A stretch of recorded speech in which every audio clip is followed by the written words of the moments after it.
Okay, all right. I'm up and live here, testing, getting everything ready for it here, folks. So please bear with me.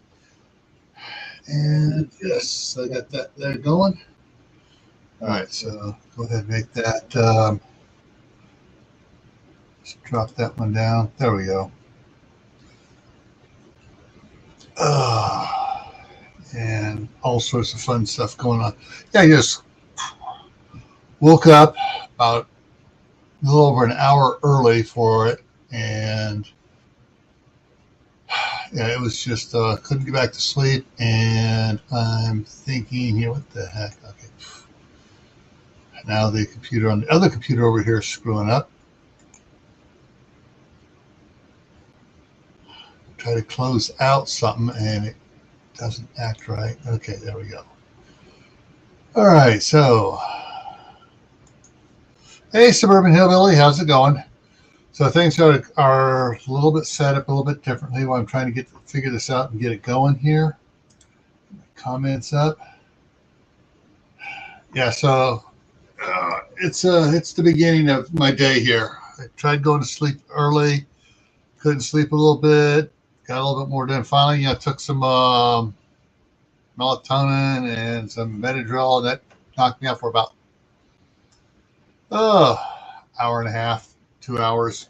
So this is going to be a 24-hour live stream broken up into 4 segments. The first segment now, instead of being 6 hours, it's going to be 7 hours. So I'll change over from part 1 to part 2 at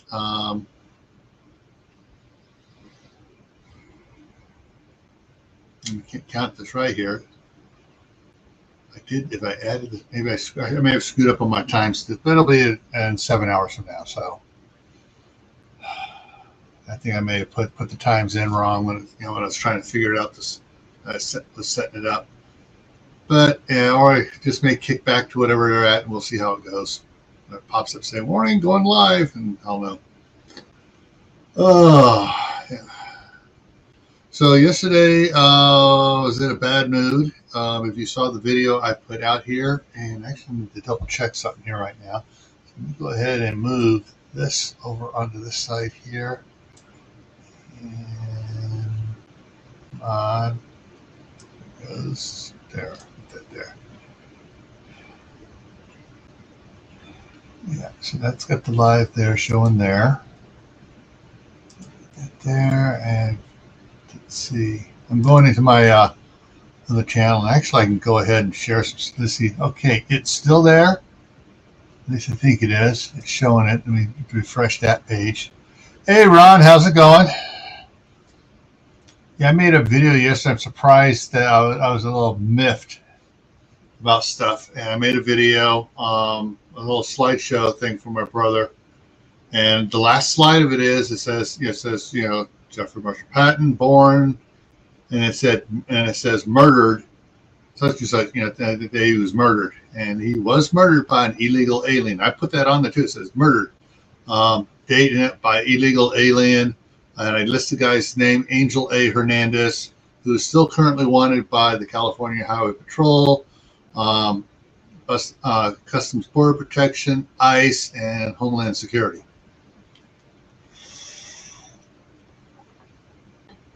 And yeah, so it's this guy was a illegal alien driving without a driver's license, who had forethought, went out and got totally blitzed, and was doing like 120 miles an hour on the freeway, and rear-ended my brother, and my brother died, my niece almost died, and my sister-in-law almost died.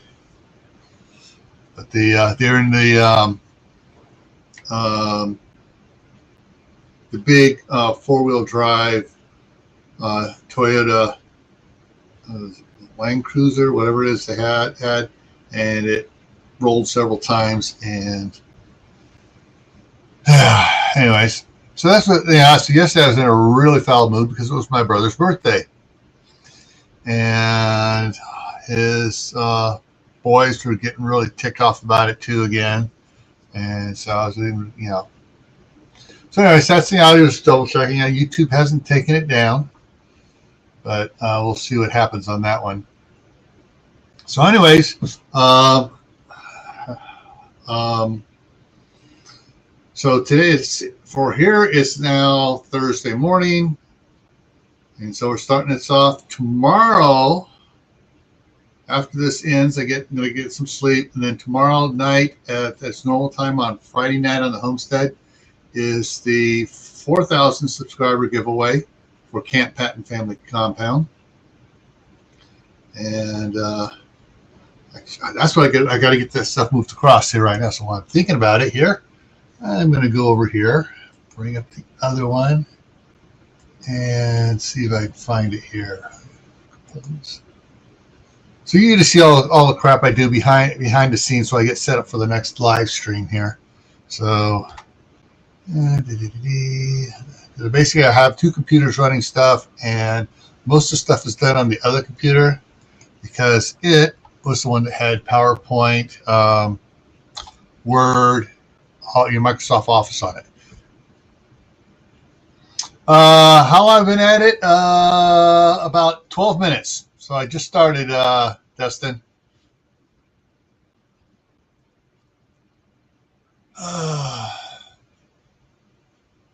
All right, what do we got here? And I need to hunt down. All right, I need to go into, did I put it over? No, it's back on that one. So I need to go back. Documents, Camp Patton Family Compound, videos, subscriber giveaway folder, 4,000 sub giveaway rules, PowerPoint.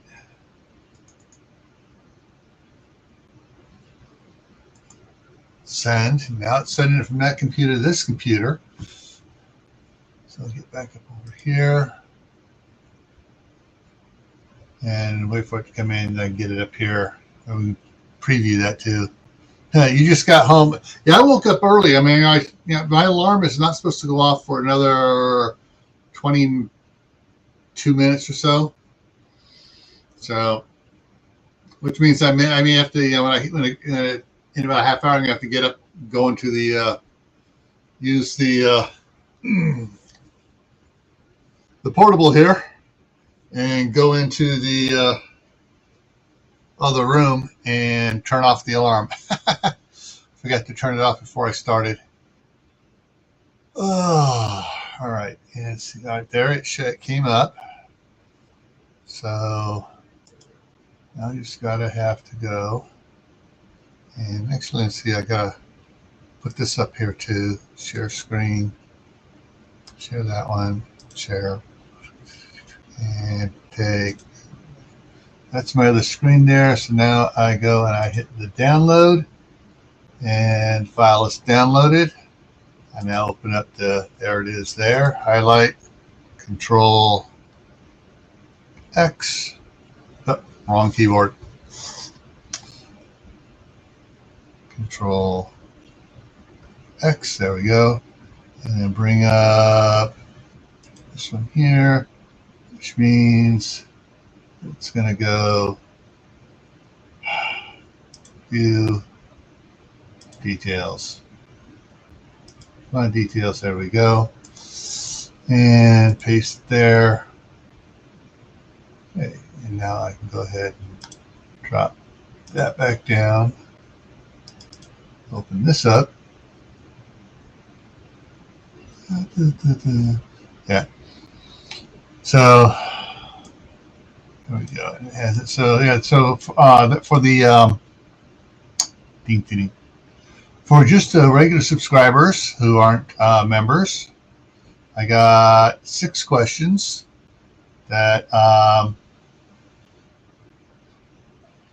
which I've talked about plenty about it. How many kids do I have? What are their names? And I've named them all. How many grandkids do I have? What are their names? When did I buy the compound? I've talked about that. You don't have to pick the month out on that one. It's just what year did I buy it? And when did I buy the second property, the house I'm in now?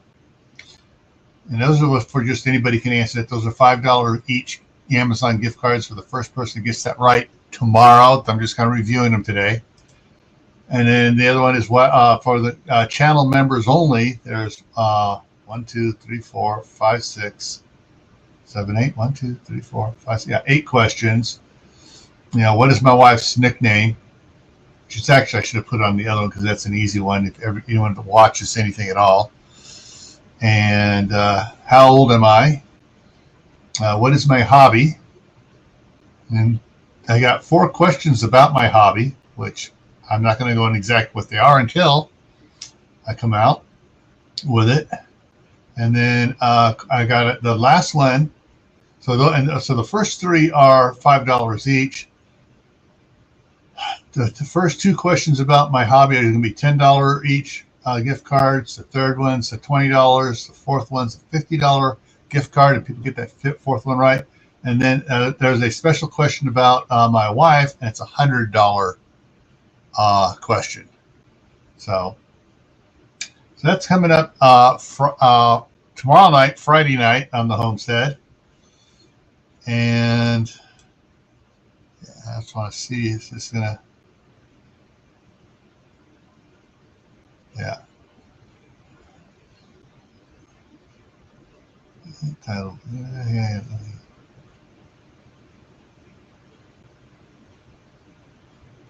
Okay, so I got that there.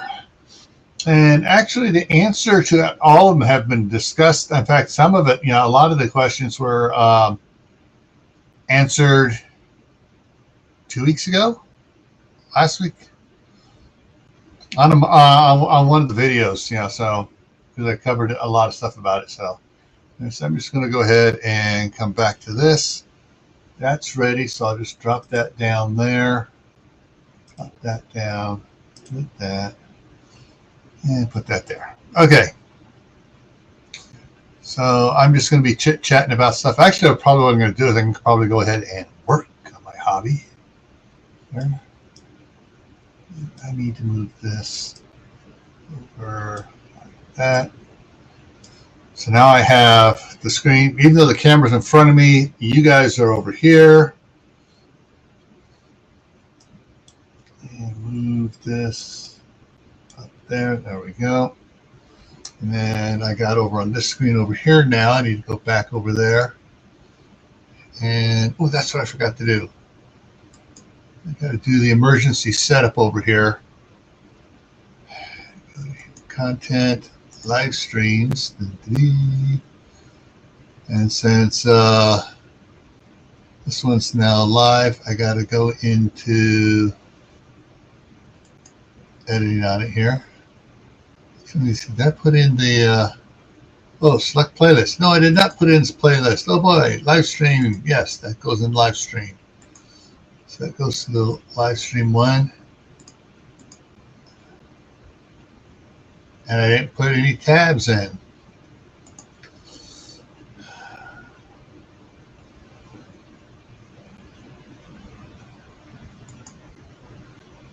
All right, so.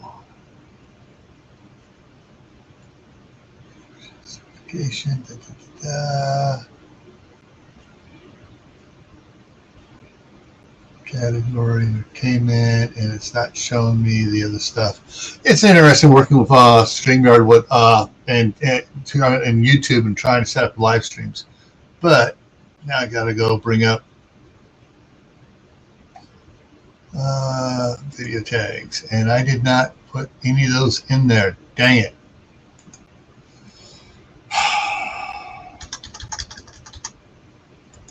Yeah, I figured I'd be fixing stuff the first early in the morning here. And so let's see what we got going here. I got to come up with tags for this. I thought I had done tags. I guess I didn't do some. I preset some tags up, and I guess it got lost.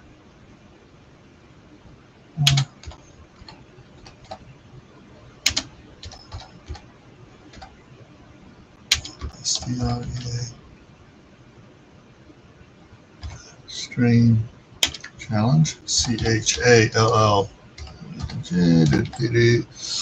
Yeah, so let's see if I can turn this around here. Actually, working with the other camera here, get the tripod set up here right so I can do it. And see if that is going to show.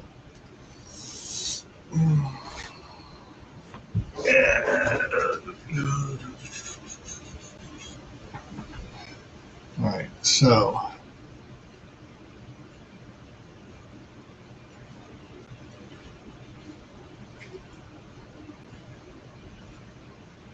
okay, that's what's going on.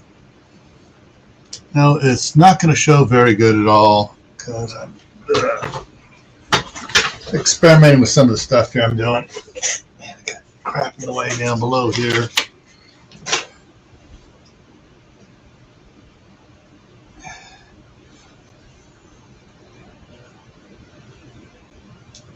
Yeah.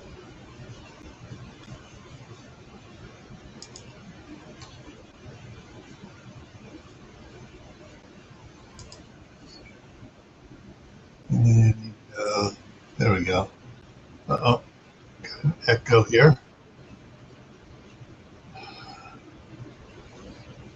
Let's see what's going on here. Oh, that's right. I had it muted. For some reason, it unmuted the mic on it. And I don't know how well you can see it there, but right here, come on, where's that mouse move? There it is.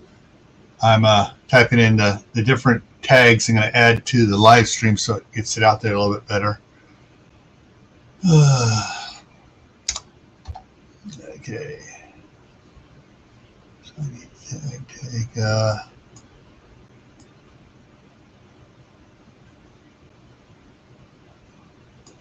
Control C and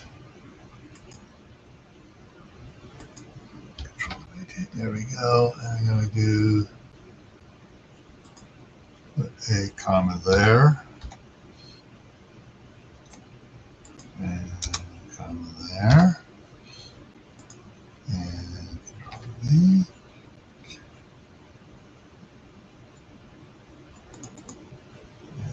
Back. So I got 24-hour live streams, 24-hour live streams challenge, 24-hour. Oh, I just need to put 24 on the end.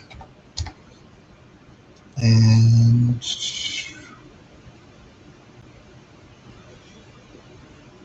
okay, and then I'm going to put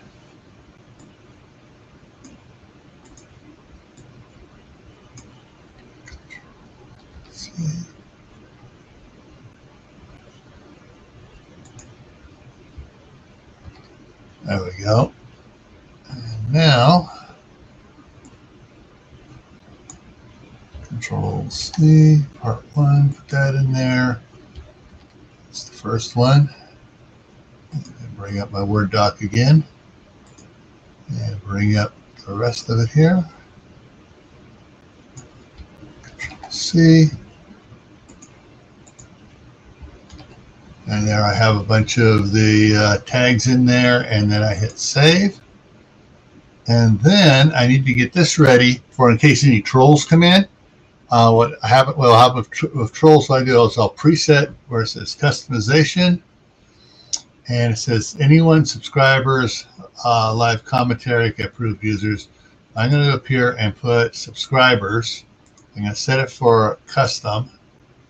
And I pick the time of 3 minutes, but I'm not going to hit the save button. So I'm just going to let that sit there.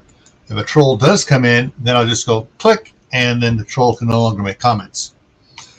Alrighty, so got that there. Let me go ahead and drop that one back down. Put this over here. And ooh, there we go. And this is not doing too hot right there right now. So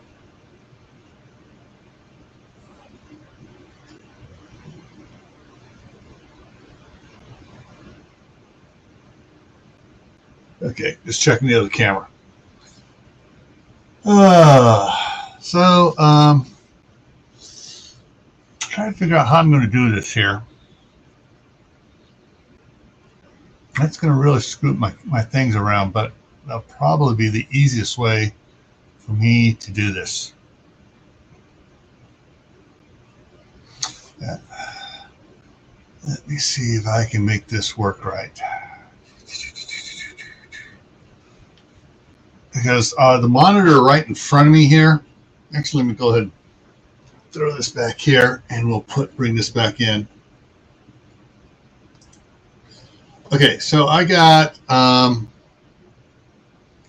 one monitor there, one monitor here, which is my main monitor, and this is the monitor I'm always looking to the right for, where this is the one I share. So what I'm doing right now, I've got things set up a little weird. So I'm gonna go. This main monitor here is the one that I changed from one computer to the other, and there we go. And so now I got this up here. So I need to move. How can I move this to that one?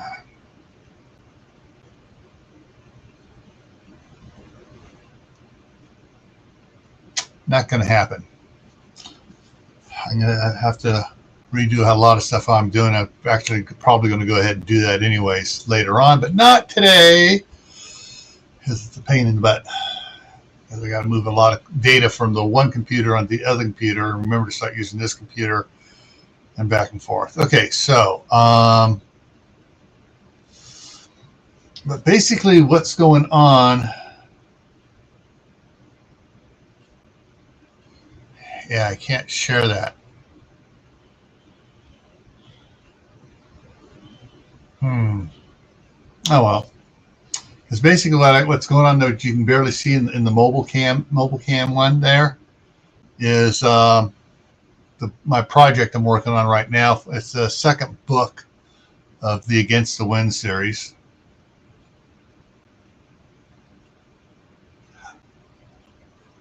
Yeah, I was going to put that. Ron, if you want to come up here, let me do this right here and see if I can get this to work right. Shoot, that's one of the things I got. So I got to switch things around again here to do this, because it's one of the things I got. So I'm going to put this one over here. Go over here and refresh this page. There it is. Open a new tab. Yes, and I put that over on the end. There we go. And then I can take this. C. Yeah, wrong one. Wrong keyboard again.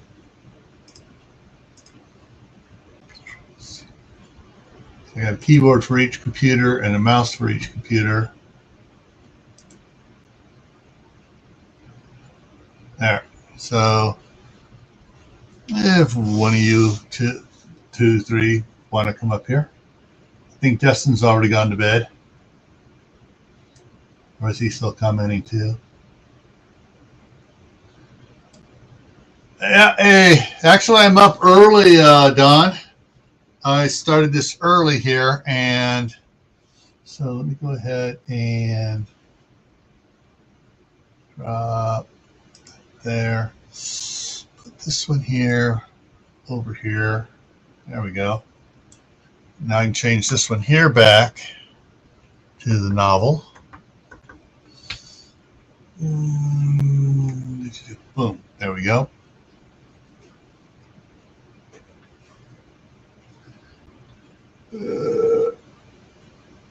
Trying to work these around right. There we go. And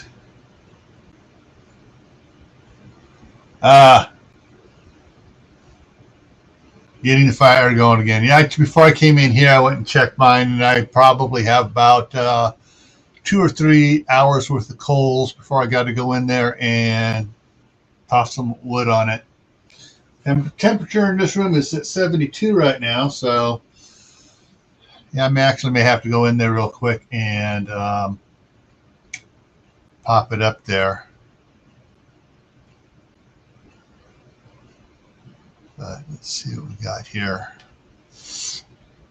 Anyway, so this is, I'm working on book 2 of the series, and where is it here? Go over here. Saga. And so the, I have this right here. Hardcore is Paladin Survival. Yeah, okay. So in the book, there are 1, 2, 3, 4, 5, 6, 1, 2, 3, 4, 5, 6, 7 other books that are lined up with it. And each book has its own series. And let me see if I get that one there. Do I have that one open? Check that. Numbering. Yeah, I do have that open. Okay, so boom. So I'm going to try to bring this over here. Let's see what I can do here.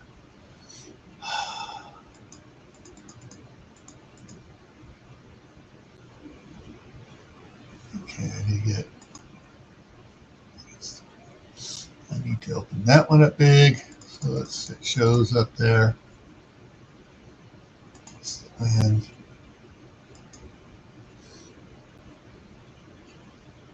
And so preliminarily, let me move this over here now, make that big. Scout and the Ninja. So it's big enough so everyone can see it. And actually,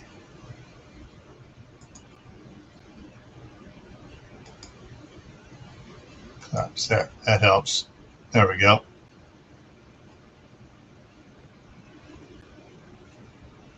There we go. Got that one going there.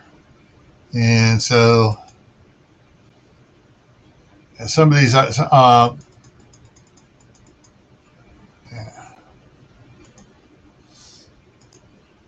Just a second, try to make these big enough so actually easier to work, and maybe some can show up here for you.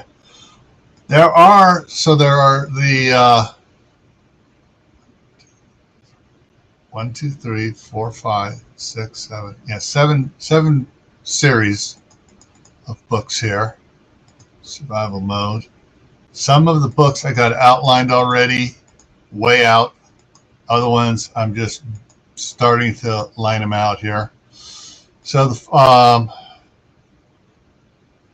1, 2, 3, 4. All right, so the main book is called Against the Wind, and it's not going to show up too well there. But I got 25. There's 25 of the first books in it. I already got titles for, and I got some outlines worked up on them already.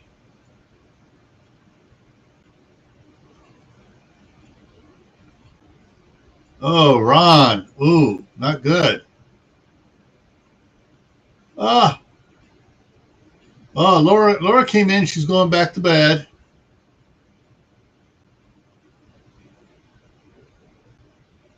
Sure, Ron. I'm going to check your comment there about yeah, if you want to give away a book, yeah, we can do that.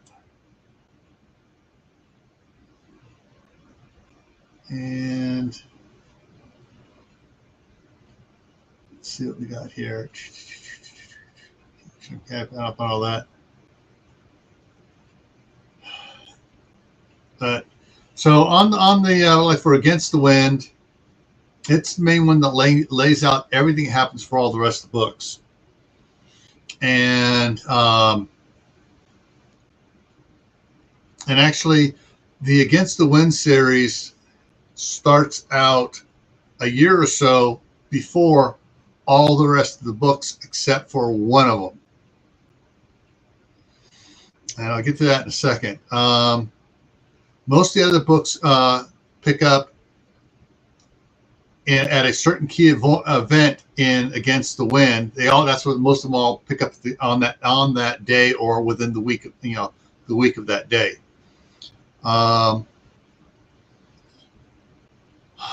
So Against the Wind is the name of the first book. The second book of that series is the one I'm working on right now. It's called Running Against the Wind. And then there's Standing Against the Wind, Looking Against the Wind, Writing Against the Wind, Fighting Against the Wind, all the different things against the wind, So that's the Against the Wind part of it. And I'll get to that a little bit. The Scout and the Ninja one, which some of my friends are mad at me about because I made a love story out of it. And so it's called The Scout and the Ninja. And the first book is A Scout is Trustworthy. The second book, which I've already got, The Scout is Trustworthy is completed. The second book, A Ninja is Silent, about a third of the way into it. Then the second book is Scout. So A Ninja is Silent is number 2. Scout is Loyal, number 3. Ninja is Deadly, number 4. A Scout is Helpful, number 5. Yeah, so the Scout goes to the Scout Oath and Law for its titles. Ninja is Tedious. Scout is Friendly. Ninja is Invisible. Scout is Courteous. Ninja is Loyal. Yeah. Did I get Loyal? Did I mix that up there? Yeah, Loyal. Scout is Kind. Yeah, I run through it. But the book number 25 of that series is The Scout and the Ninja Are Married. So yes, folks, there's a spoiler alert. They are finally going to get married after 2.5 years.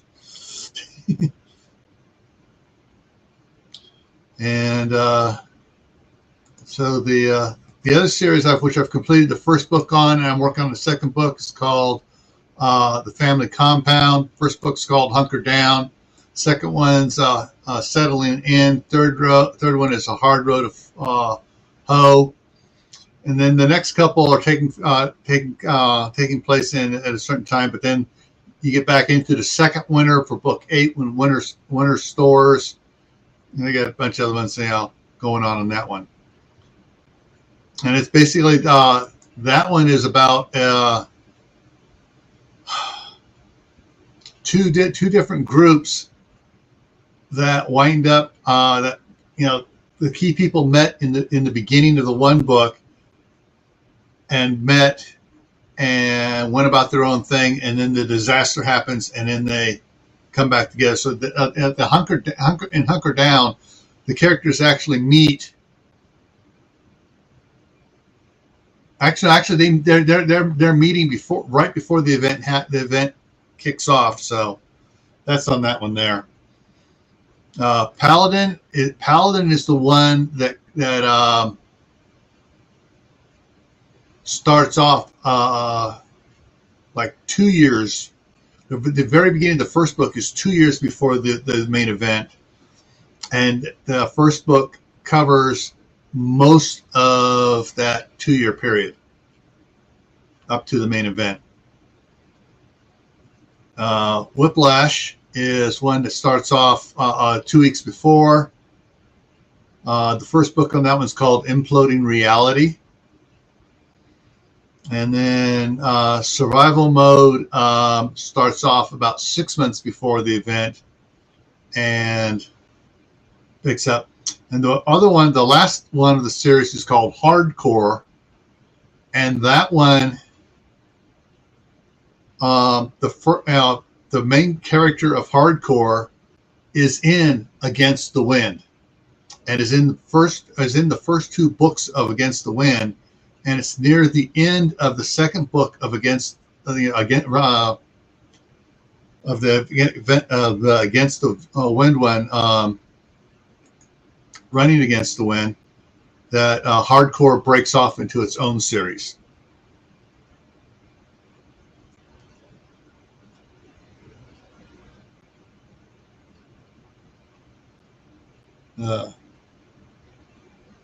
Okay. That sounds interesting, Ron.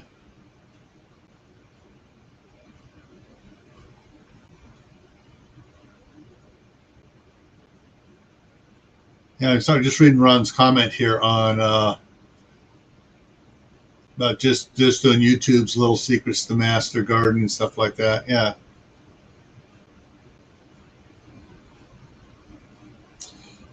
But anyways, yeah, on my some of my novels are all kind of tied in and stuff. The and Against the Wind. Let's see if I can bring this other one up here.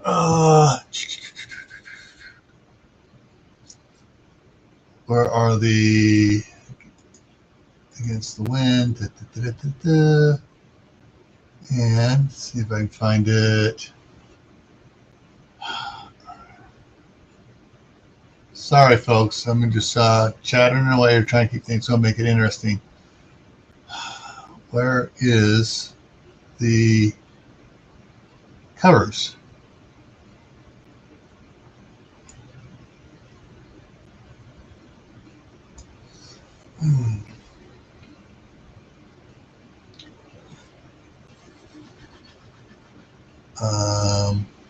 I need to reorganize this one thing here, because I got archive stuff and I need to put in. I thought I did it on this one, but I guess I didn't. No, I didn't do it. Crud. All right, I got to argue. I thought I did. I bet I did that on the backup drive. I didn't do it here. Okay. Bear with me a second. I'm trying to find a picture here to show you.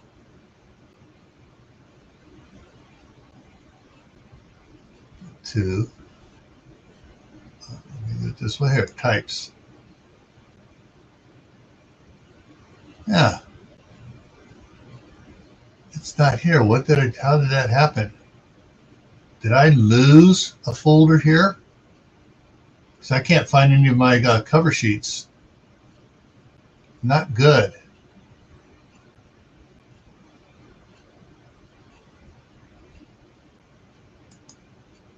Did I put it into archive?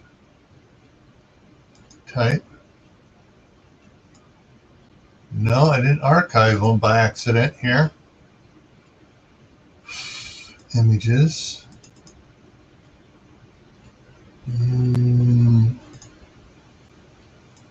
Details. I put them in the images. Okay, there they are. So,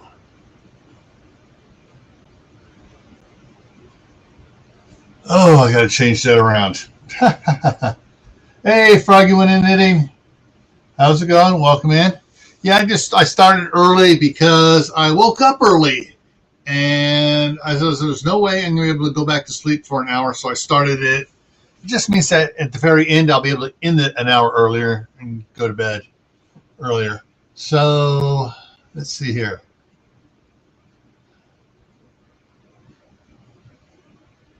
Let's see what this one comes up as.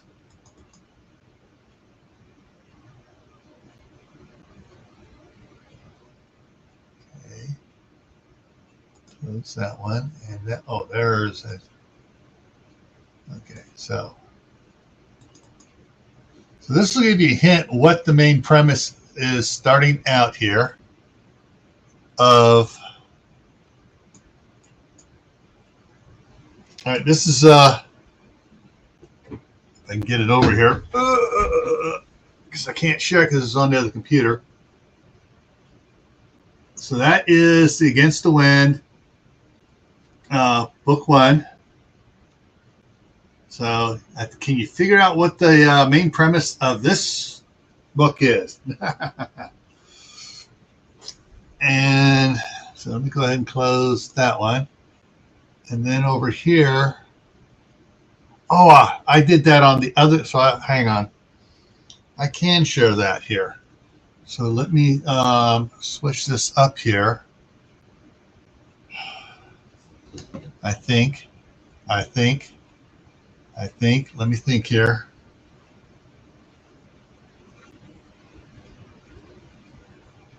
Let me see if I can pull this off right.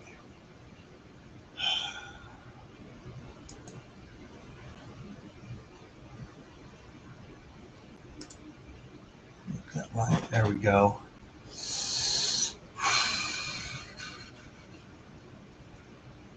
And bring that over here.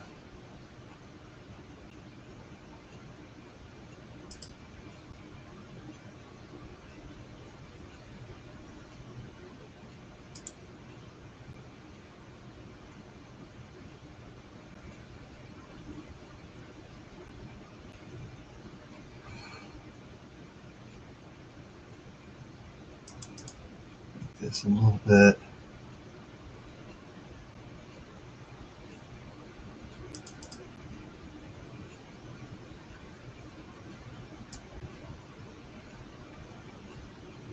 Okay, so got to change this screen here. There we go. And move that over there.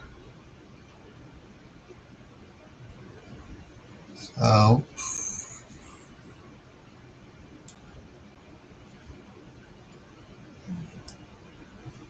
come on, dang it. That's not what I said to do.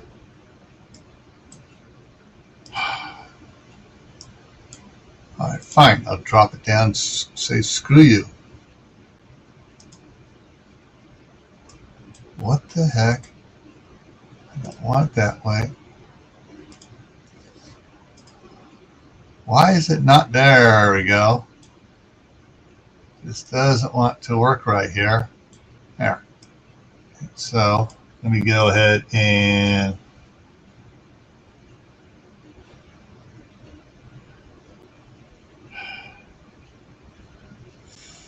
move things around here. So I'll put this over here. Myself back up over here. And there. Okay, so there is one book. Okay, and I don't need to have her so big. There we go. And widen it up there. Okay, so those are the covers for Against the Wind. That's this here is the one on the left is the first book. Second book on the one on the right.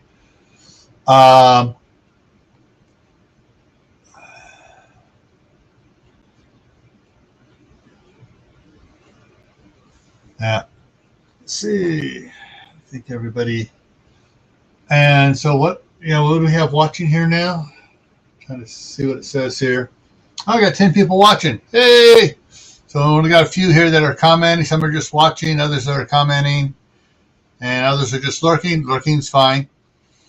And so anyways, on the Against the Wind saga, we have Against the Wind is the first book. Running Against the Wind is the second book. And actually, I need to go correct something else here. But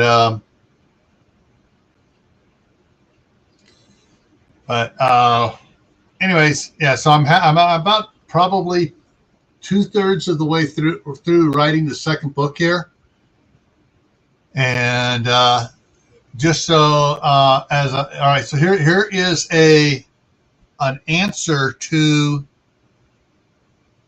tomorrow's question on Camp Patton Family Compound, the 4,000 subscriber giveaway tomorrow night at 10 o'clock Eastern. The pictured here is supposedly the heroine of the series, Sarah. Sarah Ahern. At the beginning of book 2, about halfway through the second chapter, she marries the hero, Walt Rogers. And so she's Sarah Ahern Rogers. And so that's what's going there. All right, Dustin, have a good sleep. Hey, Keith, how's it going? So that's just those are some of the books I'm working on right now. Those are the two for that. And let me see if I can bring this other thing back up here. Images. Take this back to Against the Wind Saga. I do have Scout and the Ninja. So cover work. Is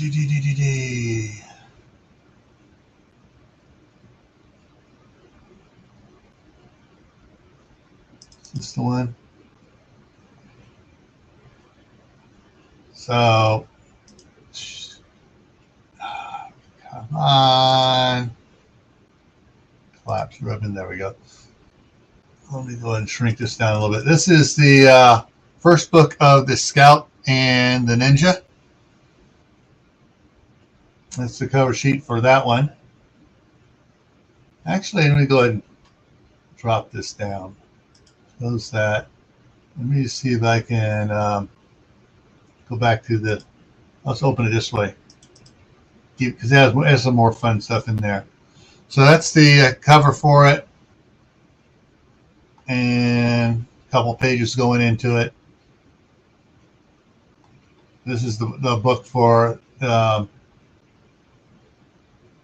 it ties it in to the first book, Against the Wind Saga, and goes off on it there.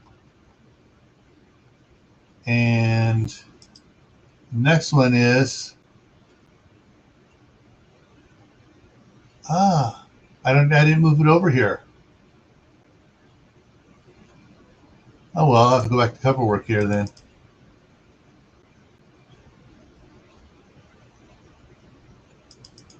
Yeah, and that's the cover sheet for book 2 of that series, which I'm working on as well. Yeah. So, and I go ahead and just drop this down for a second here because I don't need that up there right now.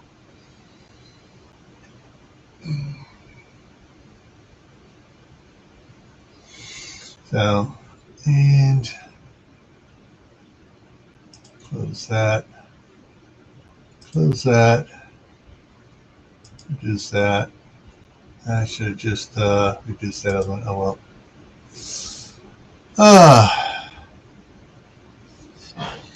So yeah, so that's some of the, because when it's snowing outside, I can't work in the garden. So what I do, I come in and I work on the books. And I'm going to shift me from, I'm going to move StreamYard from in front to over here on the side. There we go. And bring this here back up.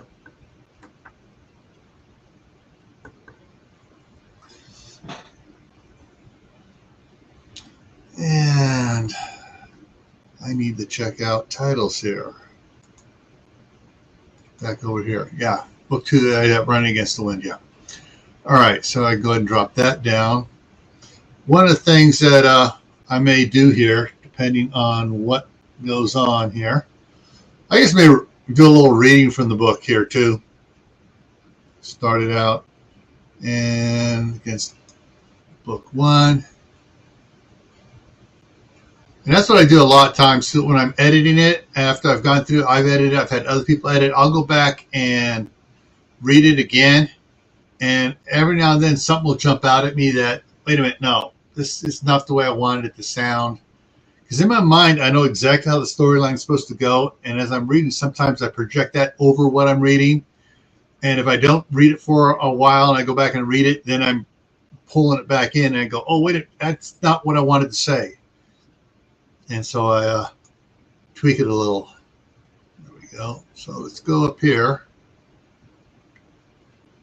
That's book 2. I want book 1 up here. Book 1 showed up on that screen. Okay. Prologue. And so I'm going to have to try to keep an eye out on what everybody's saying here.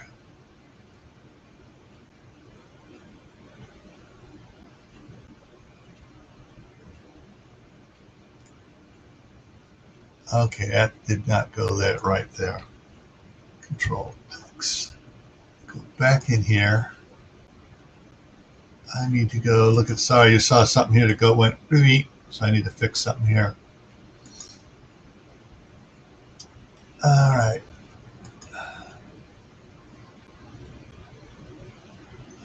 Show more. Okay, it did go in there. I don't wonder why it went on both of those by mistake. All right.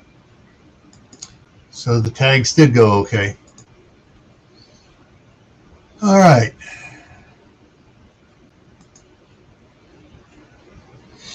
All right. So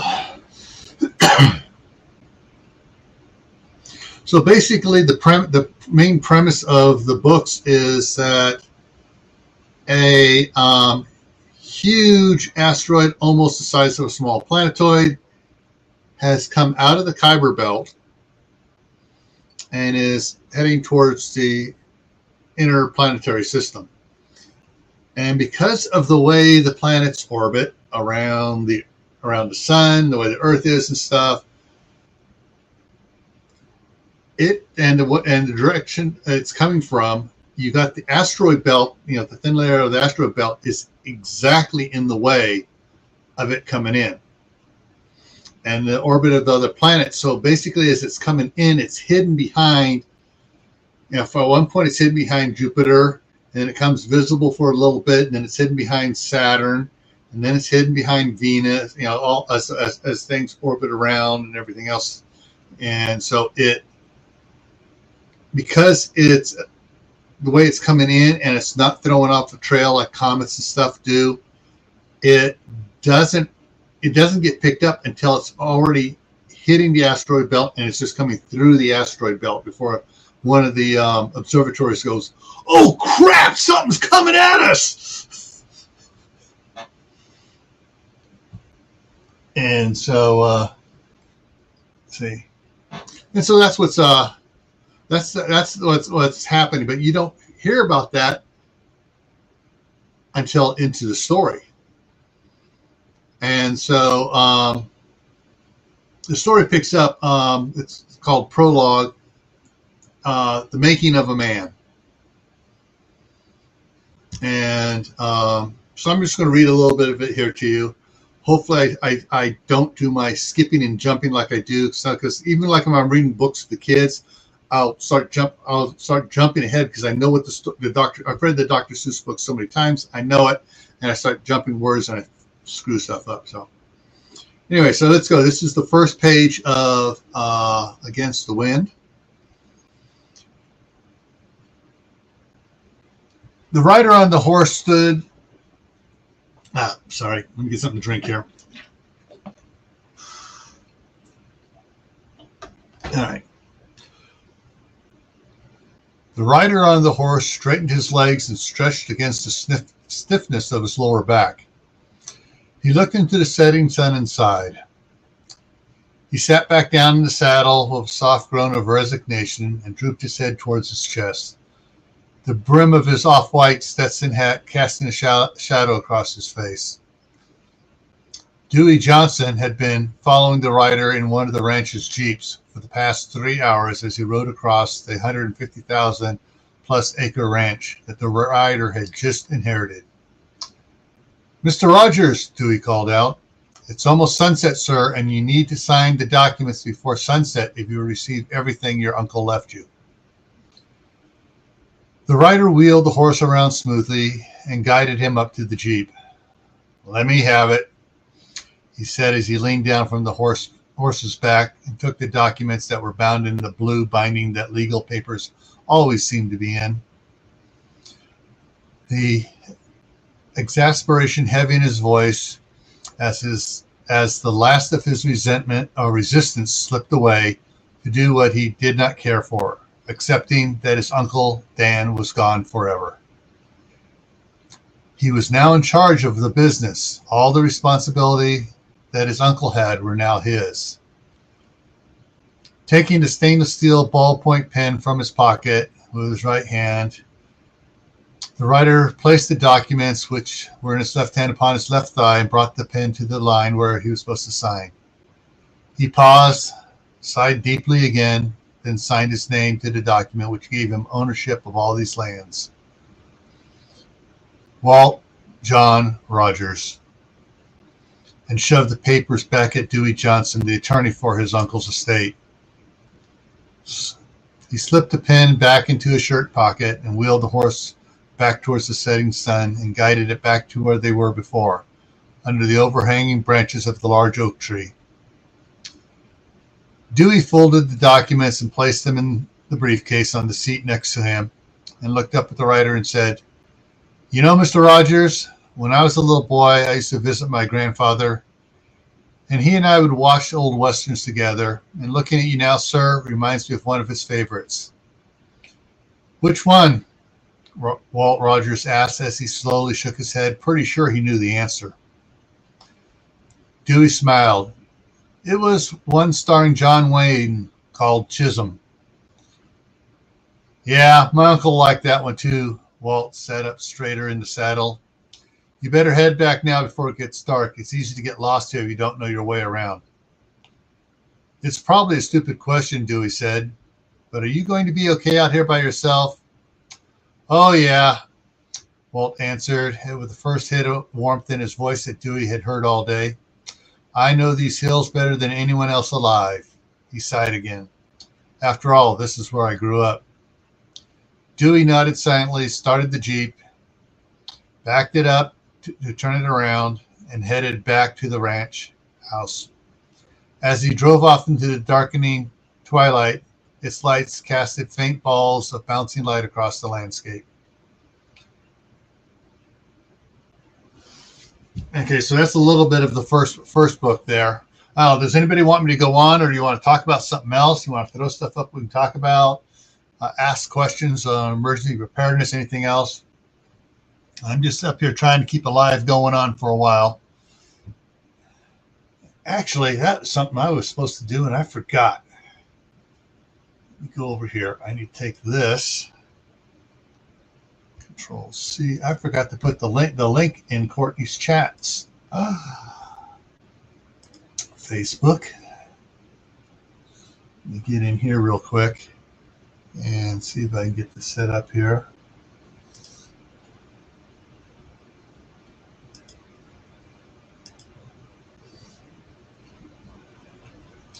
All right.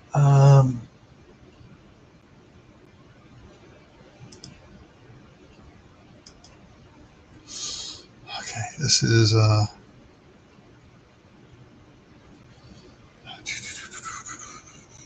gotta get this done right so I don't screw this up, folks. Okay, wrong one. Yeah, I grabbed the wrong thing. Control C, Facebook, Control V, back there, Control Enter.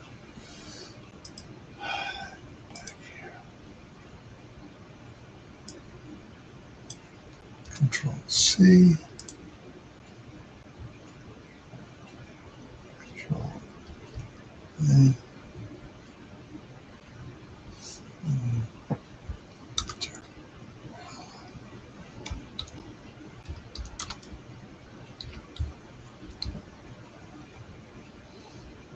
And then copy it there. Control C. There we go. Got that one in. Open this other one up here.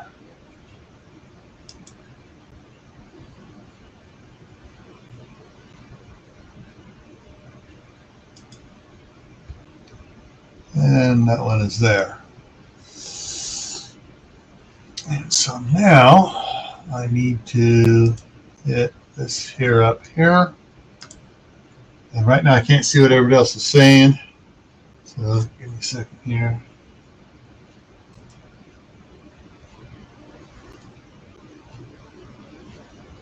All right, so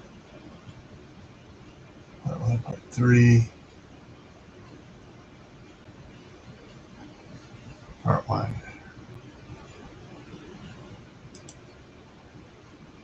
Yeah, hopefully it doesn't blast my ears out.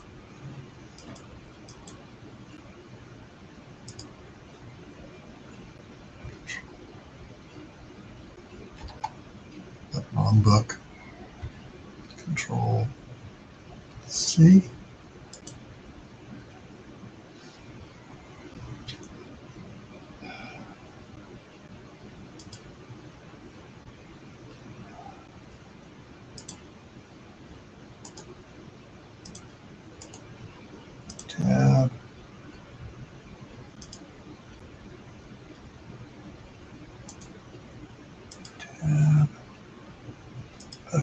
go here, write something.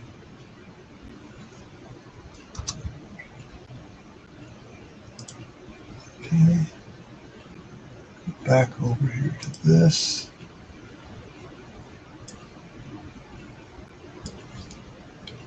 Let's see.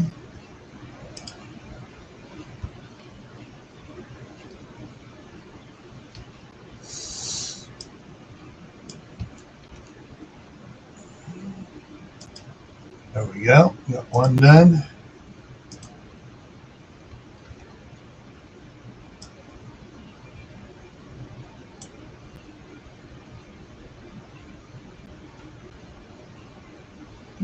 Change that to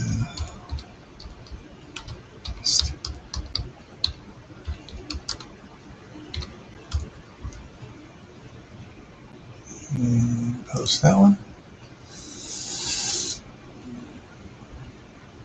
Okay, and then this one here.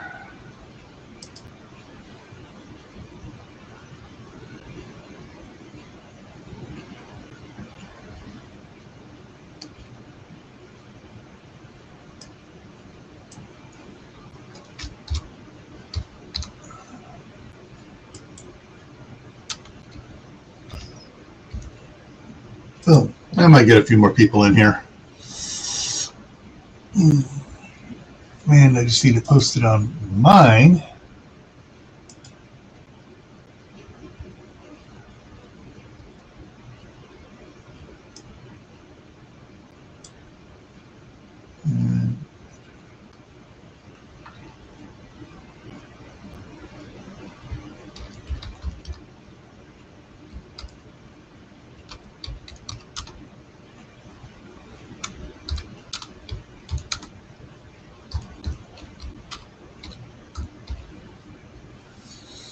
And post there. All right, we'll see how many people come in and join us now. So head grab back of this.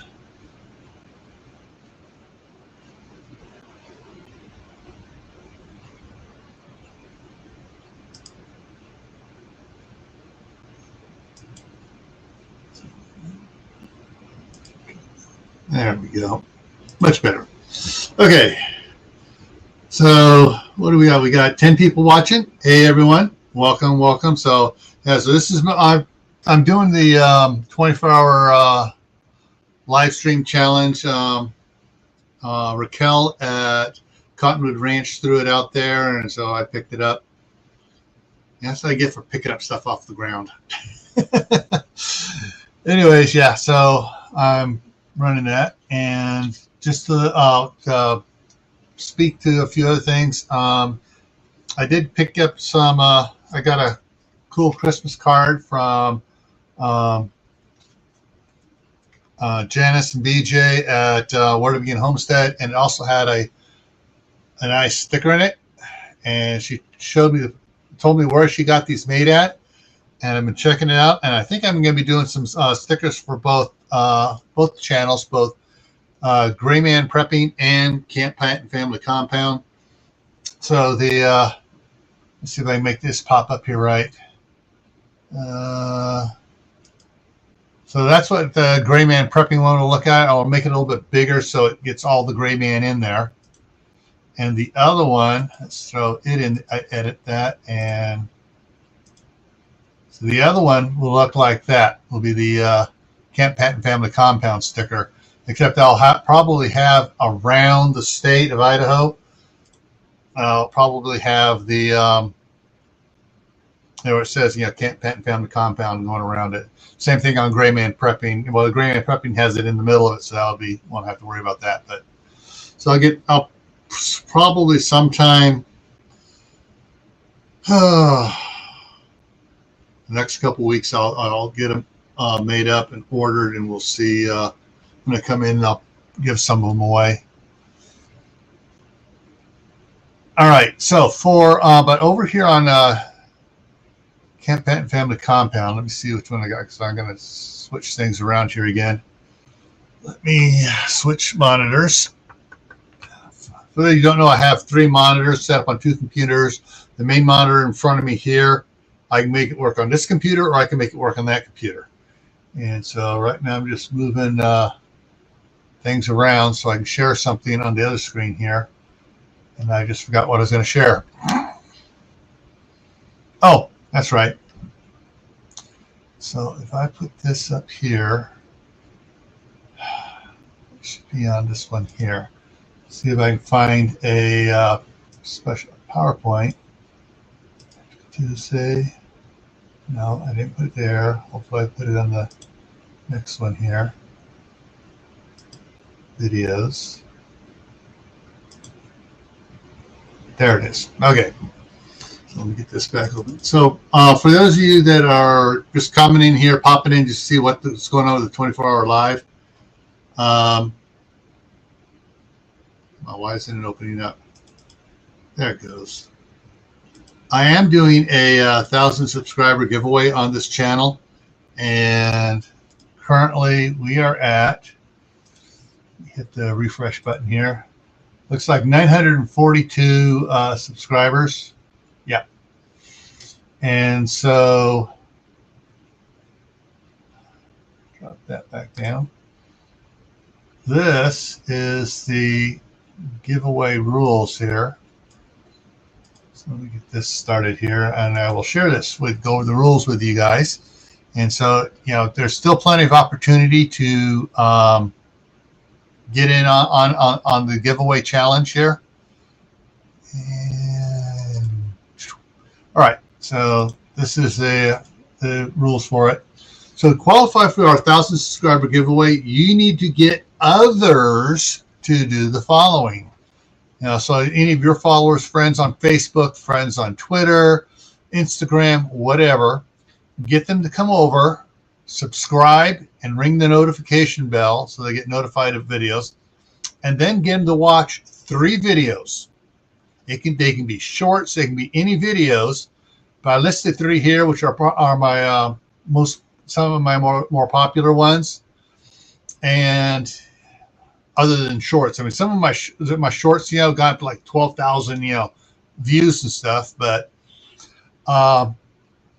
if they watch, you know, 3 videos, and then they have to comment in the video, and your channel name, or if you don't have a YouTube channel, your name, and say, you know, sent me over. Like it could be King Poopa sent me over, or Keith Kronk sent me over, or Frogly Winter Knitting sent me over.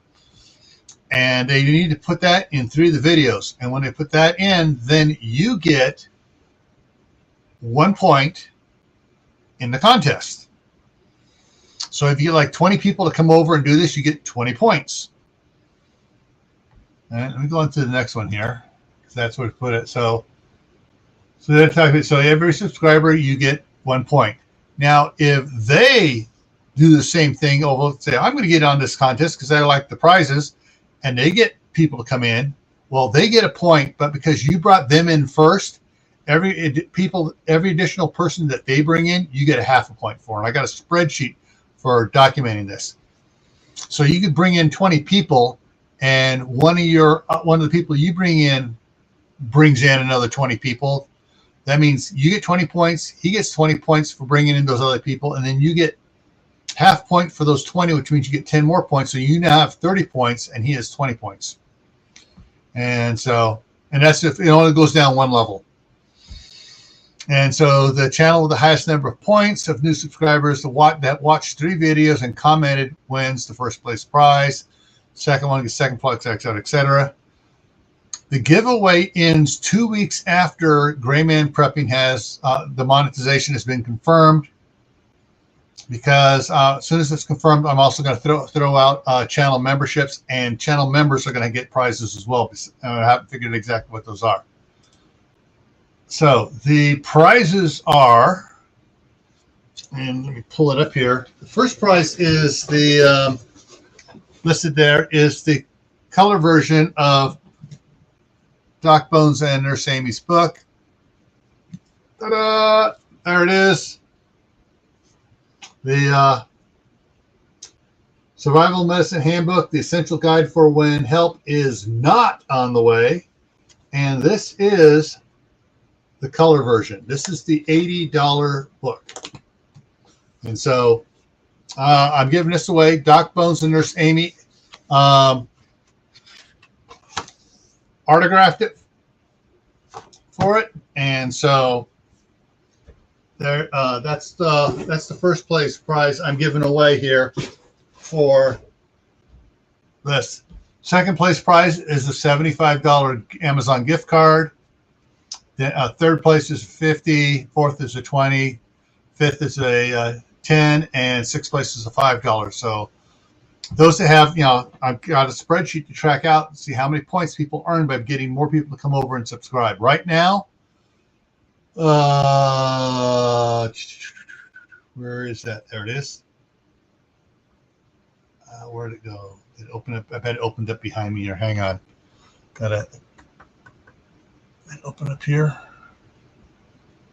Yeah, open up. I need to move it back to the other page, other one here. There we go. All right, so right now, first place is Chris Campbell with, she's gotten 15 people to join. Of those that joined, 7.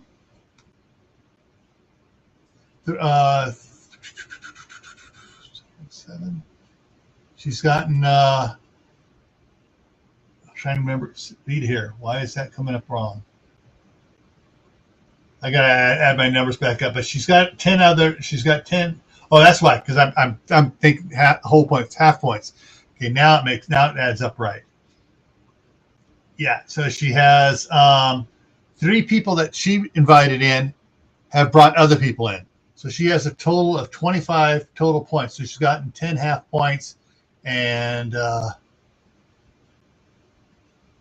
or 20 half points for 10 points and 15 points bringing in.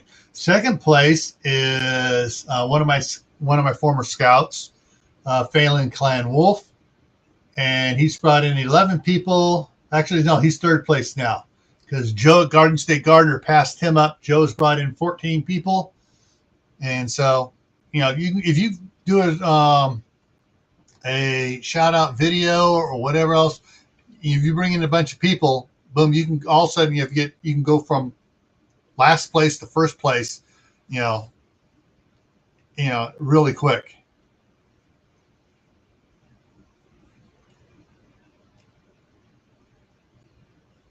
Run. Yeah, work had me running 6 days a week. Downtime now waiting snow. Ah, that's right. That's right, Ron. You do snow removal. Yeah. So anyway, so those are the rules. And is there another page after this? No, that's it. Okay, so back over here, and then come on, escape. There we go. Lower that down.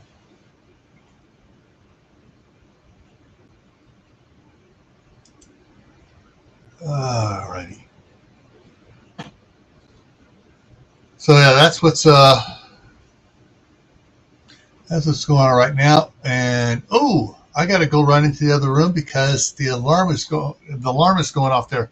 So I woke up an hour early, and so actually, a little bit more than an hour early. So I started this early. So now we're going to go take a little walk around, and that's not good here. All right, so let me go ahead. I got to unplug this. There. And hopefully I can get this to work right without it getting an echo in here.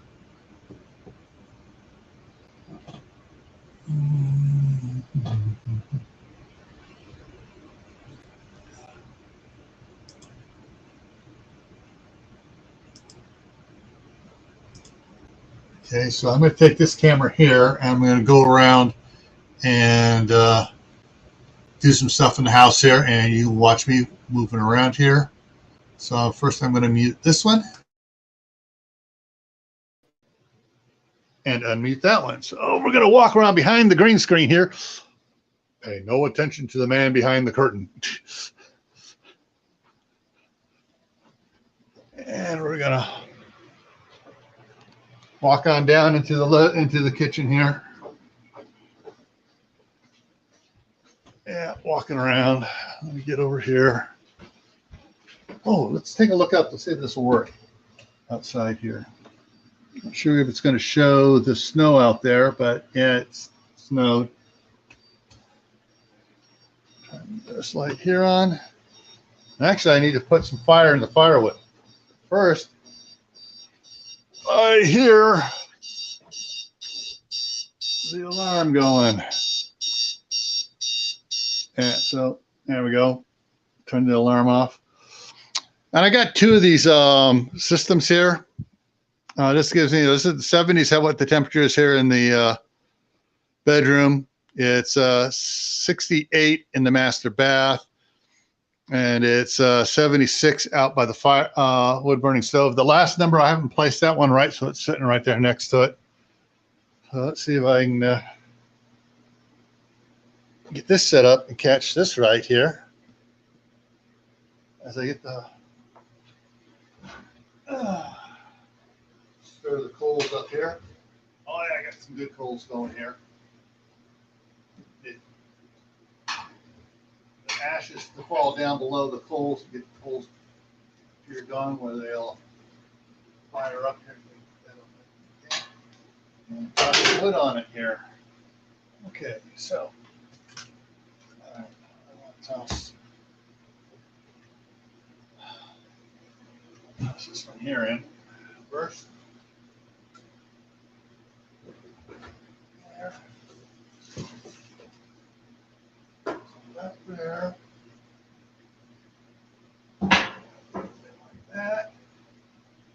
It's starting to smoke already. I don't want the smoke coming in the house.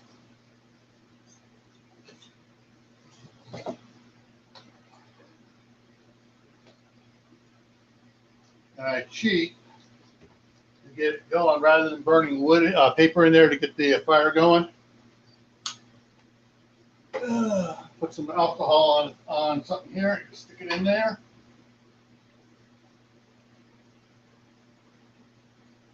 And just something when I'm on the hot coals, it just takes a few seconds to get the fire going.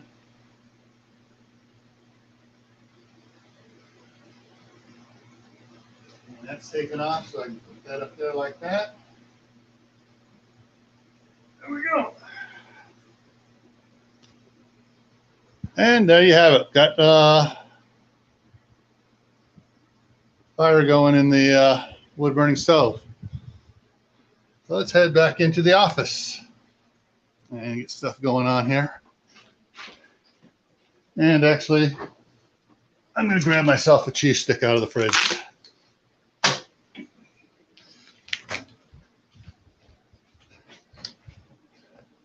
Where is it? Where is the? There it is. Cheese stick, 80 calories.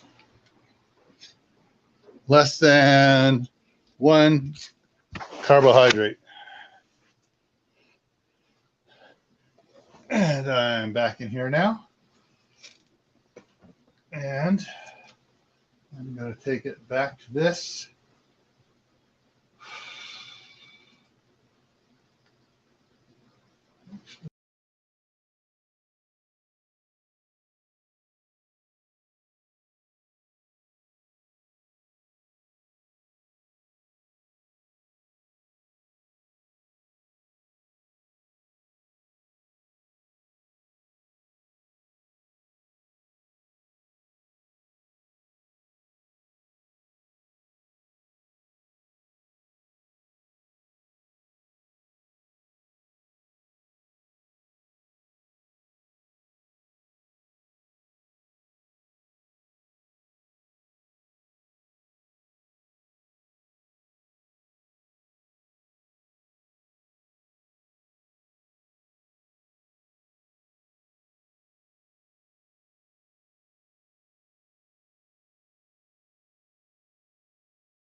I'm muted. It muted. Okay, there we go. Now I'm talking. Nobody was saying that I was muted. All right, so since I turned the one off, that sound stopped picking up. So what I was jabbing her about there that nobody could hear, I was talking about my wife. She was, we were talking on Tuesday about her possibly coming out. And the weather is really good for coming out this weekend. Problem is, her work's being a pain in the butt and doesn't want her to come out. And then, of course, they, most of the people, 99% of the people at her work are drinking the Red Dragon Kool-Aid. And, oh, you got to have the jab. You got to have the jab. Well, she's the only one in her office that has not gotten it. And she's the only one in her office who hasn't gotten sick. Gee, I wonder why. Is it because the jab is not a vaccine? All it does is just reduce symptoms. It doesn't keep you from getting it. It just keeps your symptoms from exhibiting themselves so bad. So you think you're fine and you're spreading it to everybody else. Well, because they had the jab in her office, they didn't have to wear masks in her office, and she had to. Well, she was the only one that didn't get sick. Yeah, but anyway, so she's not coming out. Not going to be coming out this weekend. She may try to come out next weekend. But I was just looking now at the weather for next week, and it's showing for here in where I'm at, it's showing 30% chance of snow on Tuesday, 40% Tuesday night, 40% Wednesday, and of course it's not going into a Wednesday night because we're still on the clock until 6 o'clock Mountain Time. As being Wednesday night here. But I'm going to pull something else up here and look at it. There's another, what I usually refer to as the NOAA weather is what I go to for most of the stuff. So this is the most accurate for this area. But the Weather Channel, weather.com, has a 20-day forecast. Of course, the 20 days out there, you can kind of, but it's saying 53% chance of precipitation next Thursday, 35 on next Tuesday, which is more than the 20, 39% on Wednesday, which is about the same as the 40, 53 on Thursday, drops to 24% chance. It's cloudy, so it looks like that would just be, if it has any precipitation next Friday, not tomorrow, next Friday, it'll be rain. She doesn't mind driving in the rain. But temperatures are supposed to be coming up a little bit for Christmas. It'll be above, be several degrees above freezing Friday, the 23rd, 24th, 25th, on through for the next week. So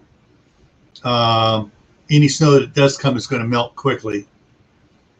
It's when it's snowing and it's below freezing that it sucks because the snow stays. So she may or may not, the staff sergeant may or may not be coming out on the 22nd or the 23rd. We'll see what happens. Problem is at her job. The other problem is that they have a bunch of these other entitled employees there that I got to go on vacation, so someone's got to take over on my stuff while I'm on vacation because I can't possibly do any work because I'm on vacation. Yet when she's on vacation, she's expected, like the office manager, they're both expected to do work while they're on vacation, take their computers with them, their laptops, and do work while they're on vacation. And nobody else can pick up the slack. My wife is expected to pick up the slack for other people when they're on vacation and do their job, but they're not expected to do anybody else's work when they're at work and the other person is gone. So, yeah, kind of pisses me off no end. But such is life. Of course, if I find that winning lottery ticket laying on the ground, even if it's for the Idaho Lucky, which is which is $1,000 a day for the rest of your life one. As soon as we get that, and it's like, as soon as the first check hits the bank, it's like, she'll be, I quit. You guys have driven me away, you know, and that's all she's not going to tell them, you know, that, you know, why she's leaving. So you guys have driven me away. That, you know, you won't have other people you know, step up and cover for when other people are on vacation, but I'm expected to cover for them. So yeah, she's got a speech all ready to give.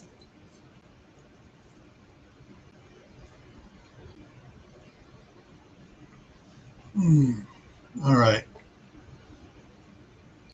Just comparing, make sure that the side chat is up on everything. Go to the computer here, get that down. Yeah. All right. And get that one there. So we got 9 people watching. We got 10 thumbs up. So thank you. I think that 1 thumbs up was Ron, who's got Dustin, who went to bed.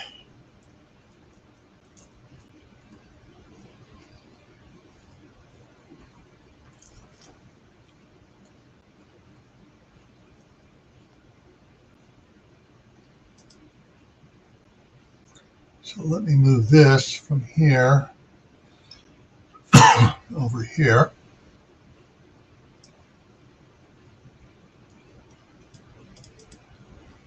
There we go. I'm going to change what I got here. Pop-up notification. That is. Okay.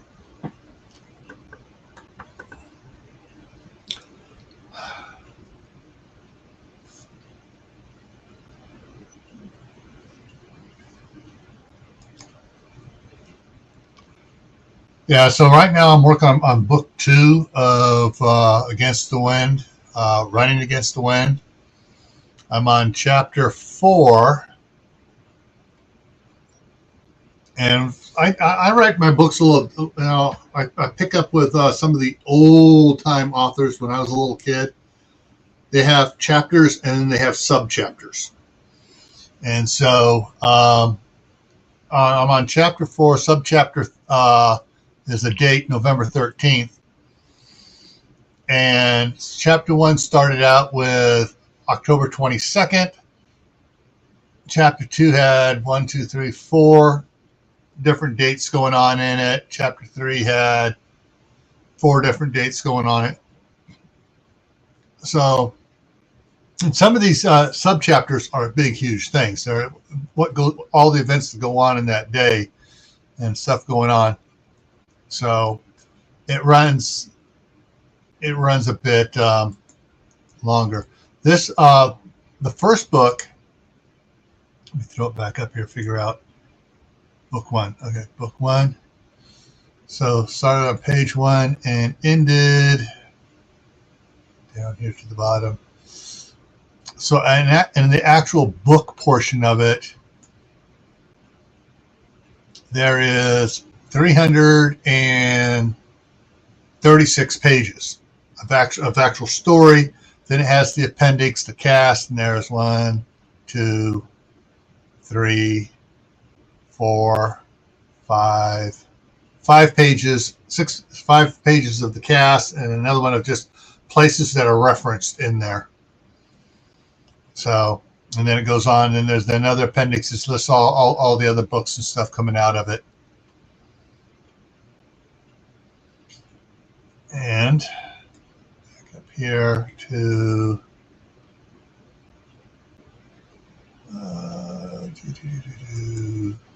back up to the prologue. There we go. So, but right now I'm on page 301. So the first book has a lot of information in it, but it's only 336 pages long. So it's when I put it out on Amazon, it's going to be, you know, like $1.99 or whatever for it. So, but the second book is going to be a $5.99 book, and it's probably going to be about 700 pages. So it's going to be like the first Harry Potter book was small, and the second one was 2.5 times the size of it. Well, that's kind of what's going to wind up here.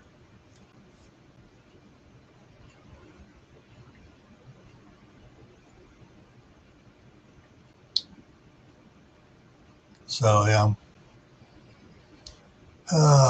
Still working on this stuff here. Right now, I've hit a little quagmire in this one. So, what's happened in the first couple book, in the first book and the first half of the second one? There's this the asteroid comes from out behind, hiding behind other planets. It's coming in on the perfect plane. It's not coming in a slight angle like a lot of comets and stuff do, where they can track it, see it around. It's coming in flat. So every time a planet's between us and it can't be seen.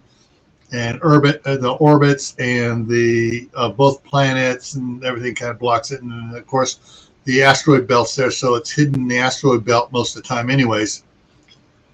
And so when it came in, it came through the asteroid belt. And of course, when you have a big, massive asteroid that is almost a planetoid size with a heavy core, gravitation on it. So I mean, it has selenium, palladium, and a bunch of all these extra heavy metals in there. So it's, even though it's smaller than the moon, it has a gravitational pull almost equal to the moon, if not more. And so it's coming towards the Earth, and everybody kind of freaks out and everything, but they get stuff going on, and of course then politicians get involved in the evacuations and where people are being evacuated to, and they get the different agencies that are helping with the evacuations of the coastlines to change where the people are going to, so they don't put them in the inland areas where they're going to have enough elevation. And so when you get these 500, 600 foot storm surges coming up the Mississippi River, it floods out farther and wipes out a bunch of towns that were supposed to be evacuated, that the politicians stopped from being evacuated, and they moved a bunch of other people into. So yeah. Anyways, in book 2, the asteroid has passed, and it passes between the Earth and the Moon, and not just between the Earth and the Moon. It's closer from halfway to the Earth. So there was some pretty massive tidal waves and everything else. Hey, Ginger, how's it going? And so I'm working on the book right now, and things have progressed pretty well. And I'm not sure if I'm going to have to undo part of this chapter, because things are just going on. Sometimes when you're writing, you spitball things out. You write stuff up, and it's like, no, that's not going to work, and you have to trash it all. And so what's happening is, there was an activity going on at the main character's ranch house, and a rogue military unit, an army unit that had come over from eastern Oregon down through and came into Idaho. And along the way, they've been stealing food from the towns, and being marauders basically. But most of the unit thought they were behaving, but there's a group of the when they're going off the reservation, but they're understand. All right, we've been told to confiscate this food and stuff, so we can go. We got an emergency over here. We got to go deal with.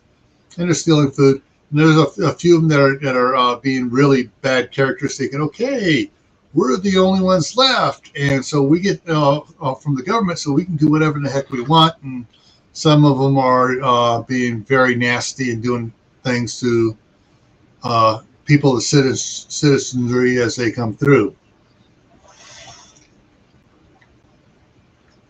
So, what's the one part of it right now? What I'm doing, monkeying with the story, is that there's a general in charge of this rogue unit. He's a brigadier, a 1-star. There is a captain who's his aide, who's a real scumbag. And the captain forged some communiques using the government communication system, but he forged it and printed it off so it looks like it's a real communique, informing the general that the shelter sites where most of Congress and the president and the cabinet and everybody's at, that most of those sites were destroyed, and that there's only a couple of other generals left, and they're all back east, and he's the last remaining general, west of the Rocky Mountain, the Continental Divide, and he's been promoted to a 3-star general now, and he's in charge of the area, and he needs to secure stuff and information, and that they need to go after some traders who are hoarding supplies and stuff, and so the captain writes it up like, hey, you guys need to go do this. Well, it's all baloney. The captain knows that the person he's saying they're going after is actually helping the United States and is getting everybody prepared, and that's the main character, Walt Rogers, and so he's going after him to, quote, place him under arrest, but he's convinced the general and a bunch of the others that, hey, this is what the communiques we're getting, when they're totally BS. They're made up fiction. He has several other officers, junior officers, that are come on board in his group, and he's got several sergeants and stuff that have come on board. And so his plan is to get over into the area where the main characters are at, take out the main character, take over the county there, and set up a little kingdom of his own, and then kill the general, and set him up as the in his own fiefdom. What do you want to call it? Just trying to get the feudal system of setting up his own little government thing there, and then he's hoping to expand and take control of enough stuff so that if the real government does come in, they can't stand against them. But anyways, yeah, they come into the area not realizing all the other stuff that's going on there, and his little army of 200 people is suddenly looking down the barrels of the Marine Corps 4th Forcon unit, and it's like, oh crap, they got attack helicopters, they got Abrams tanks, they got 3 times as many people as we do.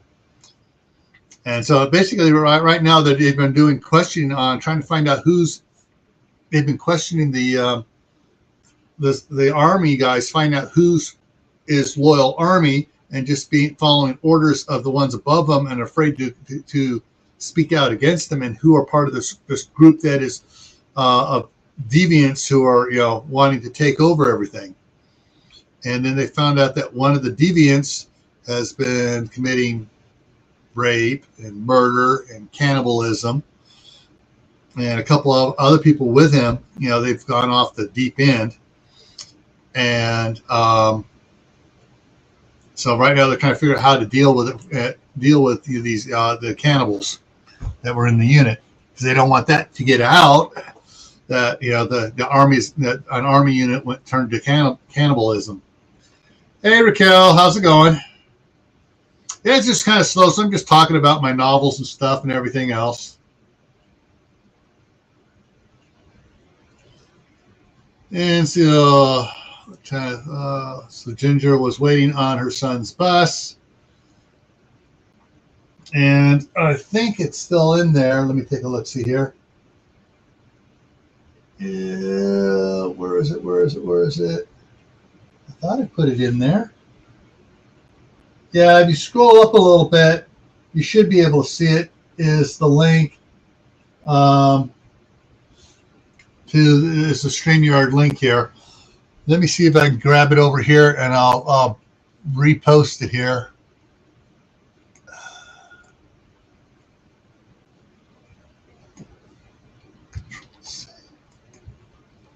There's the link if anybody wants to come up here. Rules are simple.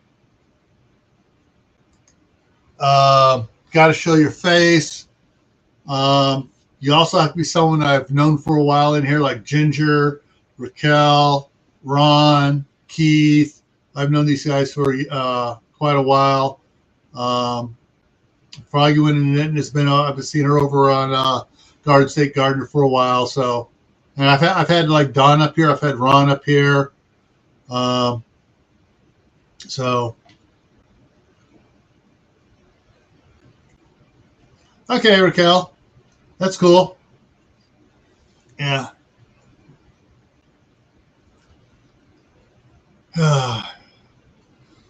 So, anyways, yeah, there's some writers trying to figure out how they're going to deal with this rogue military unit and what's going on there. And okay, so I'm going to drop another little secret, little spoiler alert on book 2. There's a couple characters in the book that aren't part of the main group, but they're in a satellite group right around in the county around them and stuff. That former military, husband and wife, hardcore preppers. When they got out of the military, they started, they were over in the sandbox. They got out, and they found out about. This is when the brain's part here. The 3D printing technology was coming out big, and they actually talk about a machine that actually exists. It's been used to make stuff. Adam Savage from Mythbusters on his new series, using 3D printers, got a bunch of people that have them across the country. They have titanium to print. He had them each print little parts, send them the blueprints and everything for it from that they used to make the original Iron Man suit from the original Iron Man movie. And so they built all the parts, and they 3D printed titanium parts. So it's an actual titanium Iron Man suit. And so they're using the same printer, and they were using it to make titanium version of the Dragon Scale body armor, using, instead of ceramic tiles, using titanium tiles. And they made a lot of money selling it to soldiers at basically just, they made a lot of money, but they didn't jack up the price. They were selling it just a little bit over cost. A lot of soldiers would buy it, so they made a bit of money. And then they got a deal with the manufacturer because they had California. Basically, most of California had to be evacuated because of the tidal surges, and so they were to recover a bunch of the machines that the company had leased out to different companies and bring them into the central core of the United States, where they're going to be safe from the floods and stuff. And they went and found out that someone had already stolen these machines, and they tracked them down and they stole them back. Well, word was that these machines had been destroyed. And when they said, hey, do you want us to go after these machines? We found where they're going. Oh, they're destroyed. Don't worry about it. So they went and got them anyways. Took them. They stole them from the thieves. And so they have several 3D printers now, titanium printers, and all this material. And they basically, made a titanium battle armor for a person to wear under clothes. Everything was hidden, everything else in. they made a suit for not the main character. He got a battle armor vest he wore on his uniform that would stop like a 45-70 rifle round, but it wasn't. It was just like it was the Mach 1 version or Mark 1 version. They built his the main female character. They made her a Mark 2 version that is a bit more that includes a helmet to protect her face and stuff. And so, and being military from in the sandbox, a lot of them had I mispronounced it, Bavak or whatever it's called, where they had the mask thing, the cloth to get the sand out. They had people would get them printed with the skulls on them and stuff like that. Well, they made the helmet thing, mask thing, a skull head for her.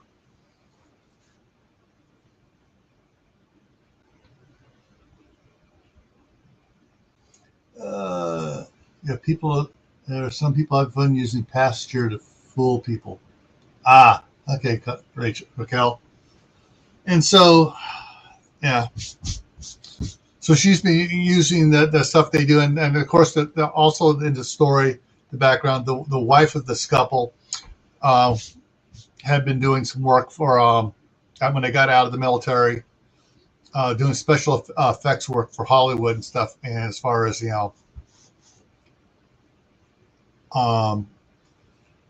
for science fiction things, suits what they can do, doing things, and it's that's about all I'm going to give away what's in the book.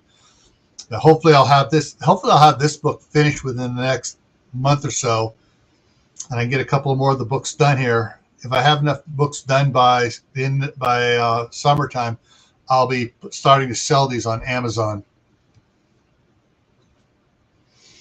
But I'm just trying to figure out how they're going to be dealing with the cannibals here, and still stay within proper society norms to do this.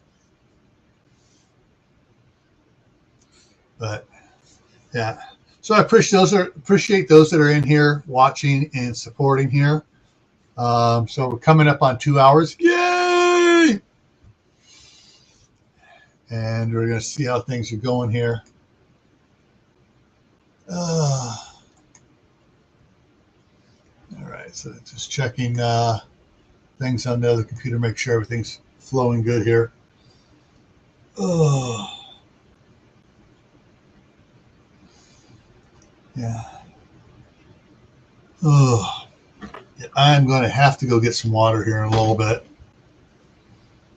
Let's see what this can't. See if my Kindle's charging enough yet. It's slowly charging.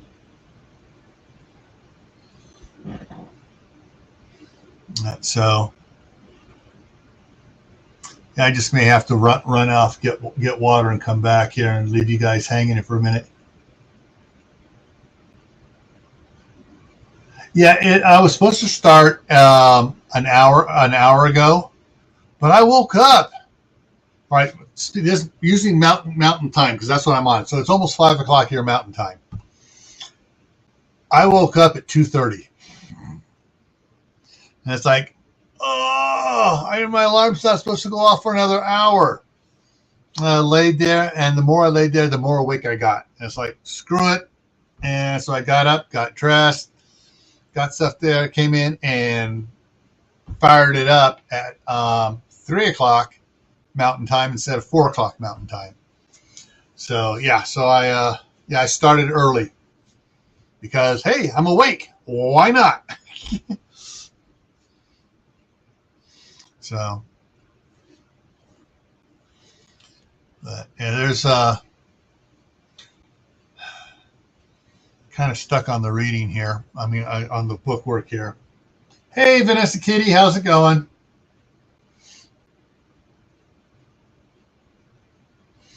So yeah, so what I'm going to do here for a quick second here, let me throw this other banner up here.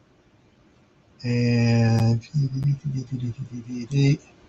I'm going to run into the kitchen really quick and fill this up with water and I will be right back. So actually, let me do this. Let me do this again here. This way.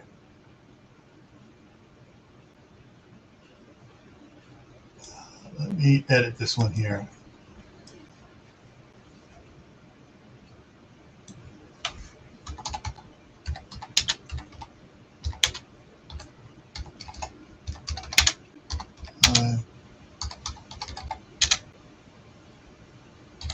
Oh.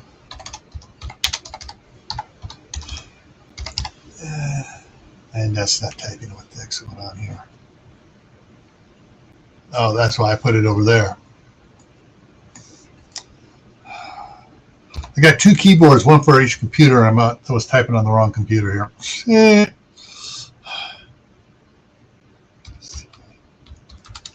Bye.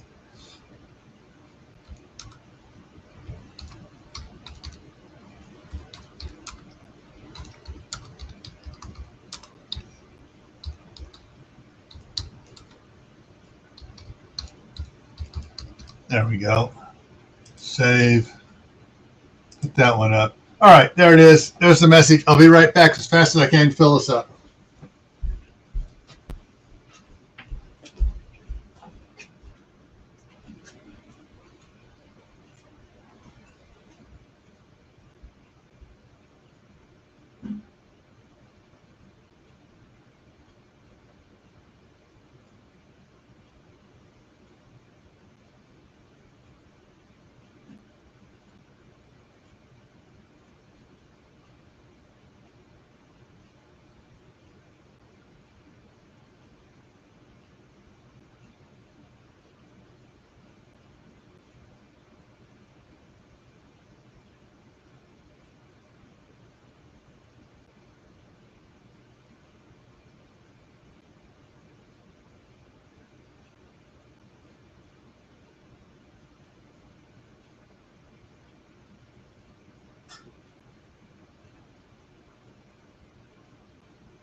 Okay, I am back.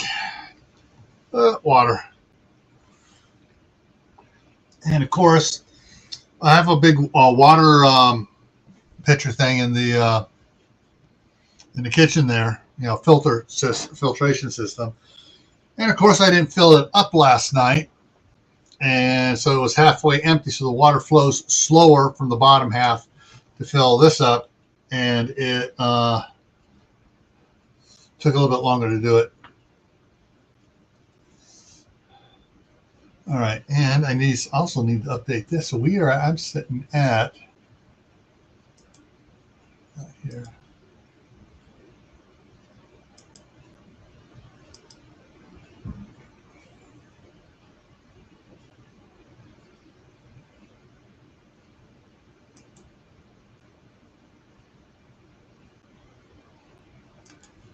Alrighty. Check. So I need to bring up. Sorry, Brown. I just realized something. I need to put something up here, and I need to clarify what I'm at. So I am at 58. We're 58 subscribers away from hitting the 1,000 subscriber mark here. And once we have hit that 1,000 subscriber mark and YouTube confirms that and monetizes me, then I'll be doing the big giveaway here. So 58. So I got to fix something else up here real quick. Need to edit that.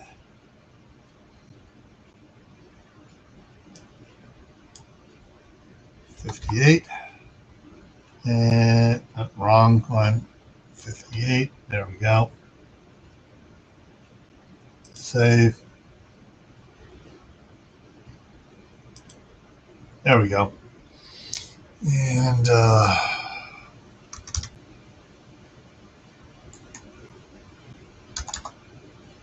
there. Anyway, so does anybody have any questions? What's my plan for eating? Yeah, eating over maybe like, yeah, it means I'm friggin' filling the water thing up. It's not exactly a fast one. What's my plan for eating? Well, let's see. I've got for breakfast, which I usually don't eat breakfast till around 10:30 to 1 o'clock Mountain Time. So that's in 6.5 hours from now. I did fill up my my electric kettle, which did a review on over on Camp Patton Family Compound. So I will be having doing some oatmeal, instant oatmeal for breakfast, and lunch is going to be a can of chicken noodle soup, and then dinner will probably be. I may pull out one of the small steaks, and I'll just take the Kindle here in there while I'm cooking the stuff. I'll take the Kindle in there and run the Kindle, so Kindle will be up on here while I'm doing it, and so that way you'll be able to see what's going on there. And crap. I had the Kindle in there earlier when I did the fireplace. I need to double check the setting on it because I had it open, the draft open a little bit more than normal to get it going. So I need to run. I'll be back in about. All right, time me. I'll be back in 45 seconds.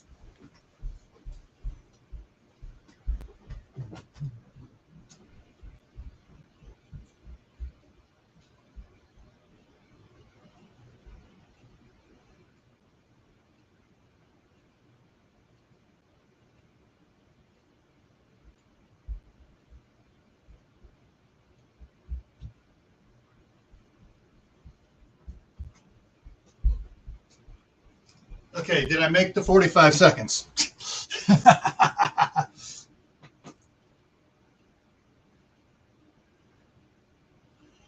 Okay.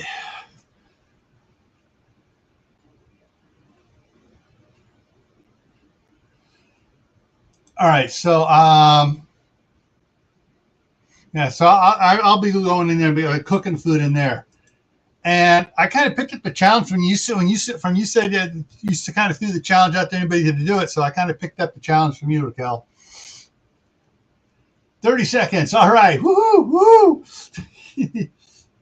I've had the watch hours. I don't need the watch hours. I've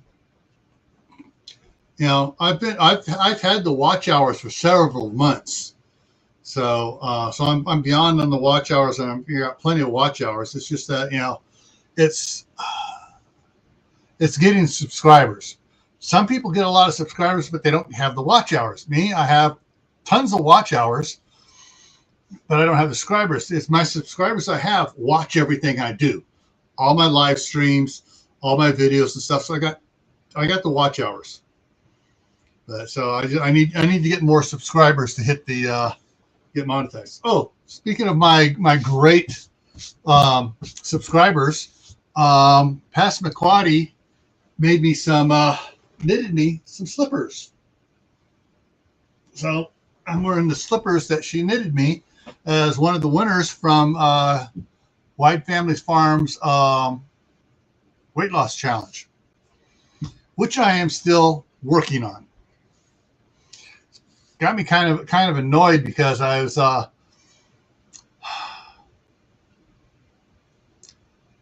when the challenge started, I put back on a little weight because my wife came up, and when she comes up, she overfeeds me. I keep telling no, and she just she makes I go. I take a small. So why aren't you eating it? I'm trying to lose weight. You said you want me to lose weight. Stop making these huge meals for me so I can lose weight. And I when she was here the one time, I was down to 218 pounds. Well, I'm back up to 200 and when it started, I was up to 226 after she kept feeding me so much. Then I got down to during the weight loss challenge here. And actually, still got my challenge over here. And so I was at 208 when the weight loss challenge started, and I got down to 199, and then the cold weather hit. And when the cold weather hit, I mean, my body went, "Oh, it's winter! It's really winter time! Time to store fat." And so, even though I was eating less, my body was storing everything. And so I picked up a few pounds, and so I weighed myself last night. I'm back down to 201. And actually, I need to put that in here. Today is the 15th, so that's 14th. I was at 201 last night, so save that. I'm still gonna try. I am about 22 pounds behind my weight loss because of that gaining the weight back, and I'm stuck at a plateau for the last month, just trying to lose the weight. And because on November 6th I was at 201, so I went up. I got back up to 205, and then I'm back down to 201 now.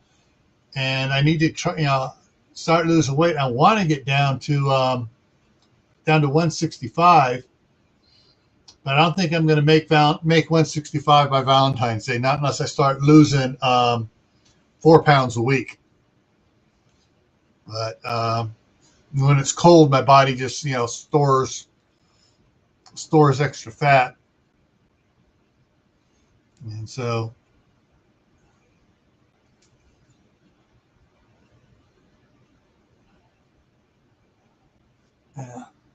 one of the things that worked that I was lucky on both my channels for getting the watch hours. I had watch hours way before I had the number of subscribers. Was that I for Camp Panton Family Compound, I hooked up with Will Russell at Just in Time Preparedness, and he had me coming up on his live streams every Monday. So I was a guest on his live streams, and then several other channels that were following Russell Will over there invited me up on their live streams. And so being on their live streams, a lot of people because basically it was all talking mainly about preparedness stuff. And they go, "Oh, good! They got a super expert here. That's what he did for a living. Was emergency preparedness." And so, even though Camp Panton Family Compound was mainly trying to be my garden and homesteading and family channel, I started having to do more emergency preparedness videos and stuff over there. Totally forgetting that I had GrayManPrepping. I had used it and I stopped doing stuff on it and it just sat there. And so being on all these other live streams and stuff, got a bunch of people coming over to mine, and then they, Will set me up to do live streams.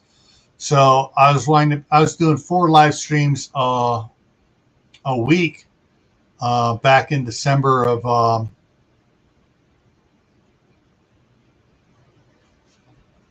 2019. Trying to remember here. And so I was just, I think it was 2018. I was doing a lot of live streams. And I mean, you were just saying, I was doing morning live streams like Steve at Corsair Trainers does one. I was doing a Thursday morning live. I was doing, actually for a couple of weeks there, I was actually doing more. I was doing practically a live stream every day. And so I had Tactical Tuesday. I had Wednesday shout outs, Thursday morning talk, Friday night on the Homestead, Saturday survival, Sunday special, and so I'm doing some Monday night. And so I was just doing all these live streams. And so that's what, being wintertime, I wasn't doing much out in the garden. So that's what got me all my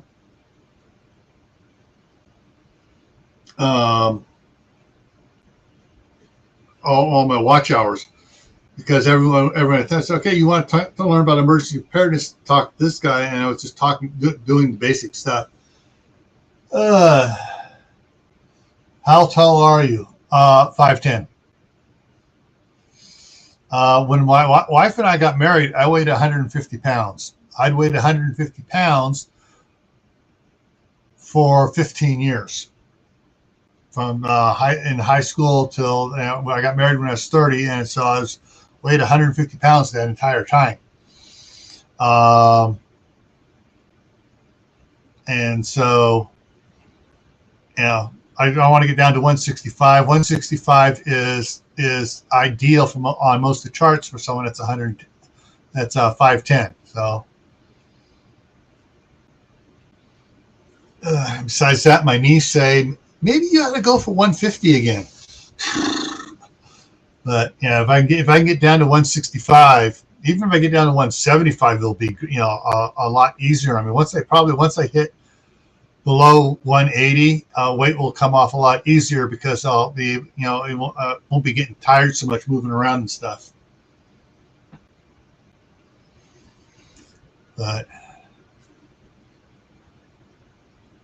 And hopefully here shortly, I'll be able to get back on the stick and get the Your Prep for Today videos going. I got a bunch of them preset here, ready to go, but it's just, every time I start to record them, grandkids come over. So, hey, grandkids, make a video. All right, come on, grandkids, come see Grandpa. Like on the... I've got basically in doing my your prep for today, I do the lead in for them, and I do a pre lead in video, get it all done. So then I do then I record about it, my talking about it, and then I edit it together. And I've got 1, 2, 3, 4, 5, 6, 7, 8, 9, 10, 11, 12. I got 14 pre-lead-ins already done. I just got to sit down and just talk about, this is the item you need to prep today. Tomato paste, bleach, jellies and jams, double A batteries. I'm looking at some of the ones I have done. Toilet paper, hot sauce, hot dogs, mouthwash, dry rubs, paper towels, white beans, sewer backup potty practice. Talk about practice. What happens if your sewer backs up? And talk about things about. So that's all the different topics people need to prep on. Get it's not all just buying supplies. Sometimes it's learning and practicing a skill. And so I've got a bunch of stuff to work on there. And so those are the ones that I've started on. And then so that would take me up to number 273 for your prep for today. I have prep numbers going up to 319. Your prep for today's topics. I just got to get out there and do it. And of course, every month I throw in the reminder, water. Add water to your preps. And when I end some of my videos, I'll say, I'll say, stay happy. Don't let life get you down. Stay safe. Don't go out and do anything foolish. Keep adding to your preps. Water, food, medicines, clothing, skills, and I go on a couple other things there. But I always start with prep water because water is the #1 failure of all preppers. Well, 98% of preppers. Because very few of them are able to have the room to have a bunch of IBC totes full of water at 275 gallons a tote. And like I got 10 totes, so I got a bit of water. But then I'm also storing water for not just for myself, but my wife, my 2 sons, my daughter across the street, her 4 boys, and her husband. So, and you figure minimum storage is a gallon a day of water per person, and I'm trying to have at least a year's worth of water stored. And then besides that, then I have some other IBC totes which are not suitable for potable water. So those are for non-potable for stuff like doing laundry, flushing toilets, other stuff. And I've been talking with the city maintenance guy. And I talked to him at the last city councilman. I told him, guy, you deal with these people. Find someone that's willing to sell me a water right, and I will give you like a $75 or $100 finder's fee to help me get all the paperwork done and get it done. So, hey Brenda, how's it going? Yeah, this is going to be a 24-hour live. I'm doing it in four parts, 4 6-hour segments. One right, and they're going over. So as I'm ending the one, I'll be firing the other one up. I'll just switch from one to the next one because YouTube doesn't like you doing more than so many hours, and they start cutting stuff. Some people say it's 12 hours. Some people say it's 8 hours. So I'm only doing 6 hours. So, but yeah, so I'm just out here rambling along. I've put the link out for people to come up that want to come up. It's still early. It's still early in the morning here for anybody to come up. Because it's 5:15 where I'm at, which means it's 4:15 in California, and Uncle Al is still asleep and will be for a couple hours. And Howie's asleep still because he's Pacific time. So, and then of course everybody was running late last night on Courtney's talk last night. So there's they're still recovering, sleeping in.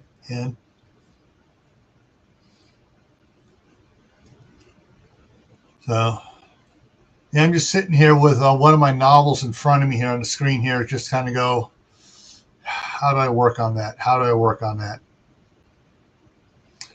I'm trying to figure out. I'm in a little quandary of what would the characters actually do, and still try to maintain their higher moral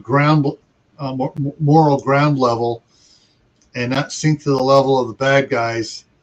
But the bad guys are dealing with is a military unit that went rogue, and several of the leaders in the military unit have been really bad. The one guy that finally confessed that they were cannibals, that they were eating people they were raping, and it's like, okay, now how do I get myself out of this hole I work myself into? Well, I just go back and just eliminate that whole section out of the storyline.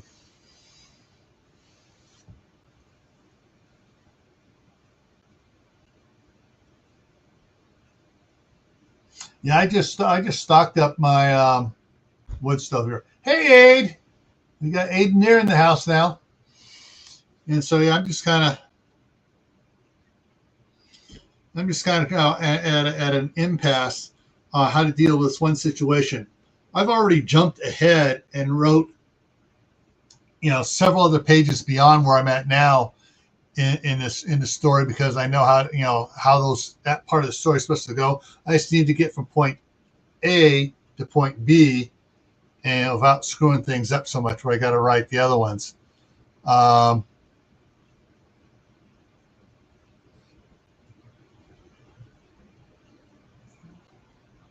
so I got several little things going on, and one of the things that does is happening with one of my main characters. She keeps having this reoccurring dream, but the last of the dream keeps changing just a little bit, and it's almost like she can't control the first portion of the dream. But when she gets to the one point, she knows she can change the dream. What's happening, and it's almost like she's having a vision. And like the prophets of old would have sleeping visions and stuff, and she's trying to figure out what's going on, and it's some things going on in there. But I've already up in let's see, where is it? Sorrow comes. I'm in working on chapter 4. Chapter 8, I've already got a lot of chapter 8 written.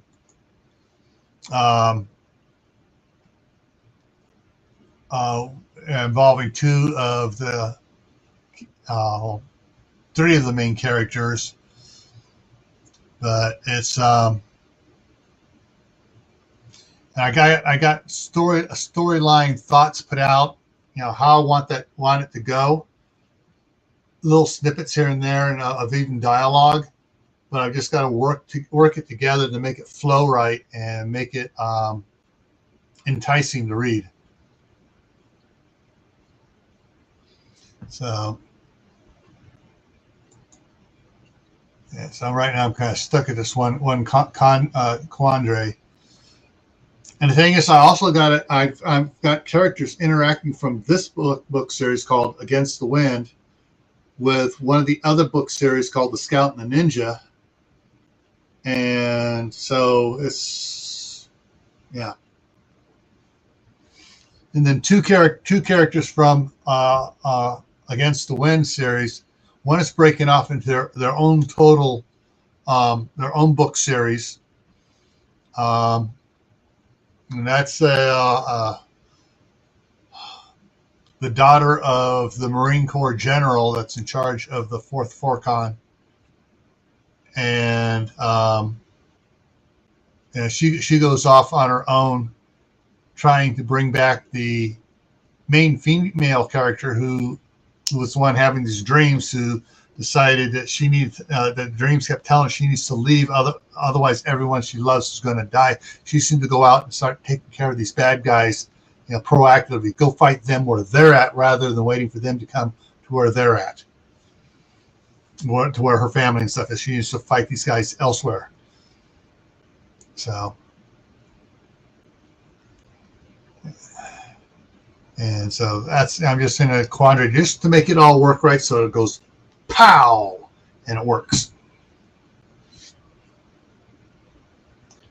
Yeah, so do I, Brenda. I mean, I don't have very many dreams like that, but I know it. I know the dream when it happens, and it's kind of hard to warn my wife. Oh, this is happening. We need to take different procedures. And there's a couple times she's gone after her. She goes, "Okay, how'd you know that was going to happen?" Hey, I told you. I warned you. When I get these type dreams, stuff comes true. So, anyways, I'm just kind of stuck on that. Sometimes I just got to go back and read read the backstory and stuff. I'll get ideas from stuff I already wrote. Hey, Lewis, how's it going? It's the Marshmallow Man in the house. So anybody who wants to come up, the link is up there, back a little bit here. How far back? About 20 comments or so. 25 comments. 1, 2, 3, 4, 5, 6, 7, 8, 9, 10. All right, 30 comments back. The link is there.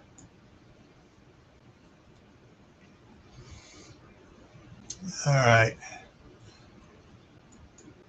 Well, I guess I read a little bit of the first chapter called "The Making of a Man" of Against the Wind.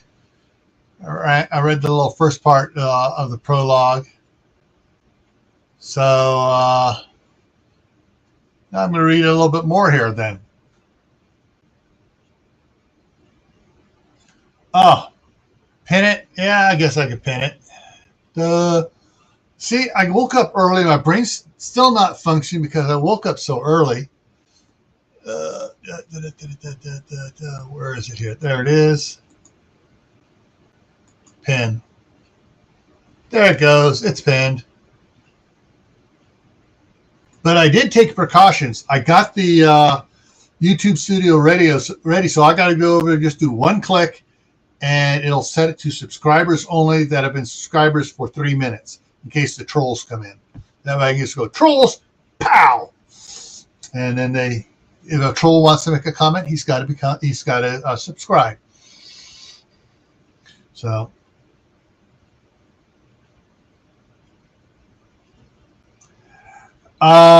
Actually, when I hit the 22nd hour, that'll be about 1 o'clock in the morning my time. And sometimes, if I'm actually typing on something, all of a sudden I am, bam! I can go to bed at 10 o'clock, 9:30, 10 o'clock my time. And then about 12:30, 1 o'clock, I'll sit up in bed wide awake. And I got to come in here and I got to start typing. All righty. So let's do some reading here, folks. All right. So in the first part I read, Walt Rogers is talking about he's had just signed the papers to receive his inheritance of his late uncle's ranch.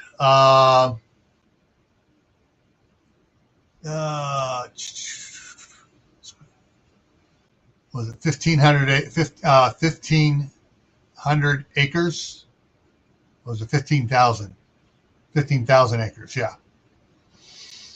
Cattle ranch and everything. So he's so now we're picking it up a little bit later after he signs the paper.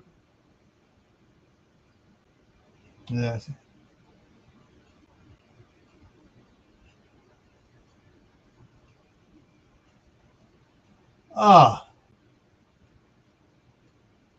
Someone's trying to get into your car. Oh, man. That reminds me. A friend of mine hooked up on his car. We're talking 40 some odd years ago. Actually, more like 45 years ago when I just turned around the time I turned 20. He used to, in California, in the city of Walnut Creek, used to have the cruise night, Friday night. Everyone's drive up and up Main Street, over down California, down 10 blocks, turn back over up Main Street, and they'd cruise, and all the young people would be out, watching cars or cruising and stuff, no trouble, type situation. But he had a really nice 57 Chevy Bel Air. And he was tired of people coming up and grabbing a pawn and stuff. And so he put, when he parked it on the side, when he wasn't cruising, he'd park it in an area, and he would, on the side there, and we'd sit there talking with all his friends and stuff. And finally put up signs saying, "Warning, car electrified." And some people still, walk up, really, and they reach over and try to touch it. Well, finally he got tired of it, and he put the old cars used to have a a cable that would hang down on the ground to ground the vehicle. That's when they were worried about lightning. Hey, Brother Donnie, how's it going? And so he had restored the car with two of those drag cables to ground the car. And so he got a Model A coil. And he isolated those drag grounding things to the Model A coil and to the body, so that if you're standing on the ground and you touch the car, you got the full force of a Model A coil. It'd be a hit like sticking your tongue on a stun gun. Back in the day, it's like, some people hit the ground, others are like, ow, ow, ow, ow, ow. And yeah. And when he parked it at home, he would do it. Basically, what he had to do is he would sit up he would hop up on the front fender, and sit there and reach underneath the fender wheel well, and there was a switch. And so you had the manual turn off. Nowadays, you got all these remote controllers and stuff. He could set it up on remote control, but back then it was all manual. So he'd flip the switch, and then he would hop off the bumper, and be safe. Or most of the time, though, when on the cruise nights, he would just stay seated on the vehicle, and he would just flip the switch on and off when needed. Thank you, Raquel. And that reminds me, change that banner.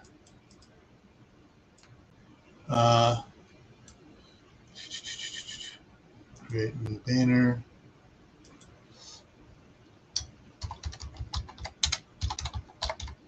Wrong book. Wrong book. Wrong computer here. Hang on, I gotta undo what I just typed into my book by mistake.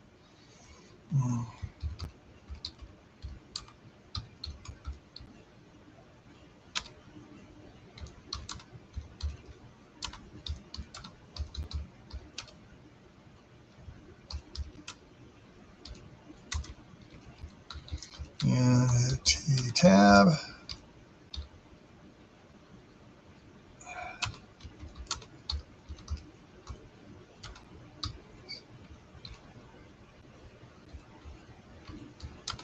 That's so spelled totally wrong. Spell check. There it is.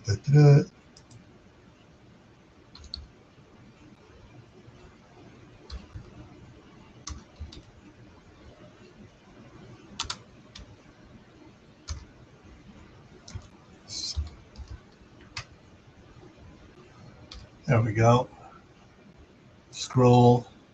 Actually, what I'm going to do is just add banner.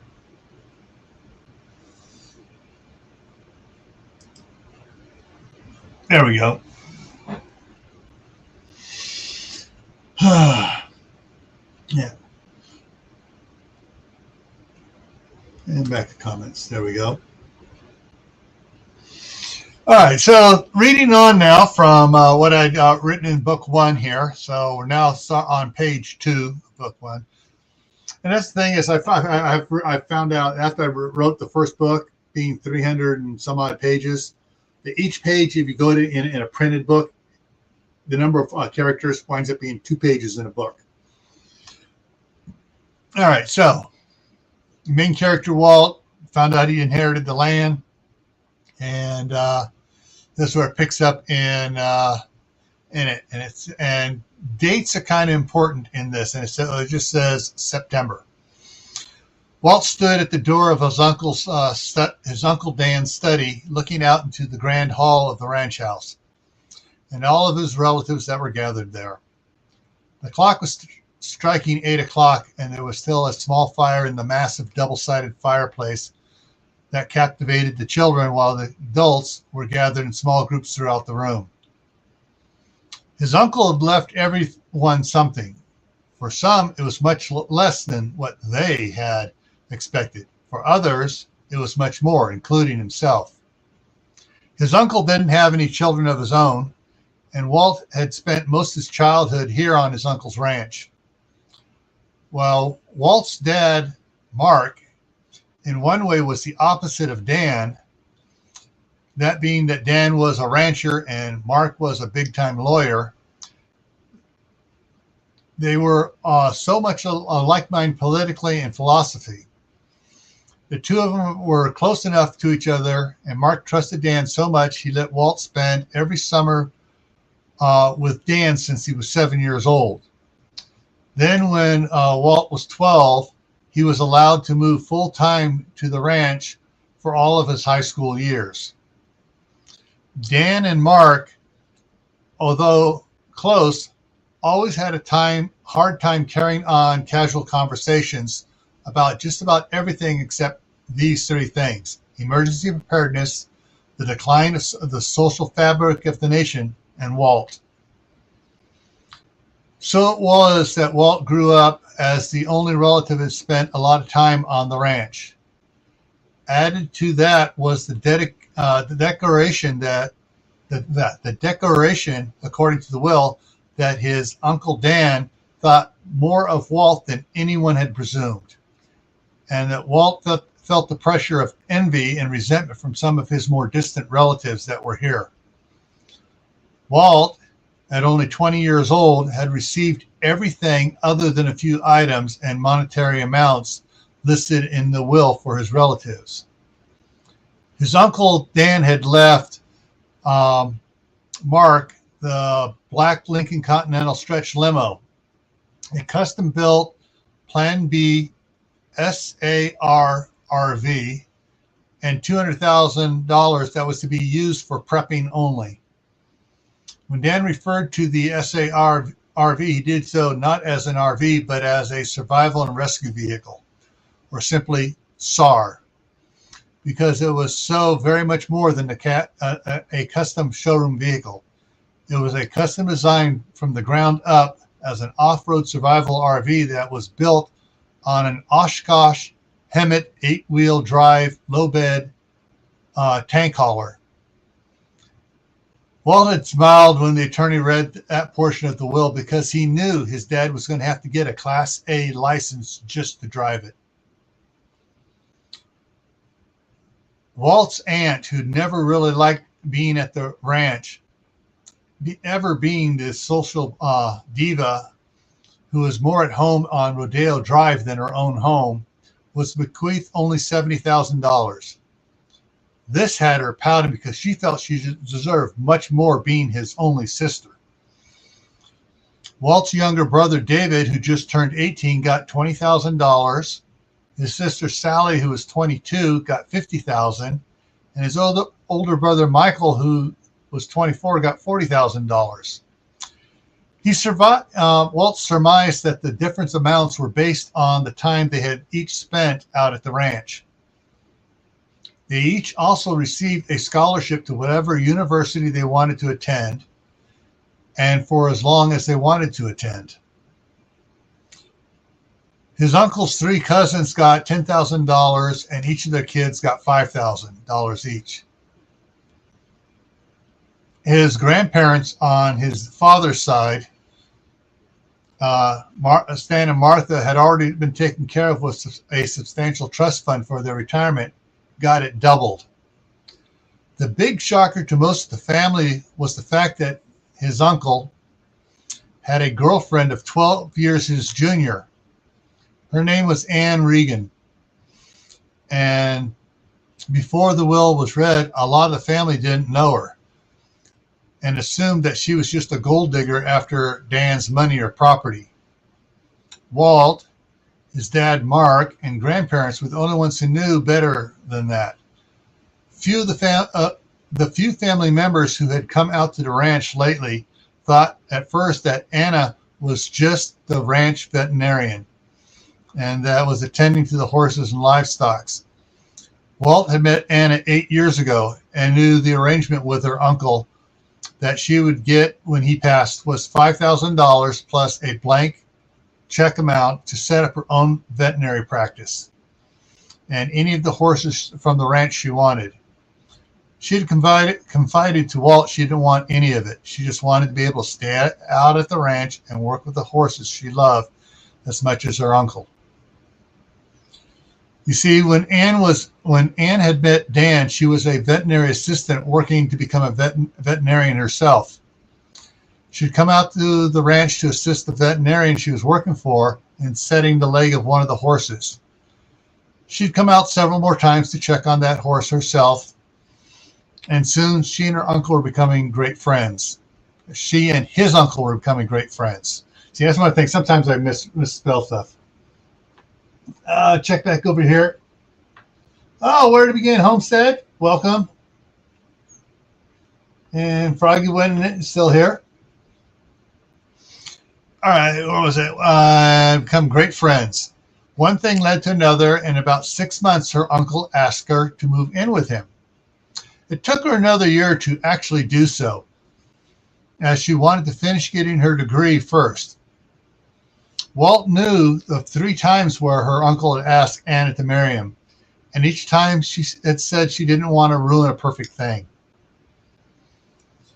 Anna and his uncle were on the way back to the ranch from an evening at a nightclub in Boise the previous Thursday when a drunk driver ran a red light and crashed into the driver's door of his uncle's truck. It wasn't the crash that had killed his uncle per se, but one of the fence posts that were in the back of the pickup of the other truck that flew over the cab and into of the drunk driver's truck and into this driver's side window of his uncle's truck and impaled him. Anna told Walt that as Dan was dying, he was more concerned about what would happen to Walt and Anna more than what was happening to him. She also confided how much she regretted not marrying Dan and having children with him. Anna was now sitting with Walt's grandmother and mother on the big leather couch that Dan and Walt had made several years before. They were trying to and she was trying to comfort them while they were trying to comfort her.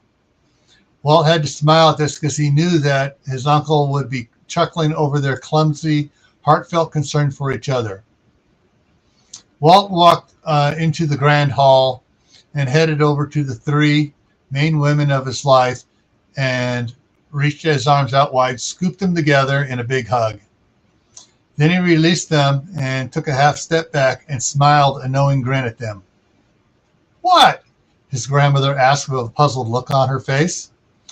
Walt's head bobbed a little bit, just thinking what Uncle Dan would be saying about you 3, trying to help each other feel better when you should be telling stories to make of the good times and the stupid things he did to make you guys laugh.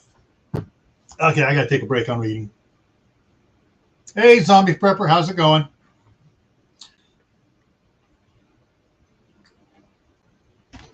And that's just the start. That's just the starting going into the book here. You're trying to build the characters at first, so you know what's going on and everything else. So yeah, that's we're now on page 4 of Against the Wind, the book I wrote. But so this takes place in October, and then scrolling down here.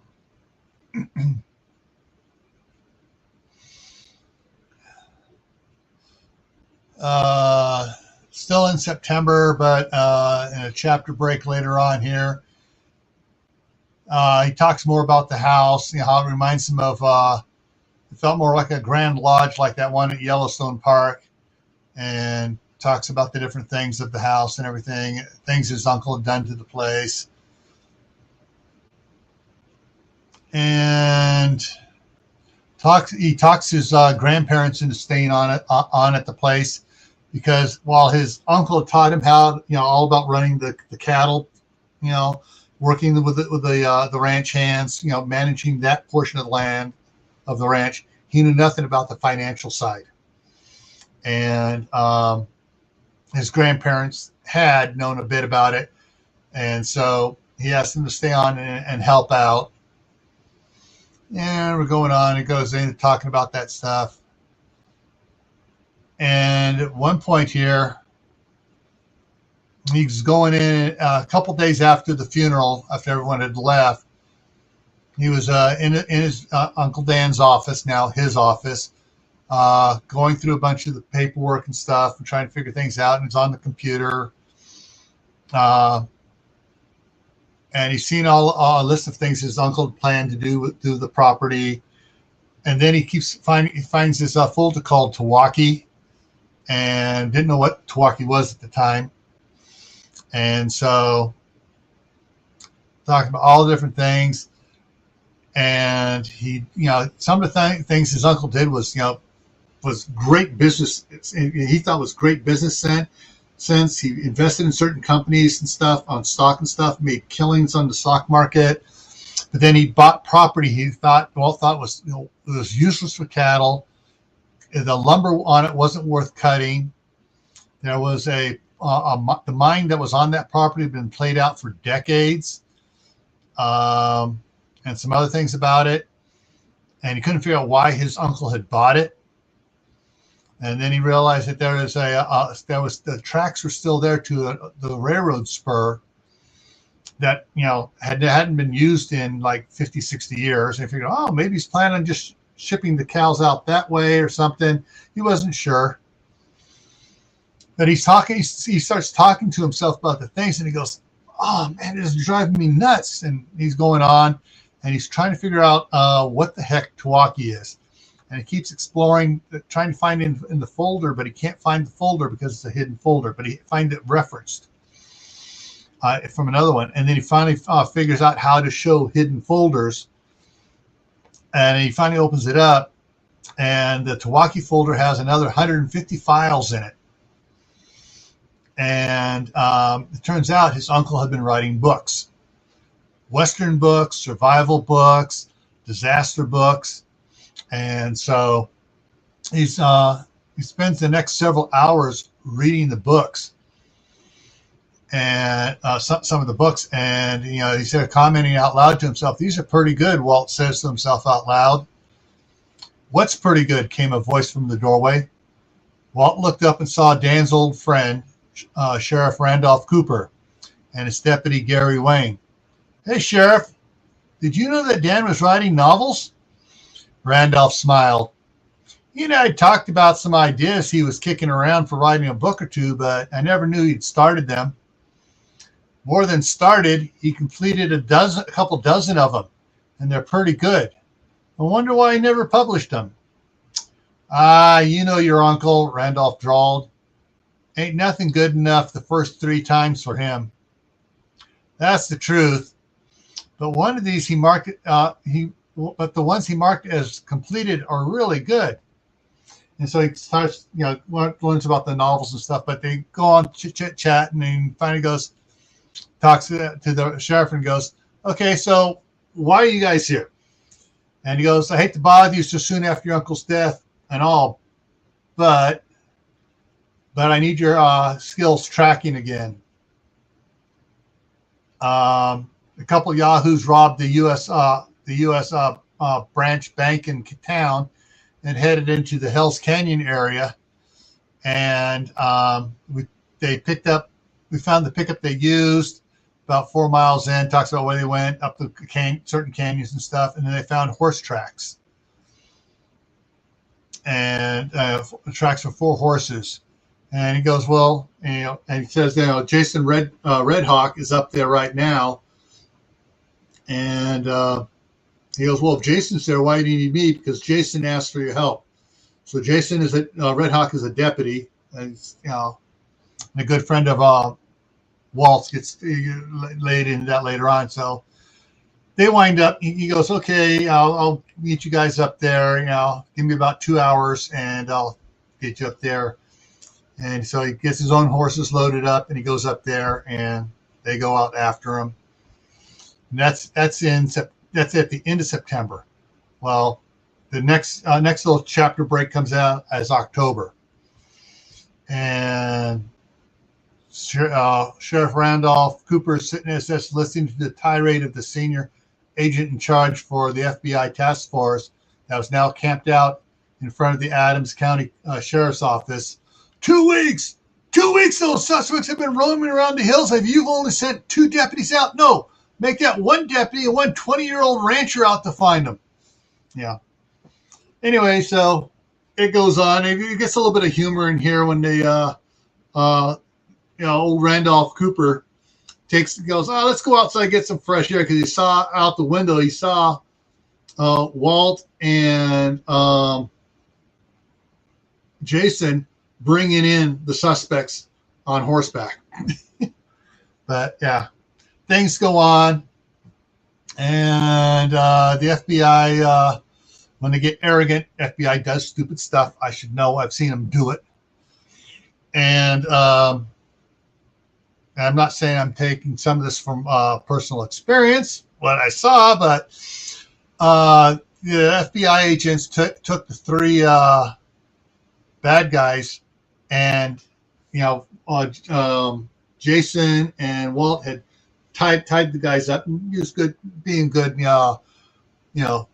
They know they're knots and stuff. Had them trussed up pretty good, and the FBI guys start untying them all at one time, rather than doing one at a time. And they all try to make a break for it and stuff, grab guns and take hostages. And, Walt winds up shooting the three bad guys because they're holding hostages. But that's when one of the other main characters shows up. What was it here? And the special agent Donnelly in charge of the FBI goes, it's not my fault. It's, if you hadn't you didn't have to go off and shoot him. You should have left it to us. And then a voice shouts from across the street, and then we'd have a bunch of dead FBI agents to clean up after. Everyone turned to see five men in black tactical BDU standing against the jet black Ford Expedition with mini 14 bullpups slung across their chest. The one in the middle sorry, let me get a drink here. The one in the middle stepped forward and continued to speak. Yeah, so it is your fault, and that's what's going in my report. Who are you? Donnelly demanded. Special Agent in Charge Davies, U.S. Department of Homeland Security. We were sent here to take over this case. Then to one of his men, he added, Myers, check for life signs.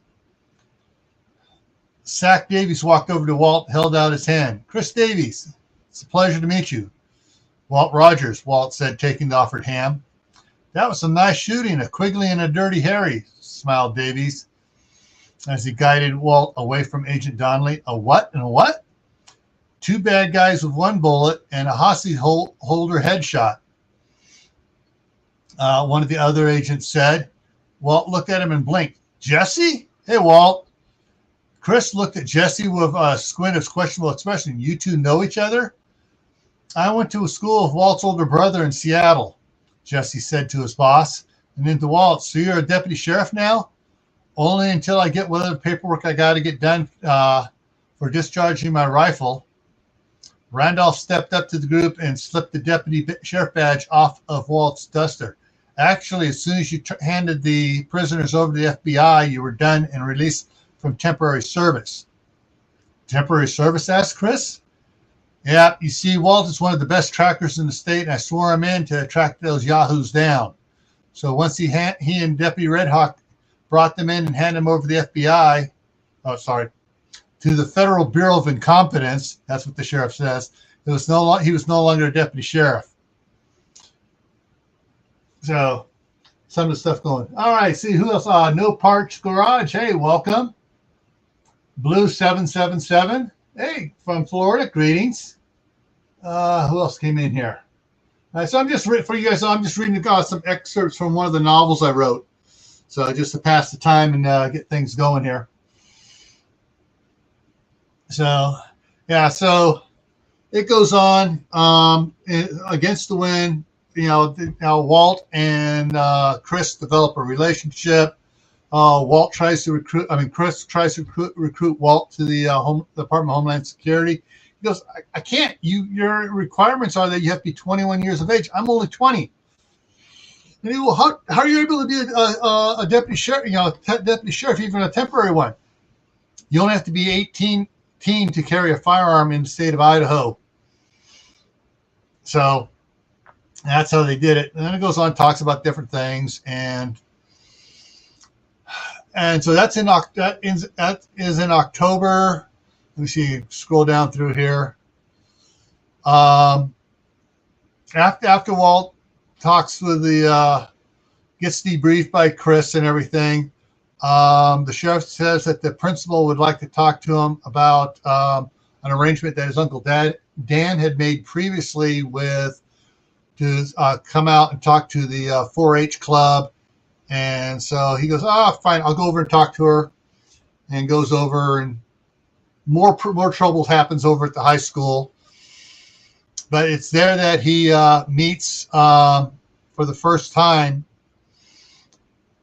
the girl who is at the time is 17, and so this is in October, her senior year. She turns 18 a month or two later, but meets her and a bunch of the girls known as the Girl Squad at the school. They all have different colored hair. One has bright green hair. One has bright pink hair. One is deep dark black hair. One is platinum blonde. One is redhead. They all, they're the cheerleader. They're the cheerleading squad. They're the girls' soccer team. They're in the Future Farmers of America. And so, there's this group of about 9 girls, and they are the core center of the high school. And anyways, after getting them out of trouble that one of the punk kids was trying to get them into with the vice principal, he tells the vice principal, you just call out to the ranch, talk to Anna. She'll make the arrangements for the Future Farmers of America to come out if they still want to. And all the girls shouted, "We do!" And he looked at him. She goes, "We're also Future Farmers of America." And Sarah said with a big smile and gives them a thumbs up, which she later regretted being like that. But those are some of the stuff going on in the book. They start to, the characters start meeting years before the event happens here. And then chapter, that's all a part of prologue. Chapter 1 starts out with a new calling, where in mid-April, the sheriff decides he's going to retire and asks Walt to come into town. Announced that he talked to all his deputies, and they all, want Walt to run for sheriff. And then there's a county commissioner there who goes, "Oh, he can't run. He's only 20. You got to be 21 to be sheriff." And the sheriff said he will be 21 by the time of the election. There's nothing about running while you're under 21, just that you have to be 21 when you win the election. And so goes on, and different things go on and stuff. And with all of the Future Farmers of America spending more and more time out at the ranch there. And then once Sarah turns 18, she starts her pursuit of Walt. Even though she's still in high school, she's an adult now. And he said, "Wait, we can't do this because I'm running for sheriff, and Marston will just love to use this against me." And so they have a romance that they're trying to do, but they can't do the romance. They can't do anything because they got to take the higher road. And so, that's what's going on in there. So, so it's all one of the book called Against the Wind. Hopefully, everybody keep your fingers crossed that I can get enough written on the second and third book, and a couple other books by summertime that I'll have enough so I can start dropping these on Amazon for purchase on Kindles. But that's one of the things going on. And let's see what we got here. Other things going on in side chat. What's okay? Everyone's saying hi to whatever. Yeah. Oh, so just as a little ticker tape going across the bottom there saying, and the reason I'm looking over here to the side, because I got a monitor here, monitor here, monitor over here. And this is where I can see the chat and everything going on over here. I have the my 1,000 subscriber giveaway contest going on right now. And so I think I put it down in the description. Hang on, let me double check here. Checking the other one. Yes, down in the description is the link to the video for the 1,000 subscriber giveaway. If you're interested in trying to get in on that to win one of the prizes for it. The grand prize for the giveaway, or the first place prize, is this $80 book from Doc Bones and Nurse Amy Joseph and Amy Alton. That's them. They've been on my live streams on my other channel and on this channel several times. This is the fourth edition of their book, the Survival Medicine Handbook, the Essential Guide for When Help Is Not on the Way. And this is the color version,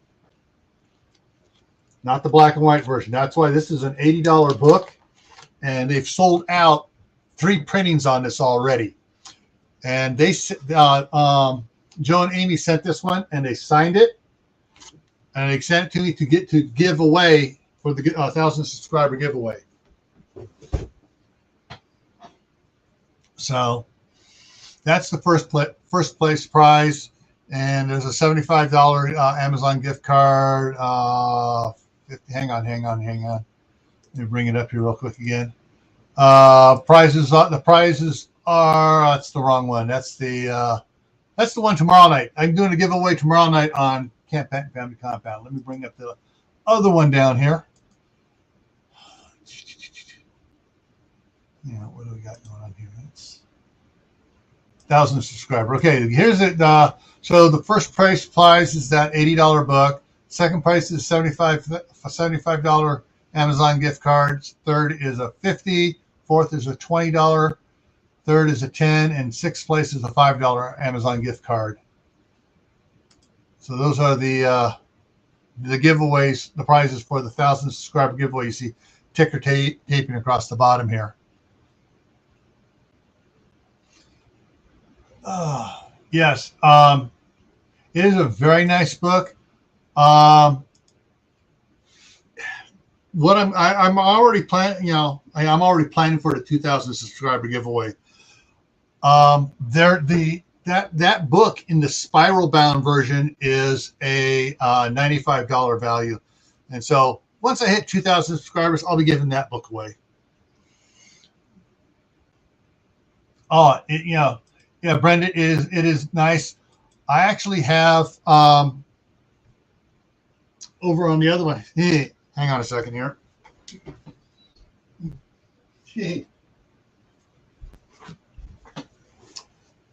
This is and is not the same book. This is the first printing of the color one, and it's number 18 of the 500 first series printing.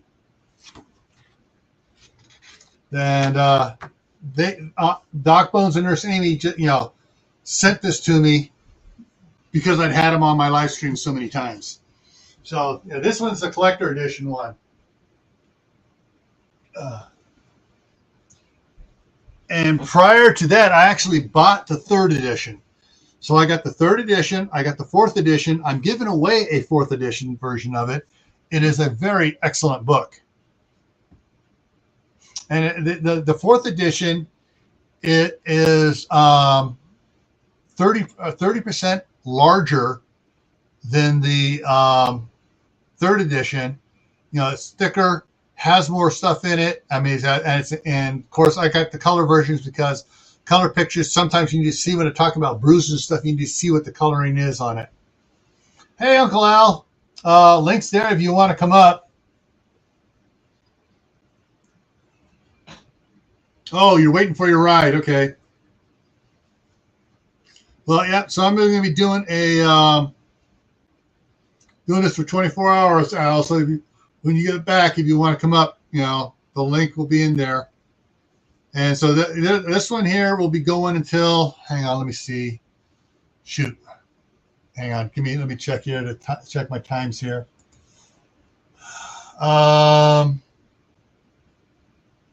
Number 2. I can't see what I think. I scheduled number 2 for another in 3 hours. I bring number 2 up. In 6 hours, or maybe it's 10 o'clock. I don't know. But in about, so it's, what I'll do is I'm going to run about 6, 7 hours. And then I'm going to, so I don't violate YouTube's policy stuff. Part 2, I'll start part 2 and just everybody go over to drop the links and everybody go over there. And then I'll kill this one here. And I'll run that for 6 hours. And then the next one for 6 hours. And the last one will run for 6 hours. So.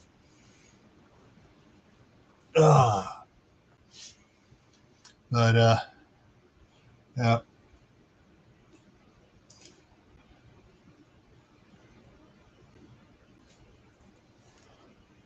And what I try to do in these books I'm writing, I'm trying to use them not only just as entertainment, but also as a teaching tool. And so all the stuff that is done in there is stuff that preppers can and should do if they can afford it. Of course, most of them can't afford some of the stuff. There's only 2 people I know that can afford, and I'm not one of them. The solar system that they set up on the ranch. You get solar. He buys solar panels, puts them on all the barns, on the ranch house. And then he gets so many, he starts selling power back to the power company. And then he also goes out and buys what's called a hydrogen generator. A proper term would be more like a hydrogen producer. And so he takes the solar power, produces hydrogen, takes the hydrogen off that, and it gets pumped into like the big propane tanks people have outside their houses, And he has several of those, one by each barn, a big one up by the house, and one by the shop and everything else. And he fills those up with hydrogen, has an odorizer on it, so it odorizes it like natural gas. And that's what he uses to cook in the oven, in the kitchen. He has on the patio, he has heaters above the patio. And that instead of using propane, uses the hydrogen to heat and when it's cool evenings, to heat the patio area. All the water is heated up from the hydrogen. The horse stables, the horse barn is all heated by hydrogen. The water down there is heated from the hydrogen. So, he uses the hydrogen to, rather than, he does have some electrical stuff he runs straight off the solar panels for daytime use. But he basically uses the hydrogen as the battery bank for a lot of the stuff. And then he also has some hydrogen fuel cells. So like in the middle of winter, when all the panels are covered with too much snow and he hasn't had a chance to get out to scrape them off, he runs the hydrogen fuel cells to produce the electricity he needs.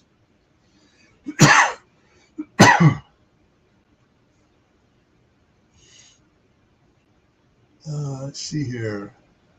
Did I miss somebody here? Zombie. No part. Garage. Oh, okay. Sorry. I saw AID's abbreviation for Where to Begin Homestead. It's like, whoa.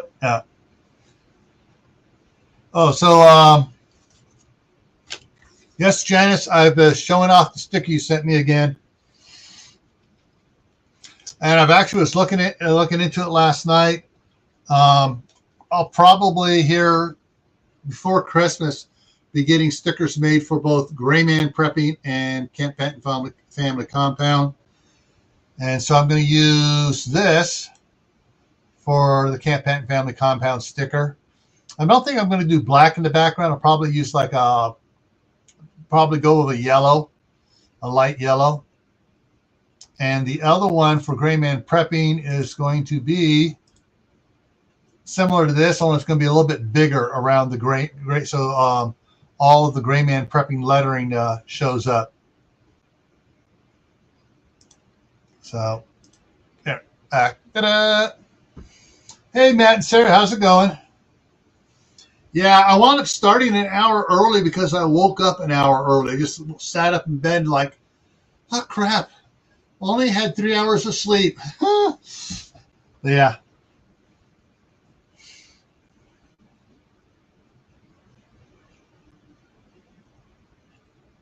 All right, Al, have a good one. That's Uncle Al, Die Bullfrog 71 for those that don't know him.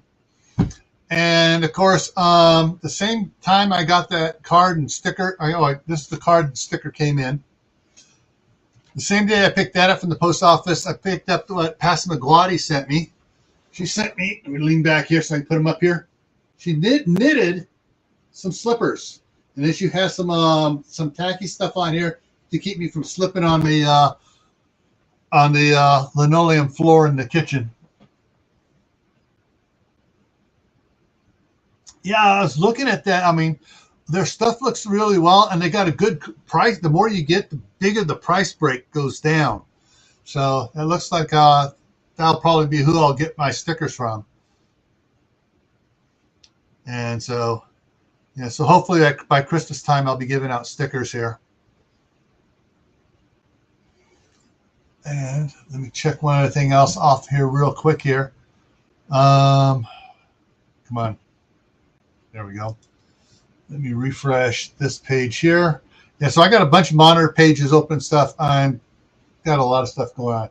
Whoa! Okay, I got to change my ticker. We're now at, I picked up another subscriber. Thank you to whoever subscribed. And that was No Parts Garage subscribed. Thank you. And the reason I know that is because if you have under 1,000 subscribers and someone subscribes to your channel and rings the bell, you get an email notification tell you that person subscribed.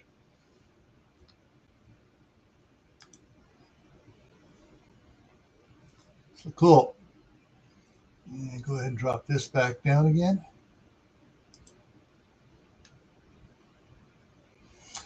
Yeah, these slippers are actually pretty comfortable, for going around and stuff. So better than just going around in my sock feet. Since I'm probably not going to go out, I know, maybe later on today, depending on what it looks like, I may take the Kindle and set it up outside here and fire up the tractor and show you I can do a little tractor work and finish getting the snow the rest of the way off the driveway.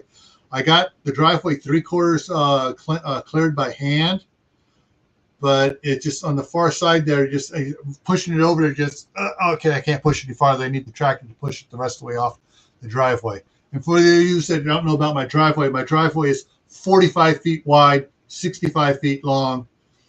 And so it's the whole width of my my shop plus a little bit more. That way I don't have mud and stuff in front of the shop when I'm working on stuff or driving vehicles in and out.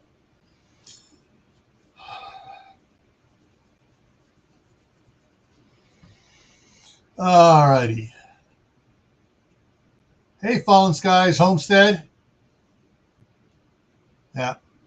Yeah, this is I would actually like to have something like this, but actually would it be even better than this one? Would be, hang on, we get here, would be this one here. All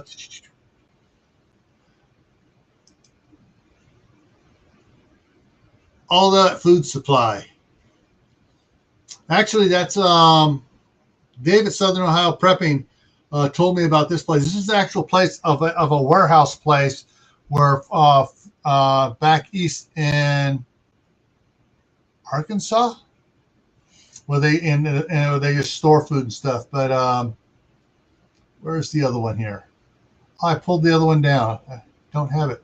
Do I? Oh no, there it is. There we go. There's the bunker I'd like to have with all the freeze-dried food and stuff. About 10 years worth of food. Or we can go visit NORAD. Or we can check out the truck I want to get. This is by Plan B Supplies out of Provo, Utah. They took a 5-ton military truck, raised the roof on it, added 2-bench seat crew cab behind it, and really slick unit. Oh, and it has a roof hatch too on it. But this is one of the two ones I mainly use when I'm doing my your prep for today. This one or this little setup here. This one, Dave from Southern Ohio Prep me sent me this picture to use as a backdrop.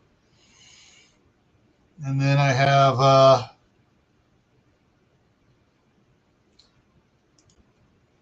the Duke. All right, pop quiz. Who can answer what movie this scene is from? Okay, you got John Wayne, Kirk Douglas, and Oliver. Let's forget his name. But so who can guess what movie, John Wayne movie, this is from? Let's see here. Of course, then sometimes at night I run with this one here. It's Looney Tune time. And those that know me will know what my favorite holiday is, know why I have the Slash Street Boys from Camp Crystal Lake. And there's another cool truck. This is one my son sent me. He wants to get this one. This is the Super Crew Cab one. Let's see, get back up here too. I will go for this one here.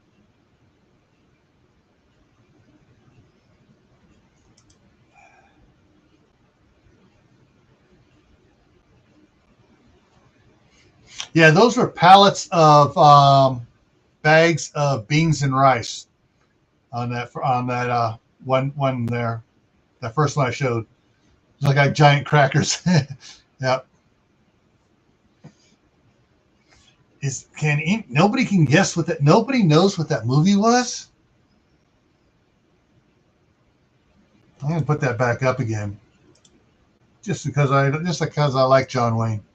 I actually met John Wayne. I used to play with Ethan, his son, at my grandfather's place in San Fernando Valley. John Wayne, his production company is called Bat Jack, and he stored most of his equipment over at my grandfather's place. Nope. Not Four Sons? Nope. I'll give you a hint on this. The movie also had Keenan Wynn, and the name of the movie was about a type of a vehicle they were going to rob.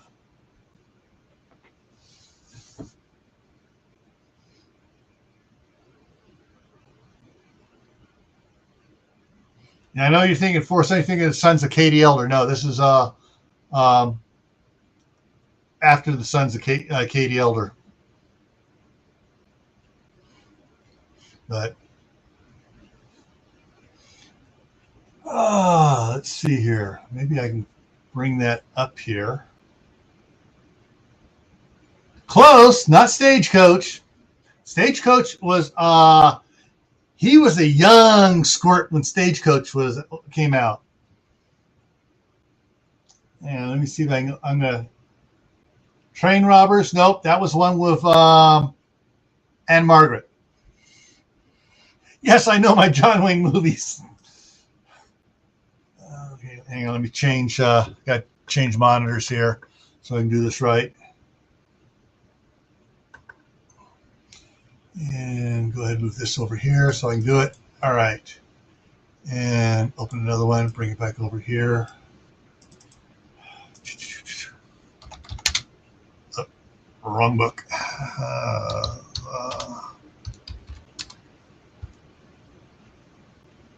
It's a 1967 film.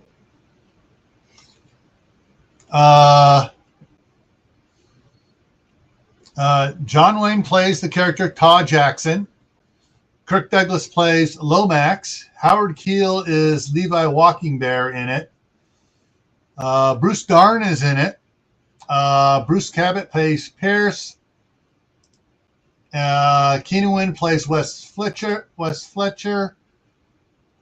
And so that's actually Howard Keel.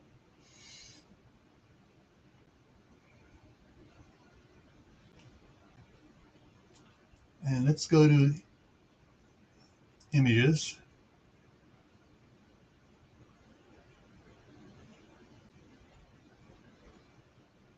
Where do we go here? What's the one I want to put it out?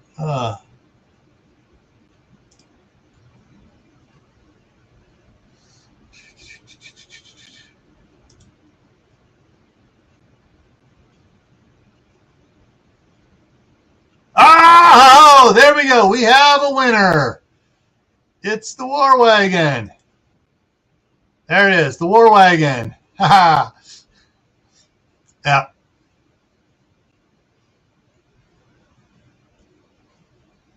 And do they actually have a picture of the War Wagon close up?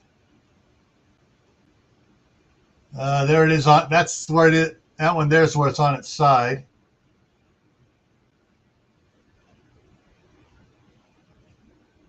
There we go. There's the War Wagon.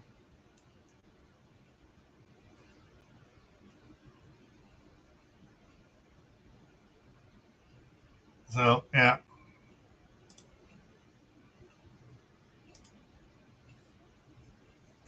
Yeah, back in the 70s, John Wayne drove a green Oldsmobile Vista Cruiser station wagon that had been customized.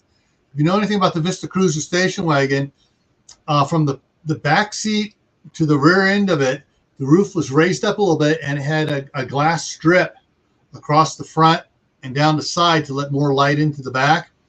Well, they took that glass strip off and raised the front of it up to give John Wayne more headroom.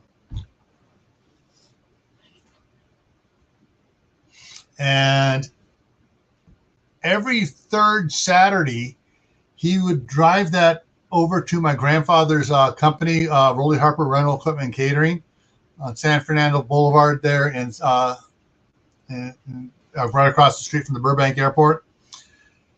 And he would be over there, and he would have lunch with my grandfather and my dad and my mom, and my brother and I would go out there, and we'd sneak out there and get his car all washed up and everything. He'd come out, he goes, "They did it again. I didn't hear him this time."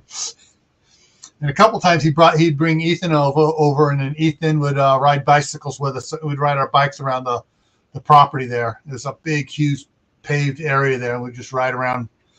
Yeah, put up little boards and do a little ramp jumping and stuff.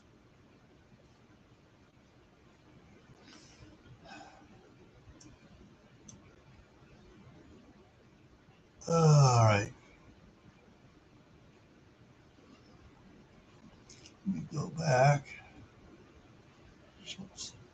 Go ahead and drop that off and bring. It's up there. Okay.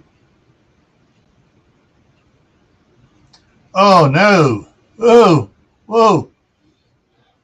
All right, guys. Keep Lewis in your hearts. He's getting freezing rain there in Canada, up there in Ontario.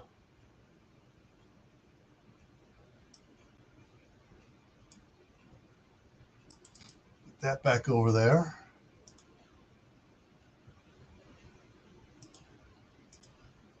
And do a little bookkeeping here, or housekeeping here with my computer. And I got notifications over here. Ah, whoa. Okay. Several I get my YouTube video notifications, and I got one up. One of the channels I follow is Suspicious Observers. And come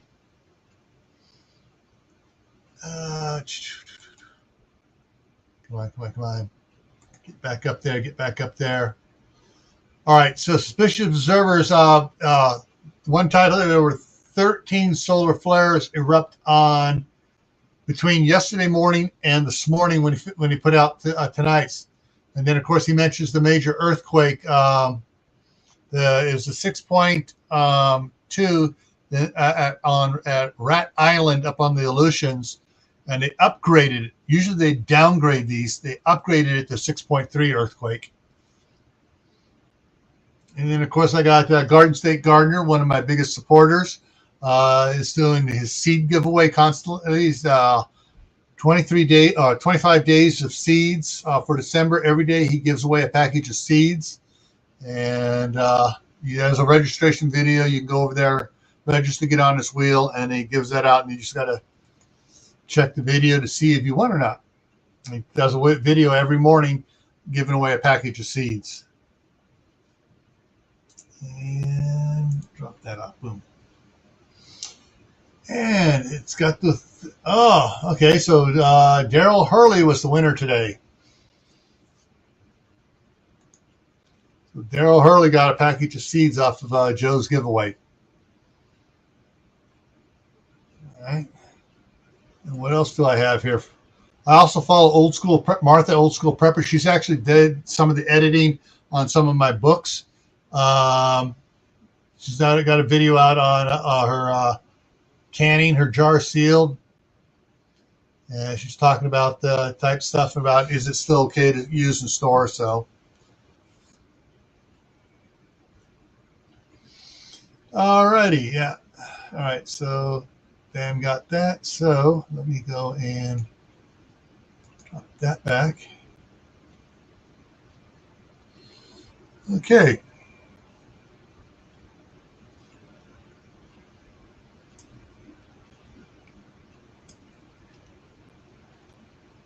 All right, so what's the temperature where you guys are at? Let me pull it up and see what it says the temperature is outside here. Hit the refresh button on it here.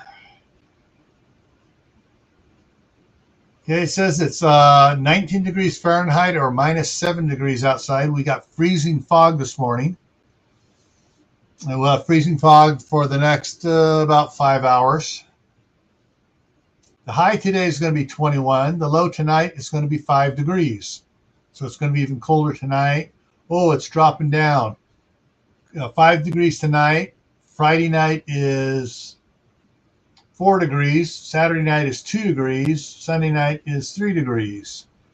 And what's Monday doing? Monday's coming back up to 11. So we're warming back up again. And it's warming back up, so we're going to get snow. Get back over there.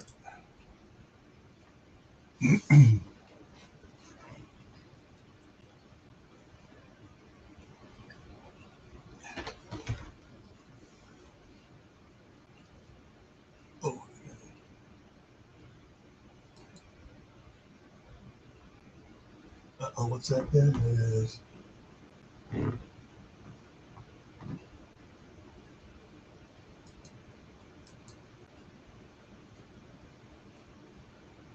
just checking something on my other computer here for a second.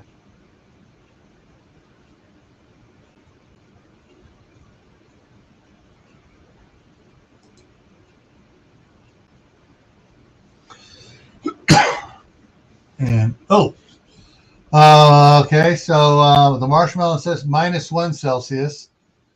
So if we're -7, that means you're warmer than we are. But it's just enough for the rain to freeze there for you. Okay, and what do we got here? Troop 1351. And let's see what we got on this computer over here. Okay. Might as well keep the chat going here and do the other one. That's there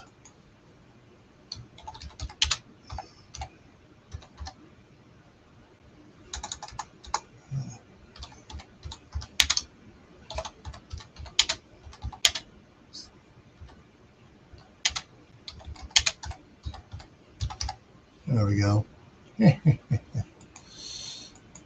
All righty, so I got that there.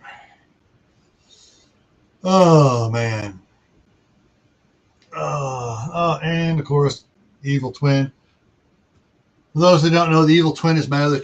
Whichever channel I'm live on, the other channel I always comment on it as the Evil Twin being out there. So.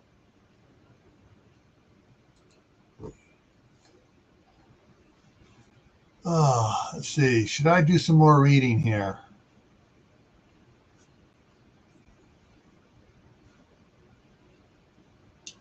All right, let's take a look at this. Let's talk a little bit more about the book. All right, so mid-April.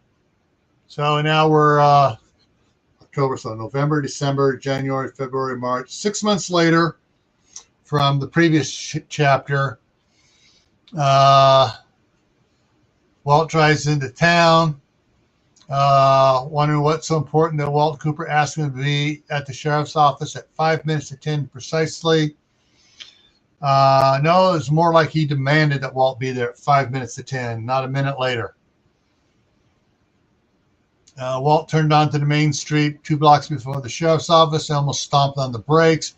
There are about 15 cars, pickups, and SUVs parked in front of the sheriff's office, and about 50 people standing around looking at the old cedar doors of the office.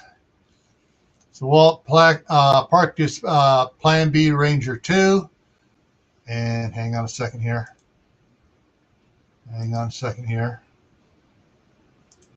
There we go. That's the Plan B Ranger 2. Parked the truck a couple blocks away and was walking over to it when one of the people in the crowd asked him, Mrs. Butterfield, who ran the bakery, asked her, you know what's going on? We were told to wait until you got here. And he goes, I have no idea myself other than the fact that the sheriff told me to be here 5 minutes of. And as he walks on up, he sees his friend Jason Redhawk, one of the deputies, spots them, sticks his head back in the door of the sheriff's office and shouts, he's here.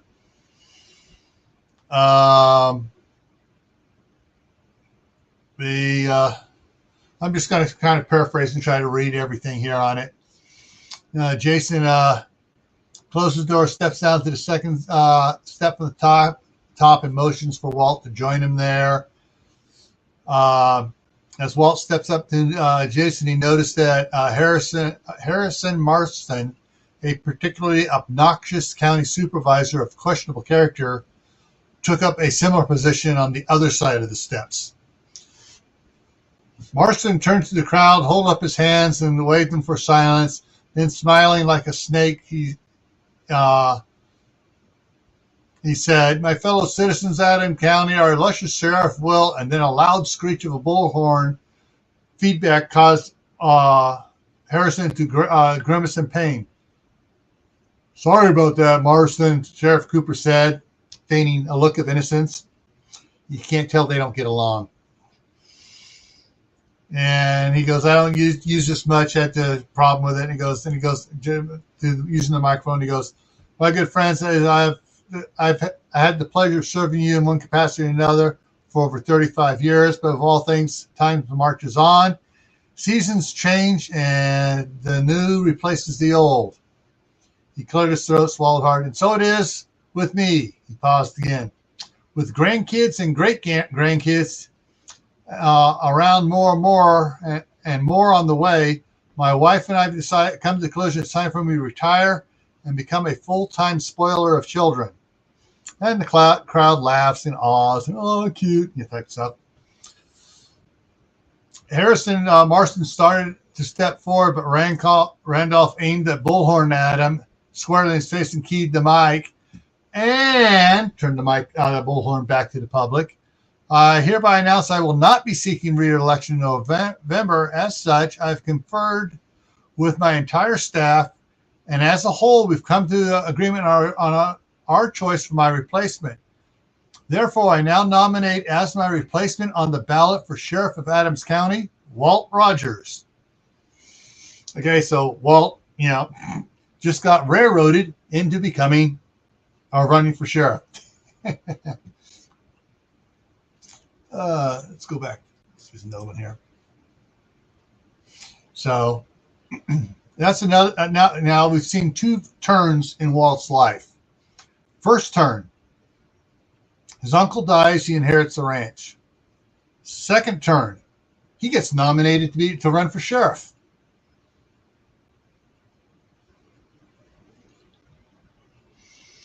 And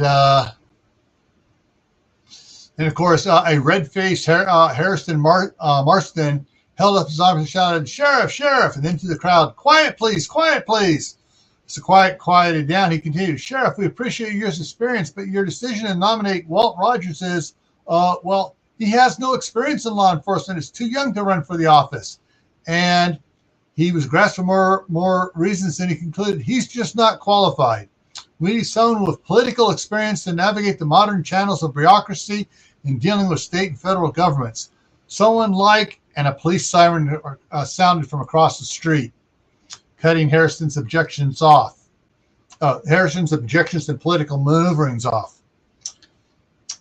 And those who were here earlier are going to catch the same thing. There stood 5 men in black tactical BDU standing in front of the jet black Ford Expedition. One of them held the vehicle's microphone in his left hand, while everyone else turned their attention away from Martian. He switched from the siren to the microphone on the switch. Said, "These are good people of Adams County. I'm Special Agent in Charge Chris Davies, U.S. Department of Homeland Security. I'm here to conduct a special investigation, but with what I just heard, I feel I must address the situation with Sheriff Cooper's announcement first." He tossed the microphone back into the Expedition and walked across the street towards Walt and the sheriff, and spoke in a serious demeanor. "The last time I was here in your community was 6 months ago when Walt Rogers answered the request of your sheriff and went well above and beyond his civic duties and spent 2 weeks in the woods assisting Deputy Red Hawk in tracking down and apprehending 3 bank robbers." The crowd parted before him as he continued. "I had the duty, nay, I had the honor of debriefing Mr. Rogers. And at that time, I was authorized by the Secretary of Homeland Security to offer him a position in our department. Much to our disappointment, he declined the offer, stating he was too young and that his life was here in Adams County. He had no desire to leave it." Chris held out his hand to Walt, who took it firmly. Many of the crowd broke out in cheers and applaud. When the crowd quieted down, Special Agent Davies started again. "Walt, 2 weeks ago, my wife and I bought some acreage here in Adams County. She is currently setting up housekeeping as I speak. We made this decision in very large part to you, so I can say unequivocally as a federal agent that I believe you to be the best man for the job, and as a new Adams County resident, I will back you to the best of my ability." "But," Martians shouted before anyone could say anything else, "as you said, he's still too young to be sheriff." "Right now, but he'll be old enough before the election." Randolph spoke up. "I checked the state. There's no age limit for running for office, just that you have to be of age by the time you're sworn in." So, yeah, he's been roped into it. "Hey, Joe's in the house. Woohoo, Garden State Gardener is here. All right, Joe." So those that are just in here that aren't subscribed to Joe, go check out Garden State Gardener. He gives away a lot of seeds and stuff. Every Sunday he has Sunday Fun Day at 7 o'clock Eastern. And you can you just got to make a comment on the registration video on Saturday. He adds you to the wheel, and you can win all sorts of stuff, seeds, knitting stuff, other stuff he gives away. It's really cool.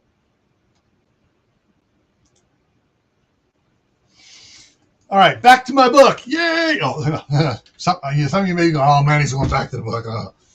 But anyway, so in mid-April, he gets harangued into running for sheriff, and still on the steps of the sheriff's office there. After minutes of being ignored, Marston worked his way back through the crowd to approach Agent Davies. "Just why are you here, Agent Davies?" he practically shouted so everyone would hear. The crowd quieted in anticipation of the answer. I'm here to investigate possible money transfers between Recon Properties and the terrorist organization Akmar Import Exports. Hey, isn't Recon Properties your realty company, Marston? Deputy Jason Red Hawk asked, just loud enough so that almost everyone in the crowd heard it. And a wave of murmuring spread across the crowd like wildfire and around town. All right. Picking up early May. Starts off, say Ahern was washing down Ajax, the 2.5-year-old Clydesdale, which Ann Regan had assigned her to take care of as part of the Future Farmers of America organization's time on the ranch.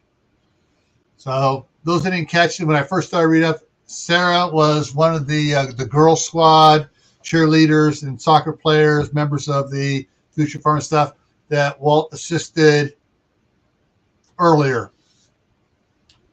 Ann Regan is the veterinarian who lives at the ranch. She used to be Walt's uncle's girlfriend. And it says, okay, that was a sign as part of her time at the ranch. A sign was a bit of a misnomer, as Sarah practically jumped over the corral fence in a single leap to get at him when she first saw Ajax, a rescue horse. Ajax was malnourished, stunted in growth, being only 14 hands high, and very skittish around people. Sarah had spent the next 2 weeks working with him to gain his trust, and another 5 to get him fully healthy again. His coat, which was a pale gray, was now a rich dark gray, and his feathering was starting to fill in. Ajax seemed to love the washdowns. Once he was wet, he would lean into Sarah slightly as she scrubbed them with a brush, or would try to rest his head on her shoulder and rub the side of his head against hers. Always he would lift his hoofs up so she could scrub the bottoms. By the end of his washdown, he would get her as wet as he was. Sarah was glad that Walt had built a wood-based wash station to keep them from getting muddy from Ajax prancing. This had become a 3 times a week ritual that Ajax was becoming more, and that had Ajax now becoming more relaxed around other people. After the washdown was complete, she went through a half dozen or so towels drying Ajax off. Once he was dry, she'd walk over to the clothesline she'd strung a couple weeks ago, hung the towels out to dry. Then she headed to the door of the storage room that was built for the wash station. There she slipped off the big rubber boots, opened the door, and stepped inside, took off her wet clothes, grabbed another towel, dried off, put on clean, dry underwear, jeans, and Western shirt, the type that snaps down the front instead of buttons. She quickly pulled on a pair of boot socks, slipped on her Tony Lama boots, and started fixing the snaps on her cuffs of her shirt, and opened the door and stepped out and almost walked into Walt. You're still Walt stammered and wiggled a finger halfway, pointing at her front shirt being undone. Showing a lot of cleavage there. Sarah glanced down, seeing the shirt was still open, quickly looked back at Walt, seeing the slight blush on his face. She asked with an impish grin, "Do you like?" As she started snapping her shirt closed from the bottom up. Walt started to say more, shook his head. "I got to go check on the water tank," spun around quick down his heels. "Walt!" she called loudly after him. "Look at me." Walt stopped, still facing away from her, took a couple breaths, and turned around. "I asked you," as she finished snapping the shirt closed. "Do you like?" Yes, I like. Very much. But I got to go." "Can I go with you?" she asked as she looked at him with her head cocked slightly to one side. It'd be better if I went alone," Walt said, the stress heavy in his voice.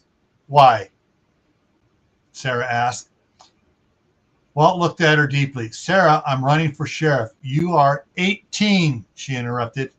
Still in high school, Walt continued, and Marston and some others would claim that I'm a child molester and spread all sorts of lies. And I don't want you to have to go through that. And she asked, and I got to keep control. What, of me? No, not you, of me. Because I turn you on or because you really like me? Yes. Yes, because I turn you on or because you really like me? Both, Walt said hesitantly as he turned redder. So you have to take the high road, Sarah sighed as she wrapped an arm around Ajax's snout and hugged him. I'm afraid so, Walt said, resolutely putting his hands on his hips. But you do have strong feelings for me. Yes, Walt whispered, looking at the ground, blushing bright red. So, Sarah started with hopes in her voice and paused to give Walt for Walt to give her a positive sign. So we have to wait until we have to do nothing until after the election. Okay, she said. But can we still talk? Walt hesitated a few seconds, then she added, I'll try to keep it just about future in general, the ranch, college, or being sheriff, our families, politics. Politics talk could kill any sexual feelings, according to my dad, Walt chuckled.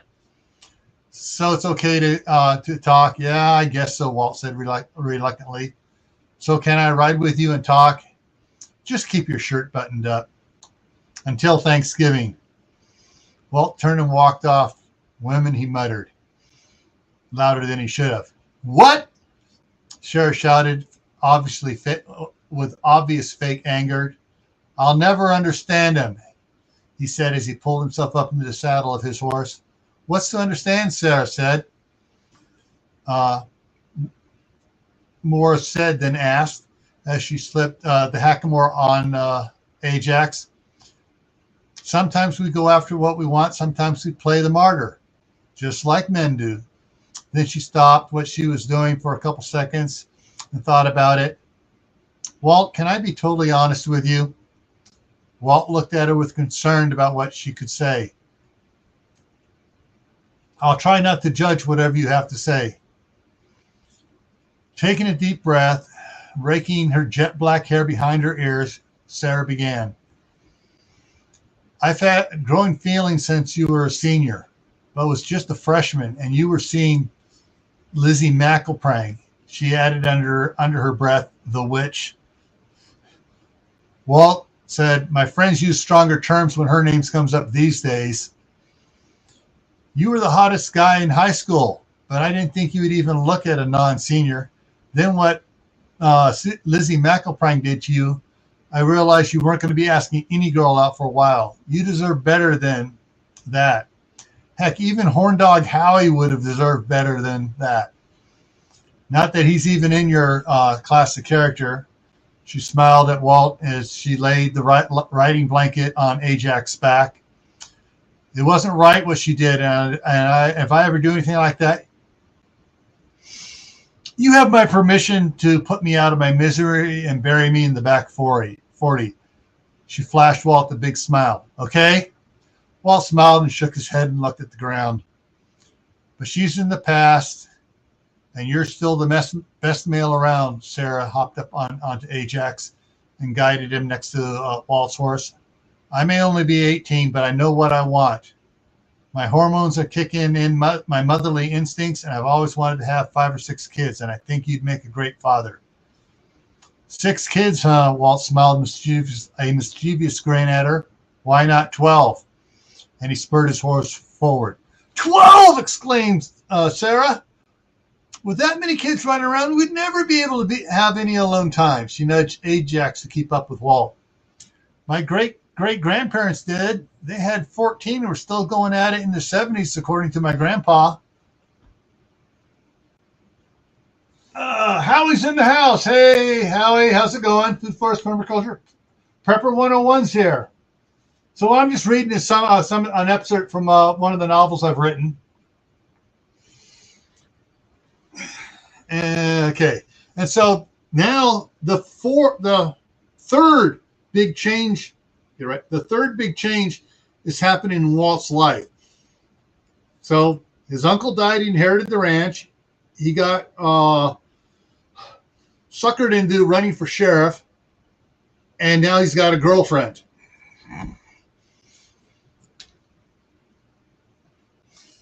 All right, and that goes on for a while. And then we're into the end of May, end of the school year. And so I'll start off on this next subchapter. Excuse me. Walt knew it was Sarah's doing. He just knew it. But she had sworn she had nothing to do with it. She said it was all Danny, Amy, Cindy, Jerry, and Randy that had suggested that he be the keynote speaker at the graduation ceremony at the high school. She even added that Randy wasn't even graduated and he was the biggest booster of the idea. When Walt asked her who put the idea into Randy's head, she said Jerry had said something, and Randy was all over it and ran with it. Walt still thought Sarah was behind the whole thing somehow. Walt talked at the graduation ceremony. Walt had talked about this time at the high school and how it shaped his life, the joys and the sorrows, the good times and the not so good times. He made note that sometimes adversity brings out the best in people if they don't let it get them down. He gave his personal experience with the death of his Uncle Dan and how it brought his grandparents back to him and the new life they had helping him run the ranch. Hang on a second. Hang on. I just had a typo here I got to fix. Misspelled a word. And save. He talked about duty to family, friends, and the community. He cried when he told them of what really happened when he helped his good friend Deputy Red Hawk track down and apprehend the bank robbers, and having to kill the bank robbers, FBI let them get the agent's guns and take a hostage. How sick he was while being debriefed by Special Agent in Charge Davies. There was shocked silence from among the audience hearing the true story. He paused to wipe the tears from his eyes. No, when he paused to wipe the tears from his eyes, Tammy Taylor stood up in the audience and shouted her profound gratitude for Walt saving her life that day. Then everybody broke into applaud and cheers. When Walt was able to hush the crowd, he choked on his words when he expressed his hurt to his soul at having done what he did. But he emphasized that no matter what the cost, he'd always step forward to help any citizen of Adams County, as he knew many of the graduating class would do too. Then he named off 10 of the class members who were members of the Venture Crew, the FAA organization, the Radio Club, and praised them for their service. He blamed them for being the speaker this evening. After the laughter settled down, he thanked them for their extra hours of service with the rescue animals at his ranch, and said that it was on the shoulders of those who served others that the county was going to grow and thrive.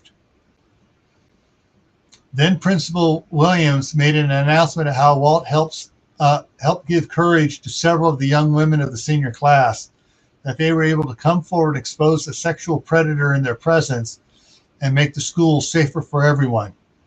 She announced the students had petitioned the school board for a special award to be given out each year at graduation to the person the student body voted for as their protector of the year. They also named the award. They also had the board named the award the Walt Rogers Guardian Angel Award. Cindy Montoya, Amy Young, and Jerry Gray came out on stage with a plaque and a pink and blue ribbon with a big red heart and a gold halo on it. Cindy and Amy placed the ribbon around Walt's neck and clasped it in back. Then Jerry handed him the plaque. Then Amy took the handheld mic. Walt, you've given some of us a lot of your time and resources, and free run of your ranch to work with the rescue animals and for keeping the future farmers of American animals at. But for us girls, you stood by our side and took up our safety without hesitation. For that, we thank you. She quickly kissed Walt on the cheek and was followed by Jerry and Cindy. Our hero, Amy shouted, and the entire audience stood and applauded. Principal Williams asked Walt to stand in the commencement line during the ceremony. Sarah shocked Walt by giving him a hug and a kiss on the cheek when she shook his hand. But to his relief, so did Patty Akins and then Lisa Aaron and all the girls of the graduating class. But his big surprise came when Big Dave Brock gave him a man hug, and that started most of the guys giving him man hugs too. After the ceremony, Randolph Cooper came up to Walt as he was shaking, and as he was shaking his hand, said, "Well, my boy, tonight really cemented you in the hearts of a lot of families." Walt said, "Do you think it'll help in November?" It sure put Marston on his ear. He snuck out of here like a puppy that peed on the carpet. And I made sure to point that out to the editor of the newspaper. So, all right, so that ends May. So as we started in the book, we started in September, went through October, April, parts of it, now May. Now we're going into chapter 2, and it's Labor Day. And we're going to hold on to that. I'm going to give my voice a rest on that for a minute. All right, so Janice has got to go feed the animals. Cool. I got to drink some water.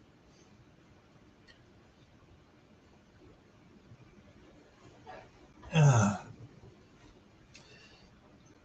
let's see. And so just to remind, hang on, okay. Just to remind those that usually come up here, the link is at the top of the chat there pinned. To come up if you want to come up and talk about whatever you want to talk about. It doesn't have to be what I want to talk about.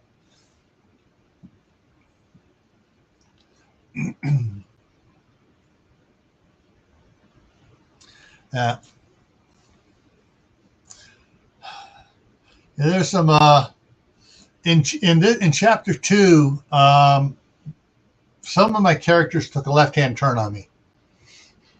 You know how you want to make a story up, you have ideas where a character is going to go, and as you're writing it, you write things in there, and the character try to develop the character, and the character's personality develops, and suddenly it starts to take on a life of its own, and you try to fight it sometimes, and it just doesn't work.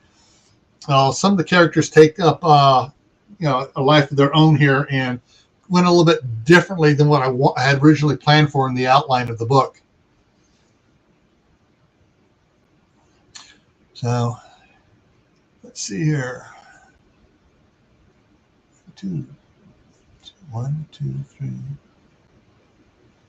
4 hours. Okay, I'm trying to remember. Got to keep in mind when I got to switch from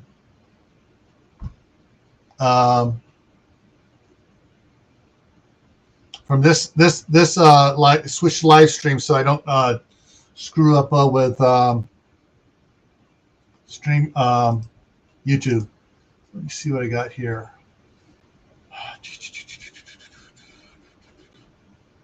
Okay, so it's just to be 10 o'clock is when I got to start the next one. Okay. All right, get back there. So I got to make sure my times are set for. All right. So I'm not going to read too much of. I'm going to gloss over a little bit, several things. Just give some. I'm going to try to give some background here. Some of the characters because they are developing and they become important characters. So Anne Regan, the veterinarian at the ranch, was riding her dark brown horse across the pastures towards the stables. And talks about the horse and stuff, blah, blah, blah. She sees 2 vehicles at the stables already, as usual. One was an older model Suburban, and she thought to herself that would be Sarah and Cindy. The other was an ex-National Park Service truck an F-550 crew cab, still painted that god-awful lime green that the service truck, that the National Park trucks are painted. That would be Danny, Jerry, Amy, and Randy.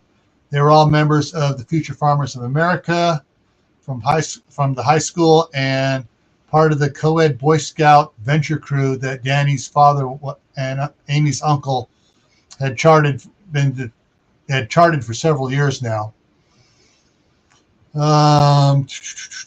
These six were always early, about 2 hours early for their Saturdays, but about 2 hours early for Saturday sessions. And they were the only ones that would come out every day after school and after church on Sundays, except when they were on the venture crew activity. So they're talking about them.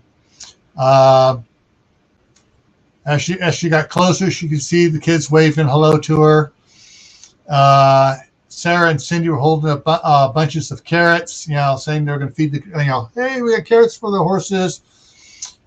And just then, Ajax, the half-year-old Clydesdale that Sarah had been working with, came trotting out of the stables. Damn it, he did it again, Anna said under her breath. How does he keep getting that stable door open? Evidently, since Sarah had been working with Ajax, whenever he heard her around, he'd get out of his stable. He was an escape artist for a horse. What surprised her is that the kids were all there on Labor Day instead of being downtown at the parade, all the festivals. And as she got closer, she started talking to him. Hey, what's going on? Hey, Ms. Reagan, they said together. Hey, guys, Walt's letting you ride the horses in the parade today? Yeah, didn't he tell you? No, I haven't seen him for a couple days. Yeah, he's been kind of busy down at the campaign headquarters, Danny chimed in. Friday, I told him we had a float in the parade, and he said we should ride the horses in the parade, too.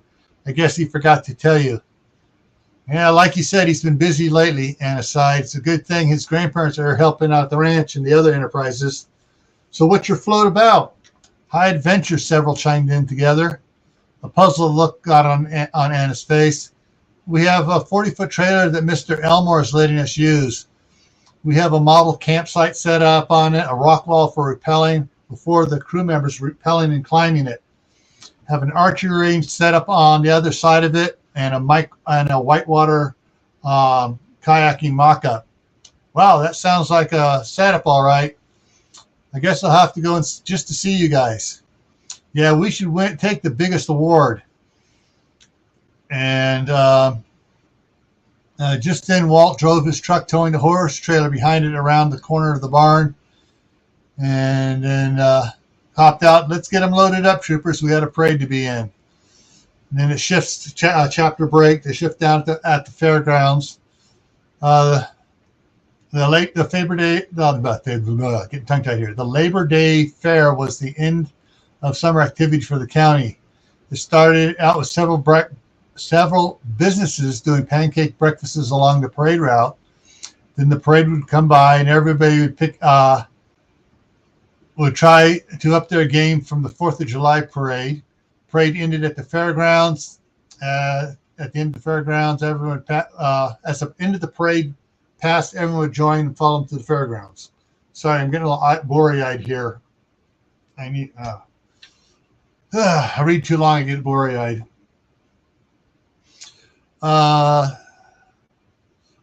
There'd be all the normals you expect to be at a fairground, rides for the little ones and not so little ones, food booths, all sorts of twists on the potato, being in Idaho, 4-H Club, Future Farmers of America, as well as local ranchers showing off their best animals.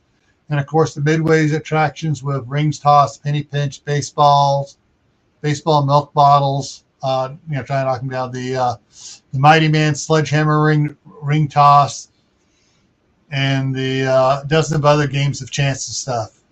Set up on the far sides of the fairgrounds was the shooting sports area. Here they had skeet shooting, 22 rifle shooting, and the quick draw competition. When Walt was in high school, he won the junior division for the rifle shoot his junior and senior years. He never tried out for it after that. He knew he could beat those shooting, so he didn't see the fun in it. Instead, he signed on to be one of the judges, much to the older shooter's relief. This year, he was being the referee judge for the junior division quick draw competition. He would only have to make a decision if the other two judges could not agree on a score. Walt thought he would have a nice, easy day since there wouldn't be any disputes in the junior division. That wasn't until he found out that Sarah was competing in the single action category. He was sitting under the pop-up canopy with the other two judges when the registrar brought the first list of competitors over. As they passed around the list to see who was shooting, Walt could just imagine the complications if anyone thought he was playing favorites with Sarah. And she would get very upset with him if he didn't give her an even and fair treatment, no matter what it looked like. Then Walt noticed that several other venturers, Randy Cassidy and a few others, were shooting too. He got an idea to get a situation. Guys, I may have to excuse myself because several of the shooters are volunteers for my campaign for sheriff. Wow. I would hate for you to have to say you couldn't be trusted to be impartial and fair, chided Patrick Cox, one of the other judges and owner of the hardware store. I just may have to vote for Harrison Marston. Yeah, and your wife would kick you out of the house, Billy Hicks, the other judge, quick. Well, we'll try not to get you into having to make any decisions today. Thanks, Billy, Walt sighed. An hour later, the semi-auto competition had completed, and Randy Cassidy had come in fourth place. Not bad, Walt thought to himself, considering that this was his first time competing and he was using a brand new pistol his grandpa had bought him. Walt had dodged one problem and had one more big one today, or so he hoped. He knew there would be other political maneuverings later on at the barbecue cook-off, but he knew that Sheriff Cooper would be there to throw in his 2 cents any time Harrison Marston opened his mouth. Now was the time for the single action revolver, and Billy Hicks called out the first name on the list. Ahern, Michael. A boy looking about 15 years old walked up to the judge's table. I'm Michael Ahern. Patrick Hicks handed him a small box with 6 holes filled with 6 cartridges. Take your position at the clock and load your weapon. Make sure you keep it aimed downrange. Yes, sir, Michael said with a smile. He turned and walked over to the clock station, set the box down, loaded up, putting on his hearing protection. He took a step back with his right foot, keeping the weapon aimed down range towards the target. He loaded his Ruger Vaquero Model 5107 with a 6.38 cartridge wad cutters. He turned back to face the cartridge as he placed the weapon in the holster on his right hip. Michael shook his arms and hands to relax them, then placed his right hand on the timer switch and called out, "Ready." Patrick shouted, "Quiet on the range, shooter. Your first shot will be free movement. When you're ready, you may shoot." Michael nodded, took a deep breath, slowly let out, steadied himself. Then, as fast as he could, he pulled his hand from the top of the timer, switched down to the pistol, wrapped his fingers around the butt, drew it from the holster. Rolling the barrel up as it cleared the holster, he thrust it forward with his right hand, and his left hand brought his left hand across his body and down on the hammer of the Ruger, cocking it as his right index finger squeezed the trigger. The 38 wad cutter sped from the barrel towards the paper target. Michael's speed was very good, but his aim was slightly off, and the wad cutter punched a hole to the right of the center of the target in the 8-point circle. Michael reholstered the pistol, a bit of frustration, and he goes on talking about his him going through there, and he gets more frustrated as he shoots, gets worse and worse. And then Billy and Patrick conferred for a moment on the scores, and then called out the next one.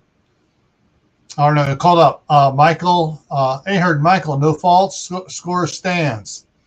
I guess they, the competition they do, if someone faults, does something wrong, they get points taken off. Then they called out the next competitor, Ahern, Sarah. Sarah strolled forward from the back of the group. She alone was dressed for the occasion, was decked out in gunfighter garb top to bottom, blue cavalry button-down bib shirt, red bandana, slightly to one side, brown corduroy pants, dark brown Tony Lama boots, an off-white duster, topped with a cream-colored Stetson over her flowing black hair. She stopped at the judges' table and set a plain but very nice-looking lacquered wooden box down the table. Sarah Ahern, and I would like to use my Navy 36 ball and cap, if I may. She opened the box. Billy and Patrick gazed in the box, and both let out soft whistles as their eyes widened at the sight of the antique weapon. Is that thing for real? Billy asked in amazement. Yes, it is, fully restored and fine-tuned, ready to go, Sarah said proudly.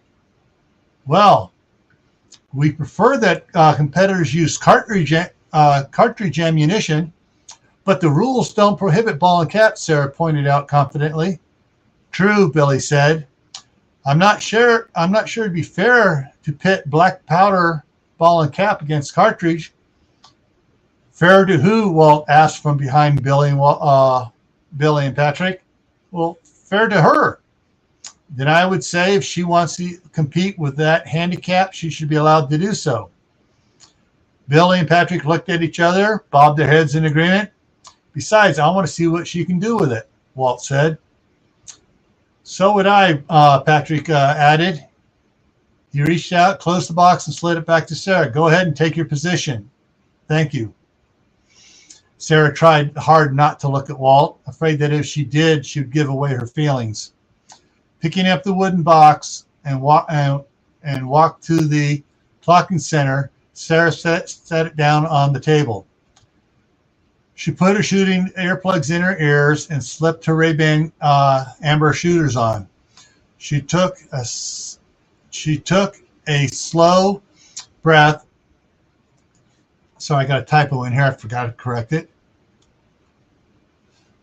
There we go. Took a slow breath and opened the box again. She reached in, took out the ball and cap revolver, worked the cylinder release to remove the empty cylinder. And then she took a loaded cylinder from the box and placed it in the revolver, locking it in place. Then placed the revolver in the holster riding low on her thigh. Sarah turned to the target. She shifted her weight slightly to the right, picked up her left foot and slid it up behind her right knee, and caught the leading edge of the duster with a spur and pulled it back around behind her and brought it up to her left hand.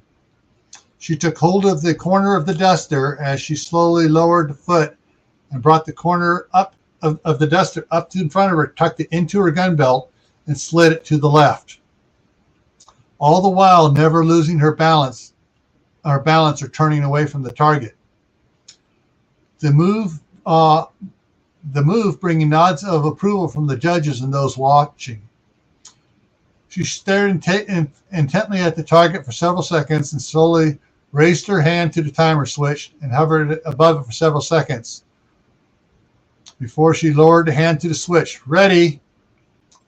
Once again, Patrick shouted, quiet on the range. Shooter, your first shot will be free movement when you're ready. In a blur of movement, Sarah's hand dropped with unearthly speed, pulled back the ball and cap revolver, pulled back to the ball and cap revolver hanging in the Western quick draw revolver holster at her side. As her hand started to rise, the thumb caught the hammer of the revolver and cocked it as she drew the revolver from the holster using her thumb only. As the old-style revolver cleared the holster. It rolled into firing position as her last 3 fingers of her hand wrapped around the smooth butt grips, and her index finger slid into the trigger guard and squeezed and held the trigger tight. The old ball and cap produced a clap of thunder that startled everyone and sent a cloud of thick blackish smoke that obscured their view from the target for a few seconds. When the cloud dissipated, there was a number of gasps from the other competitors. Sarah had put her bullet in the 10x zone, just a half-inch below dead center. She spun the revolver on her index finger and dropped it into the holster. She turned and asked, "Did I beat the record?" Patrick and Billy quickly threw the binder of papers and a couple paperback reference books for several seconds. And then Patrick said, "That score beats all county scores for all ages and categories for free movement." Billy added, "That is the best time for state and 5th best time for national for single action." "Good. Let's go to the light," Sarah says. She turned back to the target. Shooting on the light, Sarah again beat all county records, state records, and came in 3rd for national standing. She asked the judges to reset the timers for 6 shots as she swapped out the loaded cylinder for the empty cylinder for a loaded one. She took a stance at the timer switch. This time, when she drew, she fanned the hammer with all 5 fingers of her left hand in one swipe. The old ball and cap sounded like a full auto 50 caliber machine gun. Sarah spun the revolver again and dropped into the holster and turned to the judges. "How was that?" she asked with a "I beat the devil" grin. Billy said, "You just beat all records for 6-shot light time." Then he asked again, "Do you do anything but practice shooting?" "Well, nothing else right now. I guess I should withdraw from the competition to be fair for the other shooters." "Why should you withdraw? You just won overall champion for the junior division." "I don't think there's anyone in the senior division that can beat you this year," Billy inquired.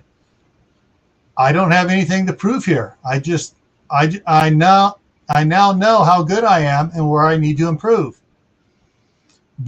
Patrick laughed. "I guess you don't have anything to prove here. In my book, you're this year's all-division champion." "Withdrawal not accepted," Walt said. "The judges have ruled that your times are legitimate, and they stand until someone else beats them." "Agreed," Billy said. "Ditto," Patrick added. As Sarah walked away from the range, Walt saw DHS Special Agent in Charge Chris Davies approach her. He handed Sarah a business card as they walked back to the Midway attractions. Walt made a mental note to ask Sarah what Agent Davies had talked to her about. Okay, so there's a big reveal about Sarah. Not only is it, we got Hunting and Stuff with J&J. Hey, how's it going? Independent Mini United, welcome. Gardner Josh, hey, welcome. So this for those of you who just came in, I'm reading from one of the novels I wrote. This is called Against the Wind, and hopefully it'll be for sale on Amazon this summer. Let's see here.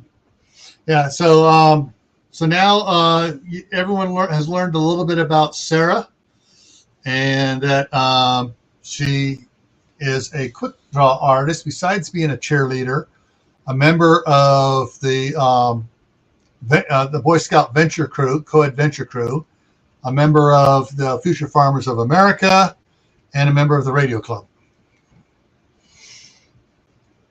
And actually, all right, I'm going to let this out. She is based on somebody I knew growing up. a girl who was several years older than I was, and unfortunately found someone else more interesting, which actually is fortunate because I'm at the staff sergeant instead. All right. So that was the late in chapter 2, the subchapter September Labor Day. The next subchapter is November Election Day, and basically on that, there's not much going on. Just chat going on down at the county office building and stuff. Talk about the other people running for sheriff. Wound up with Walt Rogers running. Marcus Young, who's one of the venture crew advisors. Ron White and Marston Harrison. Let's see, talked about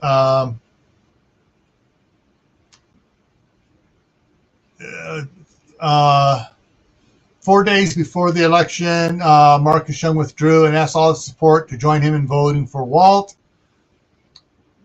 Then 2 days ago, a flyer with Ron White's client list from San Francisco is being passed around the county and posted on YouTube and Twitter.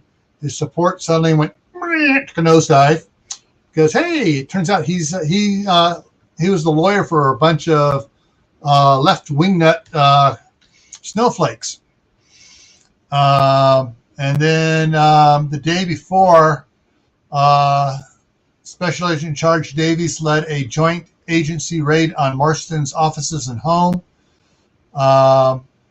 Davies had finally got enough evidence that someone in Marston's company was connected with a known terrorist supporter and was funneling money to an offshore account.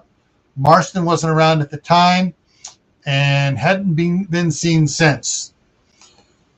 Goes on with the polls and stuff, and while they're things going on, Walt's coming in higher than everybody else, and he refuses to say to make claim victory until all the things are in.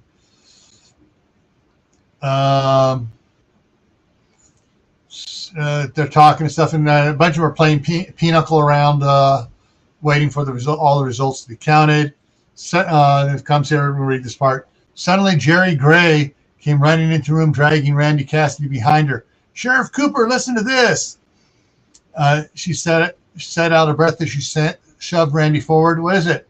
Randy fumbles with the volume of the scanner he had and set it on the table. It's the Boise County Sheriff's channel.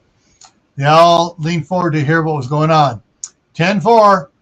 We have found Harrison Marston. Break. What was his condition? Break. Very drunk. The bartender at Harley said he's been putting down Boilermakers since yesterday morning. Almost everyone in the room busted out laughing.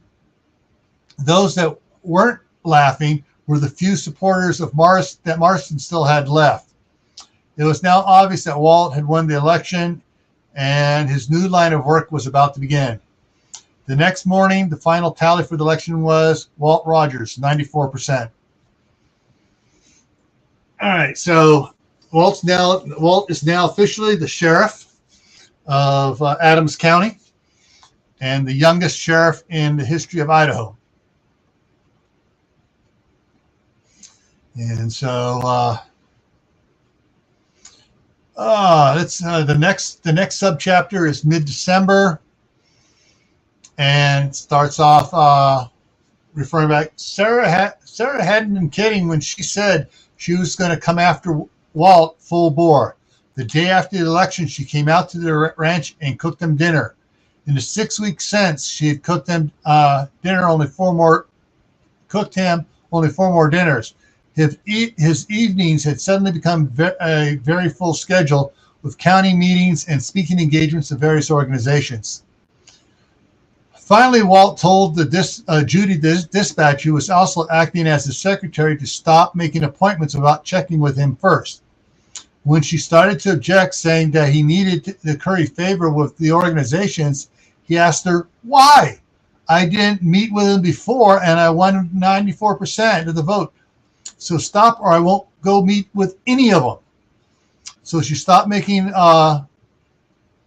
arranging meetings until she cleared it with Walt first.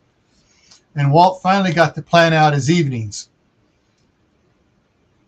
This morning, Walt was driving to town, smiling at his good fortune. His grandparents had officially moved in and fully taken over the business side of managing the ranch. They were more energetic and happier than Walt remembers seeing him in quite a few years. And he surmised that running the ranch gave him a new purpose in life. Once Walt had shown them Dan's plan for the ranch and the books and the novel books that Dan had written, they figured out what Dan had been planning to do and came up with a few ideas to expedite the growth of the ranch and the special projects that Dan had. And they did so with Walt's approval. The books which his Uncle Dan had written were very popular and were selling quite well, both in hard copy and paperback, and especially as ebooks on Amazon. They were selling so well, in fact, that he stepped up the release dates to once a month for each of the series and every other week for the standalone novels. A couple of the series that he had edited and rewritten portion of to connect the storylines better and added his name to them as co-author. His dad had gotten him on several TV talk shows the last month, and that sales had been through the roof. He was making way more money from the sales of the books than from the ranch. Dewey Johnson, the lawyer, was working a deal with a famous TV star that used to drive a red Ferrari in Hawaii and turned them into 3 movies. Yes, life was turning out pretty good. He thought to himself he could ask Sarah out this Saturday for a real date. They didn't count the 5 dinners they had at the ranch estates because she was cooking for him, cleaning up afterwards, and going home. Most of the time, he was delayed because of political duties as sheriff. She deserved a real date for putting up with having to keep what was in her heart quiet from her friends and family. He would make this date something really special to show her how he felt.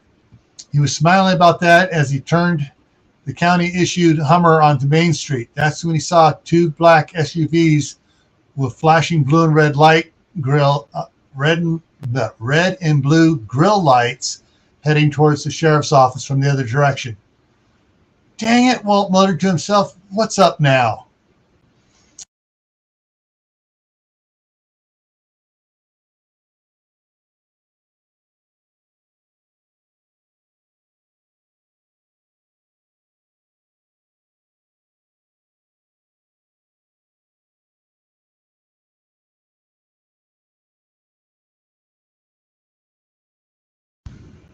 Okay, not sure if you can hear me. My camera and stuff froze. Give me a second here.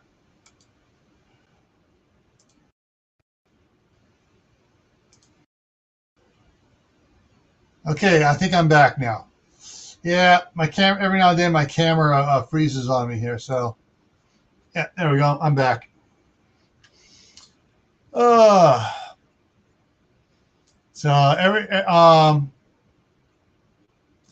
Walt liked to do 20 miles an hour in the 25 zone just to see who would pass him, and also to slow down the kids in their hopped up cars.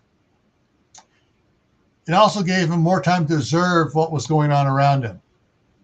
He accelerated to 30 and turned on the Hummer's flashing lights, which included a low-profile board above the windshield. He also tapped the siren a couple times so no one accused him of just speeding down through town. Pulling into next to Chris's excursion, Walt slid out of the Hummer and put his Stetson on. Hey, Chris, what's up? Aren't you supposed to be on vacation for a couple more days? Yeah, Chris answered, obviously annoyed about it. But this has to be something big for them to send Myers up here to get me. Anyways, we need to get inside so we can set up for a joint law enforcement conference call with FEMA, NASA, and it's hosted by DHS.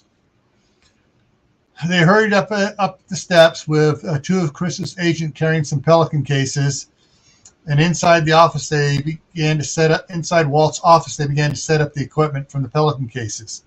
That included a projector and a camera.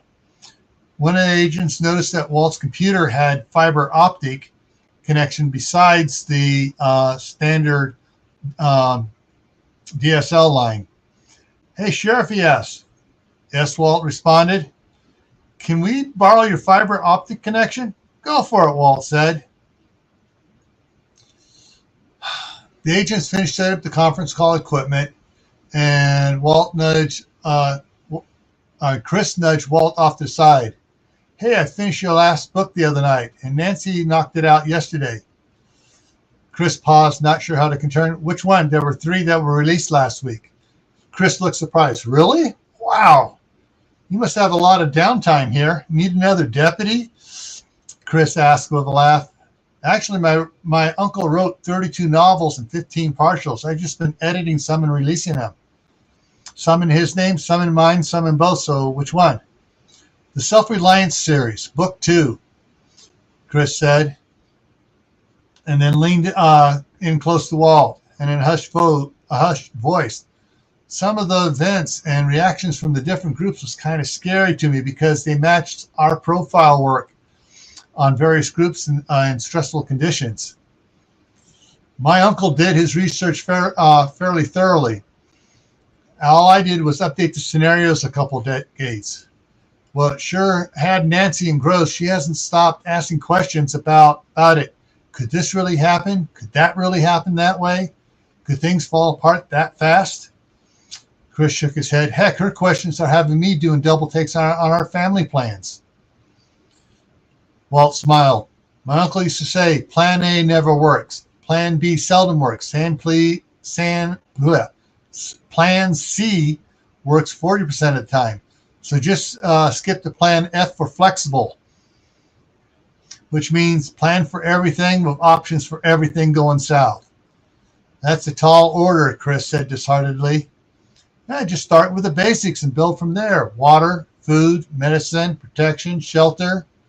3 months, 6 months, a year, then 2, and so forth. Stage your plans for acquisition along the same lines as using the COOP directives." "COOP?" Chris asked in surprise. "That's for government. If it's good enough for them, it should be good enough for you. Remember, make your master plan list, prioritize needs versus wants. Water is a need. What? Coffee is a want." Whoa, whoa, whoa, whoa. "Coffee is a need." "No, it's a need." "A need?" "Yeah, from Dr. Seuss the Lorax. Something you think you need. A need." "I had lots of needs when I was young until my uncle taught me how to enjoy life with just the basics and being frugal with what I have around me. And you know what I found? The basics are pretty nice once you appreciate them. And you'd be surprised at what you can really do without and not miss it after all." "They're ready to start the call," one of the agents called. "Do you want your deputies to be in on it too?" Sit on it too? Walt nodded. "I'll get them." Walt walked to the door and called out to the deputies in the other room and to come into his office.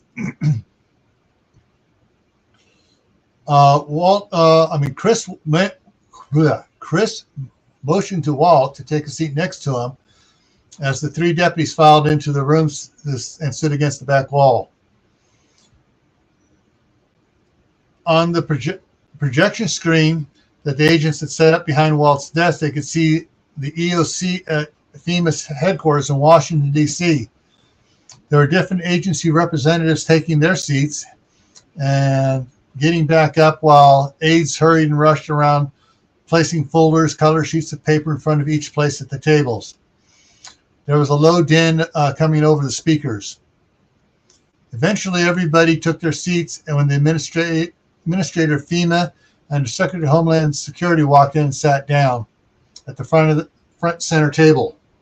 Another man with salt and peppered hair and beard sat at the other end, at the other side of the Secretary of Homeland Security from FEMA director. "Good morning, ladies and gentlemen," began the Secretary of Homeland Security. "We have called this meeting to cover an issue of grave national and global importance. However, before we begin, I would like Scott Dunham to go over security requirements for this meeting. Scott, excuse me, I burped. A slender man wearing a dark argyle sweater stepped to the front of the table and read a laminated card. This is a secret level briefing. All those who are participating or listening to this briefing of this conference call must follow all secret classified information protection. And under no circumstance will any of the information be discussed with anyone from the press or any family members or anyone else without a U.S. government secret security clearance. Any violation of these orders will be prosecuted as a crime of treason. Thank you, Scott, said the Secretary of Homeland Security. Folks, we are facing what has been classified as a possible extinction level event. 2 weeks ago, an asteroid of immense size was spotted emerging from behind the asteroid belt. The screen behind him lit up with a CGI illustration of the solar system with a blinking marker for the asteroid. The scientists at NASA have been working overtime to plot the trajectory of this asteroid and any threat it may have to Earth. This is the path they have currently that they believe it is on and will take the asteroid near Earth. But out past the far side of the moon's orbit. However, this path is not set and there are variables that could change the path towards the Earth or away from it. Several hands came up quickly, but the secretary held his hands out and waved everybody's hands down. Depending on the density, gravitational mass, and how it is affected by the gravity of Mars as it passes, it could pull it closer to the Earth so that it affects our ocean's tides, and according to USGS, could affect the magnet flow within the Earth, causing dramatic increase in volcanic activity, or the gravity might not pull it in as close as some scientists think, and it could strike the moon. Holding up his hands before anyone else could raise theirs. In any case, once word gets out, there will be mass panic. To this end, we are here to set up a template plan for national and local response to panic.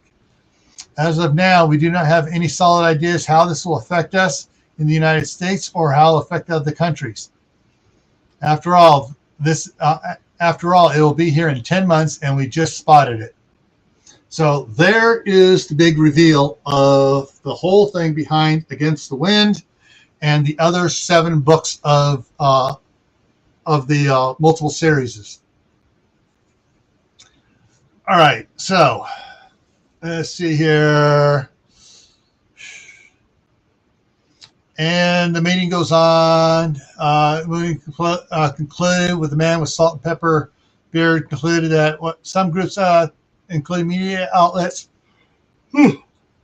will run with as the truth once it gets out. Whether or not it comes out anywhere close to Earth, that will cause panic. They will talk about it. There'll be looting, shootings, mass hysteria in some areas, stuff like that. The Secretary of Homeland Security turned to Deputy Director Cunningham. Who is he? He was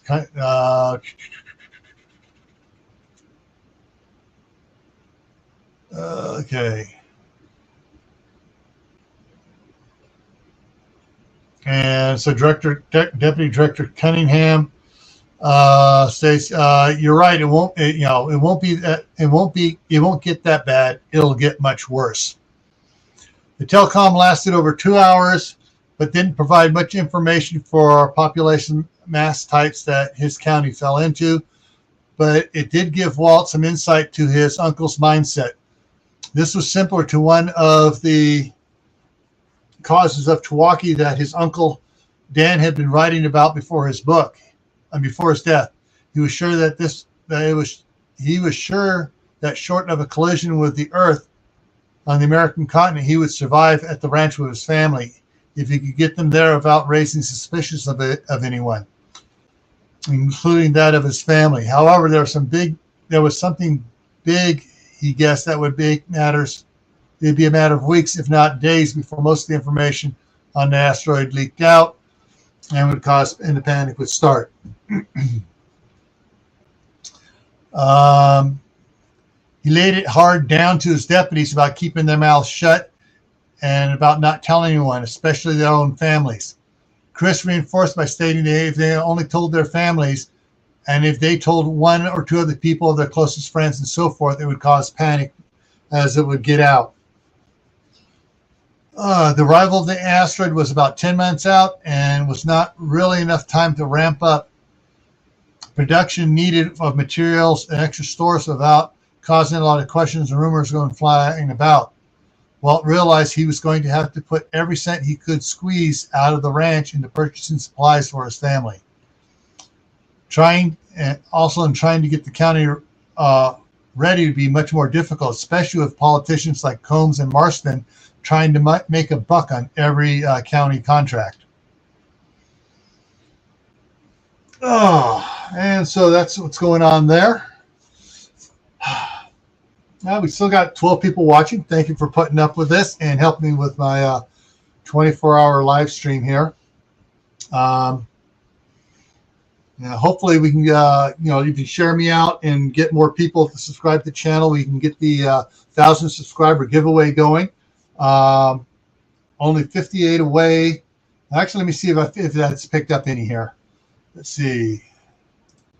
Hit the refresh button to see how many subscribers we're at now. Still, we're at 943. And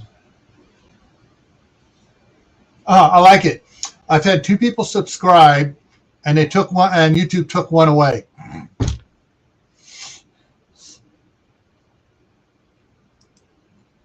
Thanks, Spencer17, for subscribing and ringing the bell. When someone subscribes, if you have under 1,000 subscribers and someone subscribes to you and they ring the bell, you get an email notification that someone subscribed to you. And there we go. I don't need delete those.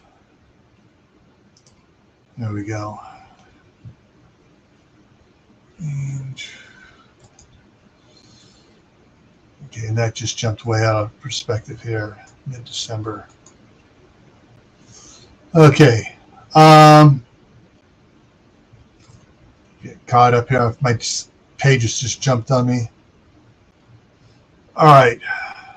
There we go. Back up to there. Anyway, so yeah, we're looking. And Janice is back from feeding the animals. Woohoo! And Joe's been listening to me rattle on about my book here and doing his work. And Froggy went a knitting and is still here, saying hi to Joe. All righty, so let's move on a little bit.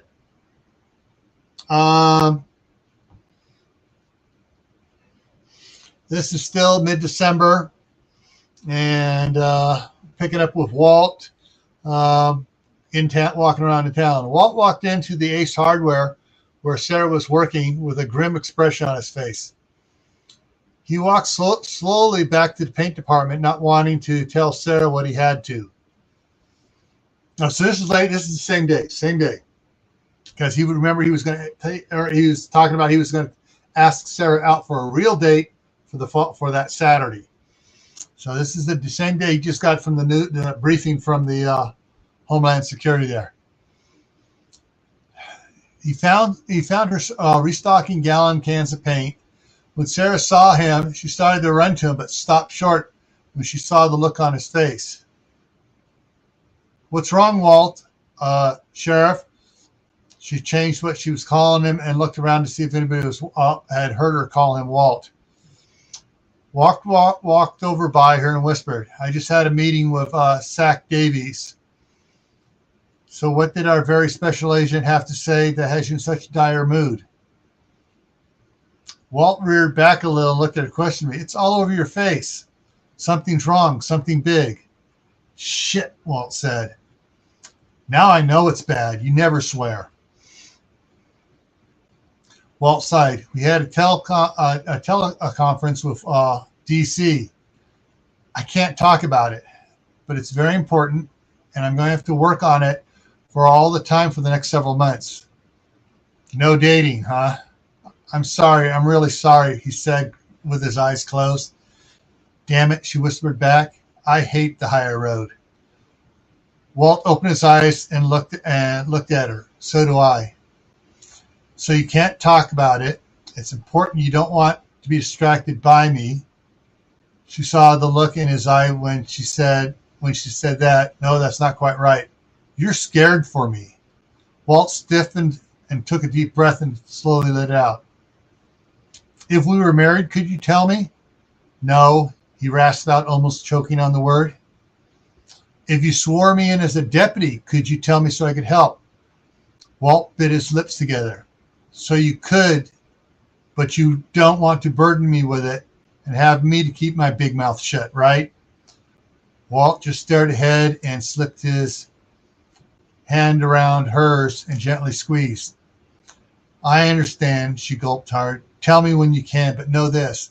I'm going to find out. I will carry the burden too. Crap, Walt grumbled. I bet you will, but I wish you wouldn't. But I will, and I will support you as a loyal friend and as a good wife should. Walt snapped his head towards her in belief that she said that out loud as she did. Sheriff Walt John Rogers, go and do what you need to do. Please let me know as soon as you can so I can help. She looked around and slid her hand up and then snapped her two snaps. If this is too much a distraction, just nod. Slowly, Walt nodded. You're afraid I'll distract you and you'll miss something important, she said. She quickly resnapped her shirt. Go. I'll behave myself around you. Go. Walt turned and walked out of the store. Sarah stood there looking after him. This is really bad. He needs my support, but he won't let me give it, she thought to herself. But I have to figure this out. All right, chapter 3. Woohoo!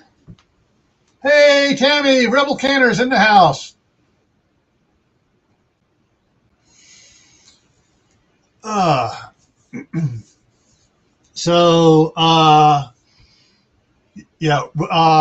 Chapter 3 now.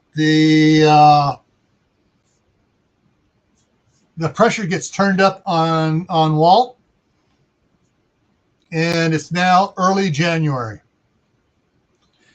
It had been 3 weeks since the secret telecon meeting with the Secretary of Homeland Security and others.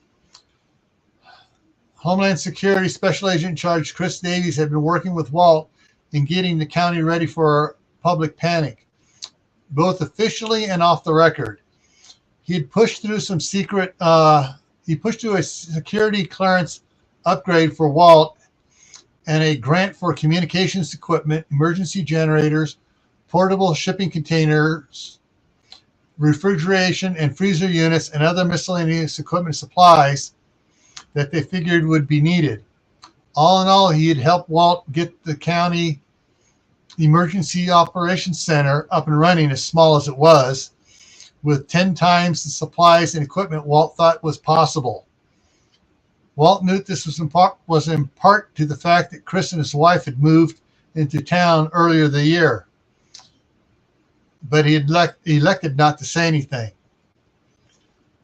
Setting up the EOC was a hard sell at first with the county supervisors, but with the promise of DHS grant monies, the political players fell in line with hopes of getting a little extra out of it. Those unethical hopes were crushed when Chris and his team threatened to arrest Marston as an accessory for treason and money laundering for a known terrorist organization if he so much as pocketed a single penny, even though it was one of his employees who confessed to the scheme and said that Marston had nothing to do with it.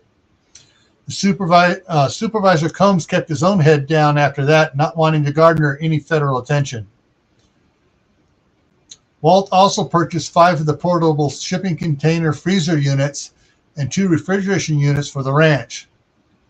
To power them, he got two multi-fuel 25 kilowatt three-phase generators and conversion kits to hydrogen as a fifth type of fuel. Walt just about did a somersault when he was able to get a portable high-volume hydrogen production unit the night before to supplement the one his Uncle Dan had bought. He just hoped that it would be delivered before word got out and panic set in, disrupting shipping services. Chris had called Walt early in the morning and said that Walt needed to be at his office in Boise by 9 that morning, that it was very important. Walt had completed the normal hour-and-a-half drive in less than 1 hour with his license siren on, but it turned him off when he exited the freeway and drove up to the Federal Building in Boise. He pulled the Hummer into one of the parking spaces marked police only and slid out of the Hummer and put his hat on and put his Stetson and put on his Stetson, flipped that's what I forgot. I'm going to get a comma in there. Flipped up the collar on his duster against the cold wind and headed into the Federal Building. Even with all the ranchers around Boise, Walt still got a few puzzled looks from the business suit types on the street as he walked up the steps to the doors of the Federal Building. As he entered the building, his Tommy Lama boots made a distinct sound on the floor. On the far side of the lobby were a pair of walk-through excuse me a second, more water.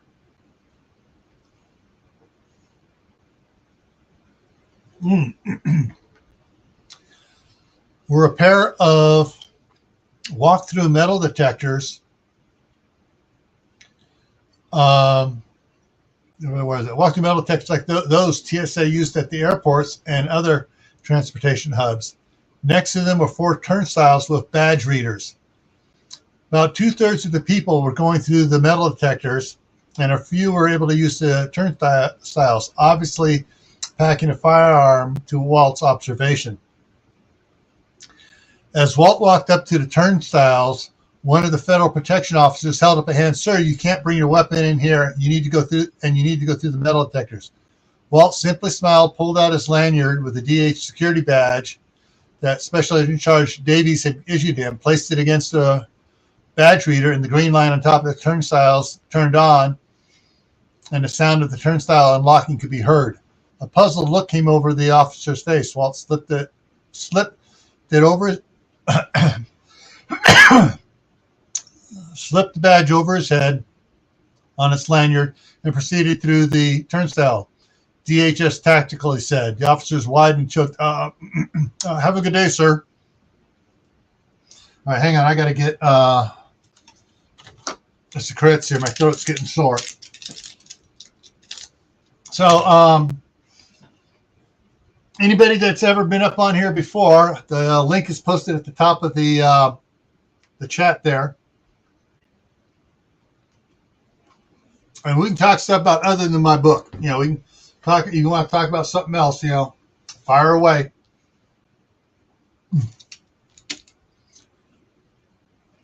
All righty. Walt walked over to the bank of elevators, pushed the call button to go down when everyone else was pushing the call buttons to go up. When his elevator arrived, he placed his badge against the badge reader, his DHS badge against the badge reader next to the floor choice buttons, and entered his 4-digit authorization code and selected B3. The elevator doors closed and began the quick descent to the 3rd basement below the lower parking garage level. When the doors opened, the harsh fluorescent lights almost caused Walt to put his Ray-Ban sunglasses back on. Stepping out of the elevator, Walt paused to look down the hallway, off the off-white hallway in both directions before turning towards Chris's office. He was about to knock on the door to Chris's office when Chris and Jesse came out of another door down the hallway. "Walt," Jesse called out as soon as he saw him, "we're in the EOC for the telecom. We'll be there in a minute," Chris added as they hurried into the door across the hall from the one he just exited. "See you there," Walt smiled as he turned from the door he was about to knock on and started towards the end of the hallway to the door labeled Emergency Operations Center. His cowboy boots made a distinct sound as he walked on the tile floor. "All I need now are spurs that jingle jangle," like Gene Autry used to sing about, he thought to himself. As Walt walked by the door, Chris and Jesse came out. If he glanced at the door, it was one of the few glass doors on this floor. It had 2-foot wide glass panels on either side of the door, and like the door, they were tinted. Not so you couldn't see in, but with the bright light of the hallway and the dimmer lights inside the room, it was darn hard to do so. He could make out several shapes of agents moving around hurriedly. There were 10 large flat screen TVs on the back wall, and with major news channels and some satellite feeds on other ones. There was one agent who was waving his arms around frantically like a conductor trying to lead several symphonies at the same time. Walt could hear muffled shouting come from inside, and he hurried past. When he got to the door of the EOC, Walt paused, took a deep breath before opening it. Grabbing it firmly, he gave it a sharp pull and quickly stepped inside the door and pulled it closed behind him. Walt wasn't sure what to expect when he entered the room. He Walt half expected to be met with stares and said, "Just what are you doing here?" He got a few glances, but basically he was ignored. The room was a lot larger than Walt remembered it. As he looked around, he realized that the room had 2 side walls that were movable and had been folded out of the way to triple the size of the room. In the middle was a group of large tables that were slid together to make a huge U-shaped table with about 20 chairs and paper nameplates in front of each chair. On either side of the big table were 3 rows of three rows of tables and 9 chairs each. They also have nameplates for it.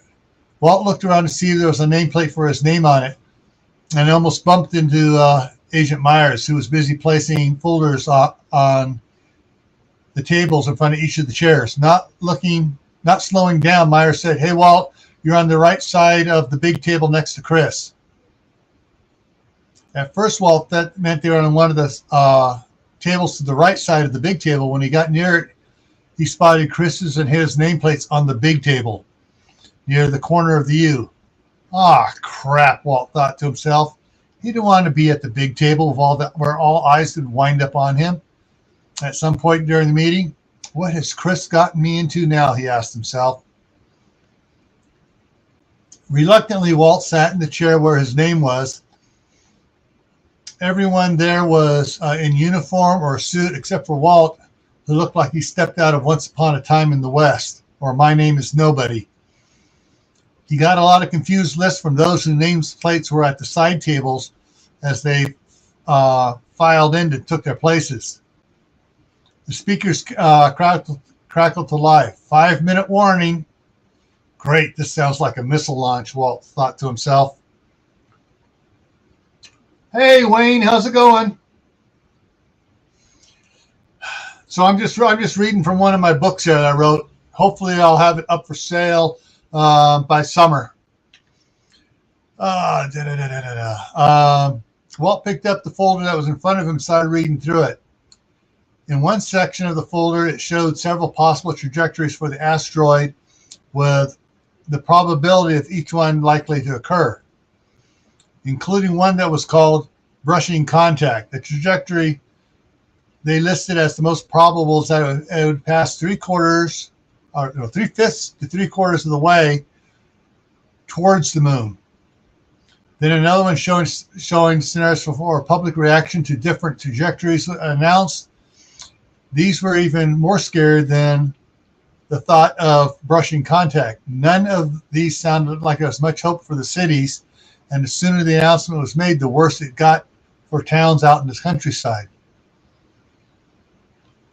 The third section was possible geological responses to gravitational forces of the asteroid on the Earth. What Walt noticed missing was the effect of the asteroid's gravitational pull on the moon and vice versa. He thought back to the data his Uncle Dan had on this type of event for the book Blood Moon Falling that he had released about 6 months ago. Speakers came to life again. 2 minutes, please take your seats. Looks like we're just in time, Chris said as he dropped the pile of papers on the table and sat next to Walt. Yeah, Walt replied dryly. Chris stopped laying papers and looked questioning at Walt. What's wrong? Besides being seated at the big table, tried the vast amount of data missing on the gravitational effects on the moon and from the moon. What data? Walt reached into his coat and from the inside pocket pulled out his Kindle and started sorting through the books on there until he found the one he was looking for. Opened it, swiped it till he found the chapter with the missing data and handed it to Chris. Chris was still digesting the data when the telecon started. As before, those running the telecon were on the monitors. It was the same room as before, with the administrator of FEMA on one side of the Secretary of Homeland Security and Deputy Director Cunningham of the FBI on the other side. There was a fourth man seated next to Deputy Director Cunningham that looked familiar somewhat to Walt, but he couldn't quite place where he knew him from. Good morning, ladies and gentlemen, began the Secretary of Homeland Security. We've called this conference call to provide more information on the asteroid we are facing. However, before we begin, I'd like Scott Dunham to go over security requirements for this meeting. Scott, the same slender man as before, stepped forward and read from the card. This is a security level briefing. All those participating in or listening to this briefing conference call must follow all security classified information protection. Under no circumstance will any information be discussed with anyone from the press or with any family members or anyone else who does not have a U.S. government security clearance. Any violations will be prosecuted as a crime of treason. Thank you, Scott. The Homeland Security Director spoke with a solemn voice. Folks, for several weeks ago, we informed you that we were facing what has been classified as a possible extinction level event. It has been 5 weeks since the asteroid emerged. The asteroid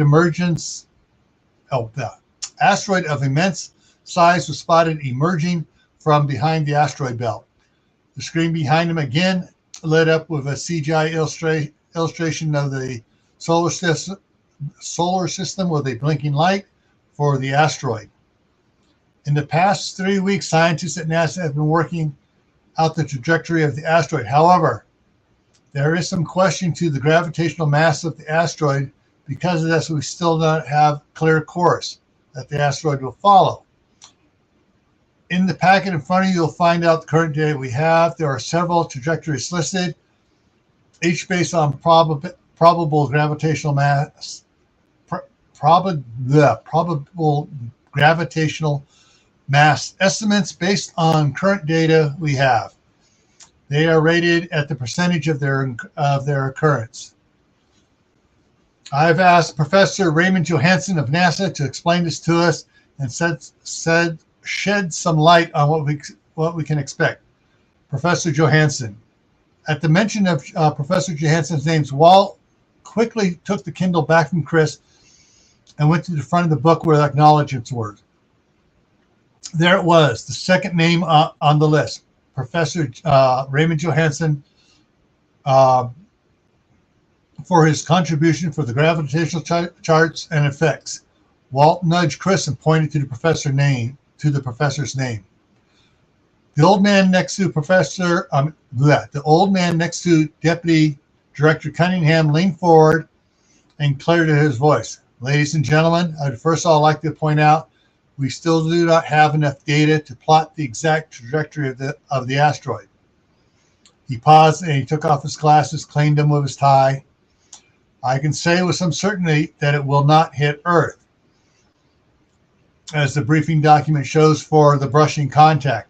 We are still trying to determine the mass density and gravitational pull of the asteroid.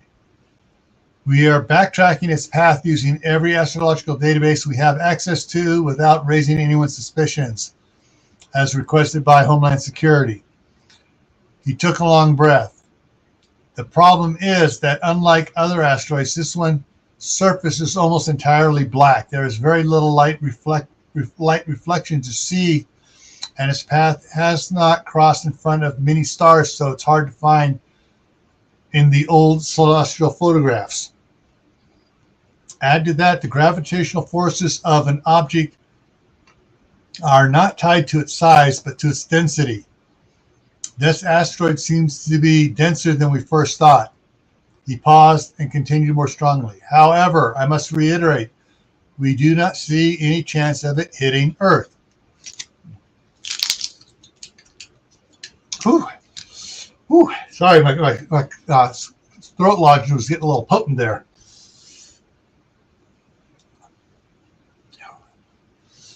Where are we going here? Earth. Walt leaned over to Chris and whispered in his ear, I need to talk to the professor. I need to ask the professor a question right now. Chris looked shocked at Walt's request. Now? He asked sternly. Now, Walt asked again sternly. Walt reached out, slid one of the keyboards on the table in front of him and typed a short message and sat back.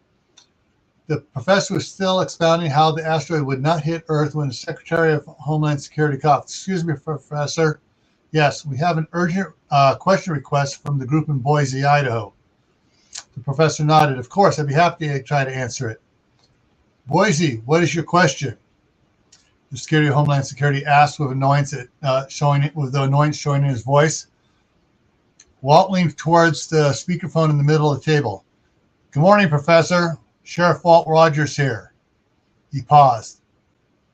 Yes, Sheriff? The professor asked it, his eyes open wide.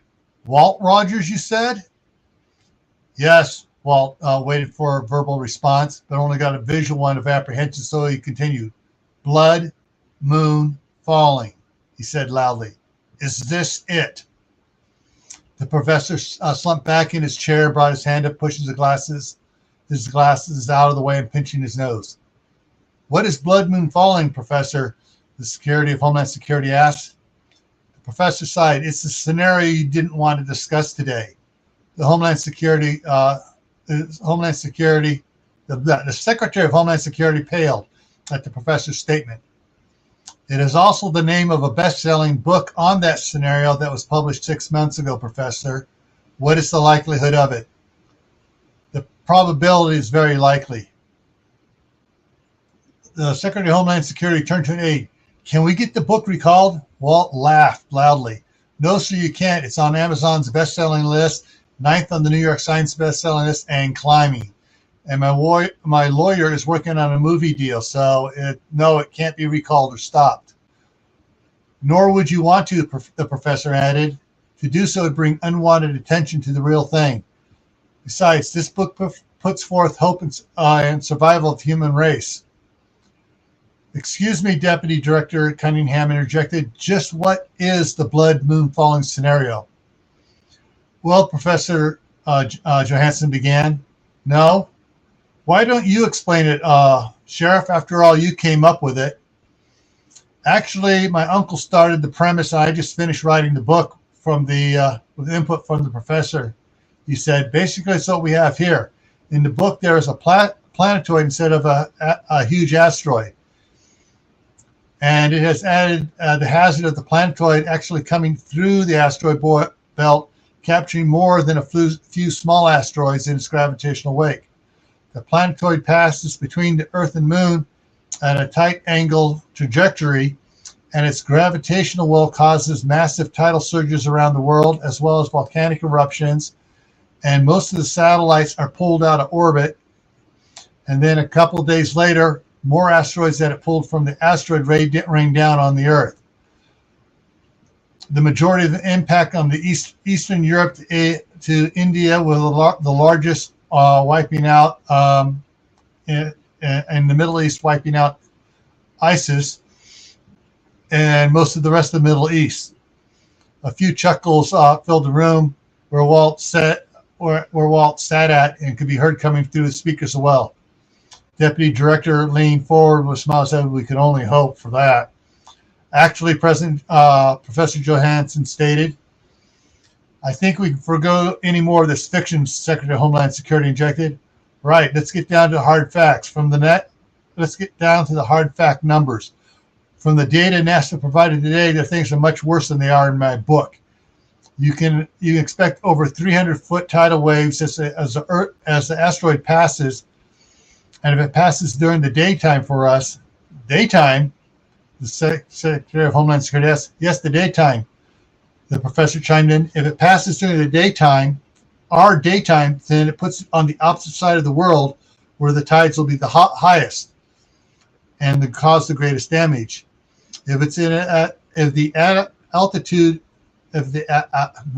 attitude is right, it'll also put it passing towards the southern hemisphere, which we won't know for a couple more months of tracking it. On the other hand," Walt continued, "if it passes over the United States at night, you can kiss every single coastal city lower than 1,200 feet goodbye, as well as the entire state of Florida and Maryland. If the asteroid passes closer to the moon than Earth. If it passes closer, say, than 1/3 of the distance to the moon from Earth, then tidals will be 600 feet higher than previously stated. If the gravitational mass is greater than the initial reports, well, how did you put it, Professor?" Professor Johansson took a deep breath and sighed. "Worst case scenario, tides over 5,000 feet with surges funneling up, reaching as high as 7,000 feet. But that's worst case. That's worst case and does not fall within the parameters of the data," the Secretary of Homeland Security interrupted. Walt countered. "But Mr. Secretary, it does meet the parameters of the data provided in this brief. And if you take in the increasing density and gravitational readings and carry them out for 2 or 3 months, correct, Professor?" "Yes, Professor," the professor said softly. "And we'll have a more definitive data set in 2 months after it passes Mars. But I can say it will not hit Earth. It will not hit Earth on this pass." "This pass?" the Secretary of Homeland Security practically shouted. "Yes, this pass. We believe it'll fall into some sort of orbit around the sun. Whether it's years, century, or millennia, it will come around again, but not for quite a while." "So, Mr. Secretary," Walt said flatly, "I would suggest we plan for relocating as many as we can from the coastal areas to the plain states. That's where I would start if I were president, but I'm not. And I have the people of my county to look after. Look, I know I'm the youngest sheriff in Idaho's history and may not know a lot, but I do know this. It's time to stop playing politics and being politically correct. It's time, as my uncle used to say, grab the bull by the horns and kick him in the balls. I realize we need to avoid panic. I, for one, will not disclose any of this until there's already news. However, I will do all I can to save my county so we can knock it off with these fancy dancy reports that don't say anything more than we already know and give us something substantial to save our people." Nearly everyone in the room muttered agreement to Walt's statement, and others could be heard over the speakers of the telecom. The Secretary of Homeland Security looked shocked that he had been painted into a corner by a lowly sheriff, and all eyes were on him now, looking for an answer. He hesitated for a moment and spoke. Unfortunately, Sheriff, I don't see how we can do what you propose." "Well," Walt interrupted, expecting the defeatist reply, "start with the farm subsidies you give to farmers not to grow food. Tell those farmers to plant the highest yield crops they can, and the government will buy it all with the subsidies, or they won't get those subsidies. If the government pays top dollars, the farmers will produce more. You got 10 months to stockpile food. Then start taking all the cargo containers that China's shipping over here and keep them. Use them for modular mini homes. Make tent cities from them if you have to. Don't make a couple of big cities. Make a bunch of small towns. Spread them out. Don't worry about staying clear of national parks and state parks. Use them for towns. They have some infrastructure in them already for park visitors. Deputy Director Cunningham coughed loudly. Mr. Secretary said, "What?" The Secretary of Homeland Security barked. "I believe we have a plan that now has the chance of saving a lot of people." "I concur," Professor Johansson agreed. The Secretary of Homeland Security frowned as he thought and considered Walt's word. He turned and looked off camera. "Scott, give me the Secretaries of Agriculture and Interior." Then he turned back to the camera. "Sheriff Rogers, how did I get a hold of you?" Walt slapped Chris on the back. "Special Agent in Charge Chris Davies here has my private number." Another man at the secretary's far left spoke out. "Wait a minute. You're the rancher that captured those. You're the rancher that captured those terrorist bank robbers and saved that FBI team of agents." Walt started, and Chris jumped in. "Yes, he is." The man that asked the question turned to Secretary of Homeland Security. "Boss, he's the man we tried to recruit to Secretary Special Agent in Charge of Davies' Special Ops team, but it was only 20 at the time." "Well, Sheriff, it seems you are trusted among my staff." "I try to be, sir." "Good. I'll get in touch with you for more of your unorthodox insight. I think it's best for us to do local breakout sessions to work on the relocation ideas that Sheriff Rogers stated and the feasibility in your areas of setting up relocation towns. Then report back to us on your conclusions no later than the close of business on Thursday." The Secretary of Homeland Security nodded off camera and the screen went blank. And that's how Walt steps into the hornet's nest. Hey, Courtney, how's it going?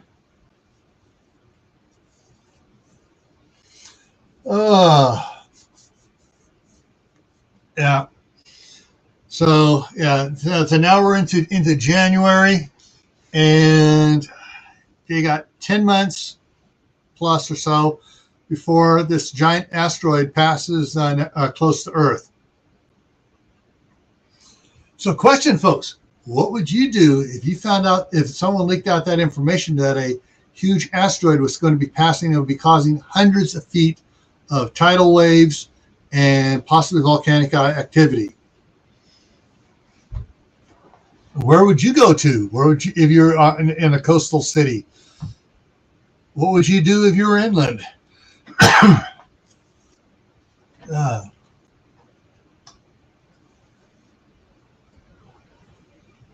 Oh, boy. And does anybody want to come up here and we can talk about something else? Hey, Wolf Stand Outdoors, how's it going?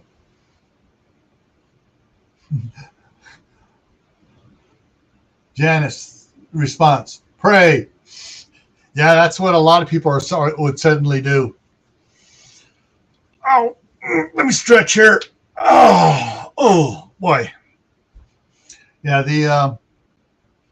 that's one of the things, like if people have been paying attention to my live streams and my other videos and stuff, it's like, every day add something more to your preps. Figure out something more you can do, and don't try to do it all at once. One step at a time. Oh,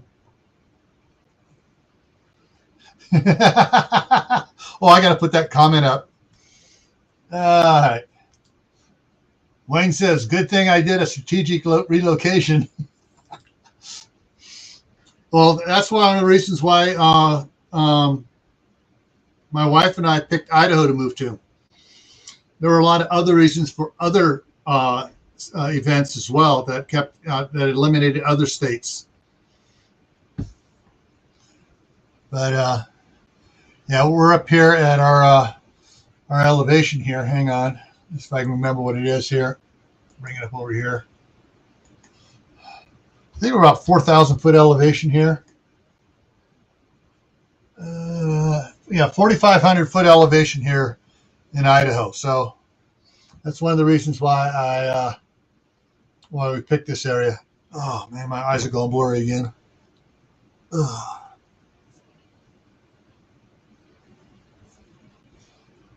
You know what? Let's switch to the other glasses. I got different. These are dirty too. And I got different reading glasses. Some are 2% magnifiers. Some are 175. Some are 2 1/4. Depends how tired my eyes get as to which ones I need to put on. There we go. Looks a little bit better. And that over there. Okay. But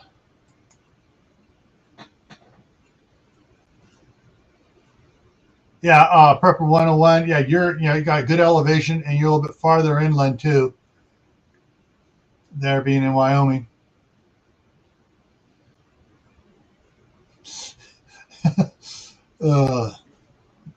The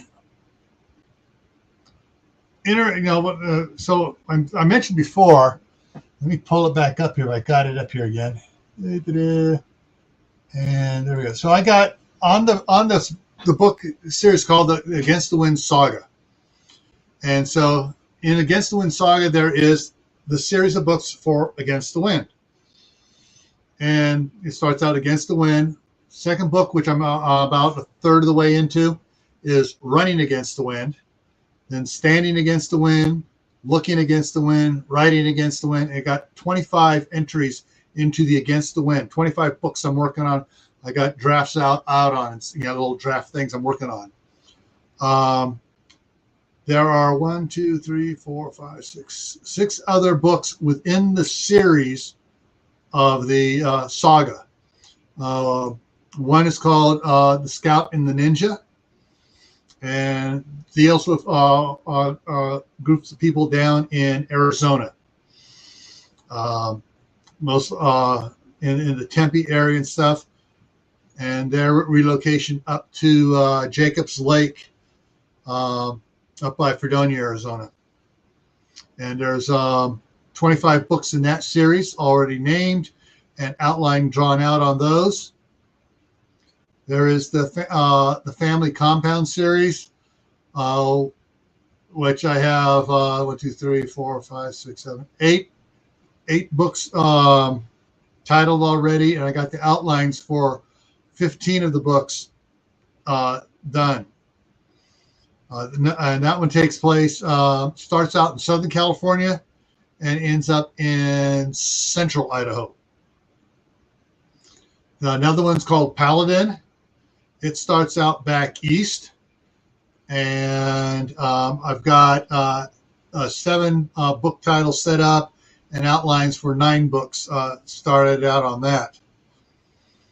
Another one of the book series within the Against the Wind saga, all taking place in the same scenarios, is called Whiplash, and I got 5 book titles and 7 books outlined on that. And that starts out in Ohio. So, and then there's Survival Mode, which starts out in Tennessee, Western Tennessee, and that's got 2, 4, 6, 8 books, 8 books titled and 17 outlined on it, what it's doing. And the last one, which I just added to the series this month, because the character outgrew the Against the Wind book and became a total freestanding character of her own, is called Hardcore, as in Hardcore Marine Corps. And I've got 18 books titled and 23 outlined on it already. Yeah, I've been doing a lot of outlining. A lot of my book work has been outlining that one. So, but besides those books in the Against the Wind series, I mentioned in there in my reading that Sheriff Walt Rogers had published several other books. Well, I'm writing those books as well, and I got one of those is almost completely done, and the other two are outlined. All I got to do is flush out vocabulary and interactions and stuff, and get those books published. And those books are Blood Moon Falling, The Dying Winter, and Tawaki Time. And so hopefully I will, I can start getting, I can get enough of the starting books of these series done so that I can start publishing this summer and publish one book every other month, so, and be able to keep going as I'm writing. That back over there. And drop that one down.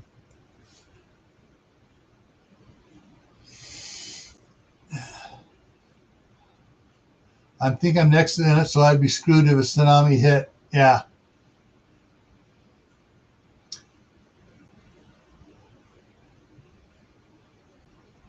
Time to bring a life vest to work. But as in the stories going on here right now, of all the different stories, most of them don't start for another 9 months into this story that I'm working on right now. So 9 months into this story is when the leak happens, and that's when everyone else in all those other books find out about it, and they start their stuff. The exception being Paladin, which starts before that, and crap, what was the other one? I got the notation here.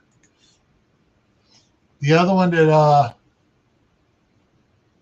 that starts way before that is Survival Mode.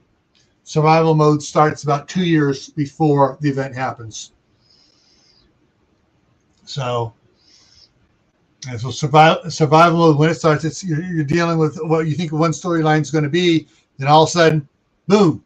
So like in book 2 or 3, this happens. So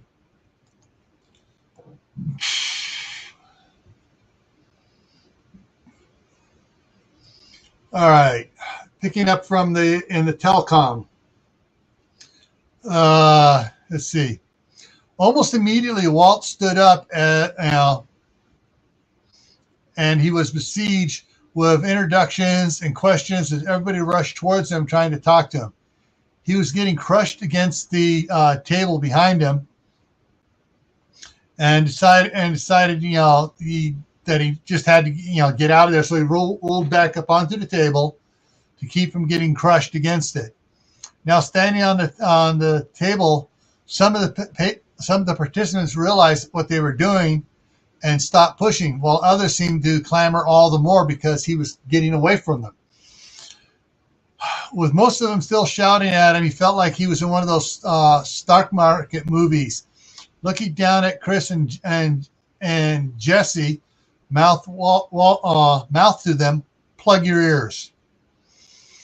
He drew his Smith & Wesson 500 and pointed it at the ceiling, slowly cocking it and plugging it in the ear and holding it up like, And as on cue, Chris and Jesse clamped their hands over their ears and turned their heads away from Walt, like kneeling subject for the king.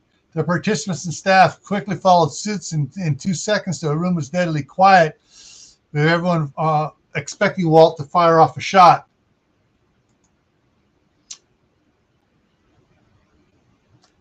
Now, that's what happens when food and water run short.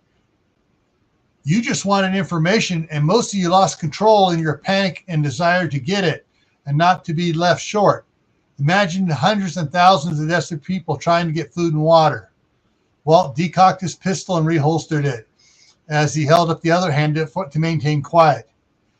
If you give DSA agent Davies your email, I will send you a discount code to Bloodman Falling and Dying Winter for free. Just about everything I could tell you is in there already. So those two books will help you. Walt took a deep breath and looked around. Now, who is with the Idaho Office of Emergency Management? And that ends chapter 3. And so chapter 3 was early January. Chapter 4 picks up late March. And chapter 4 is actually kind of one of my favorite chapters in the book here.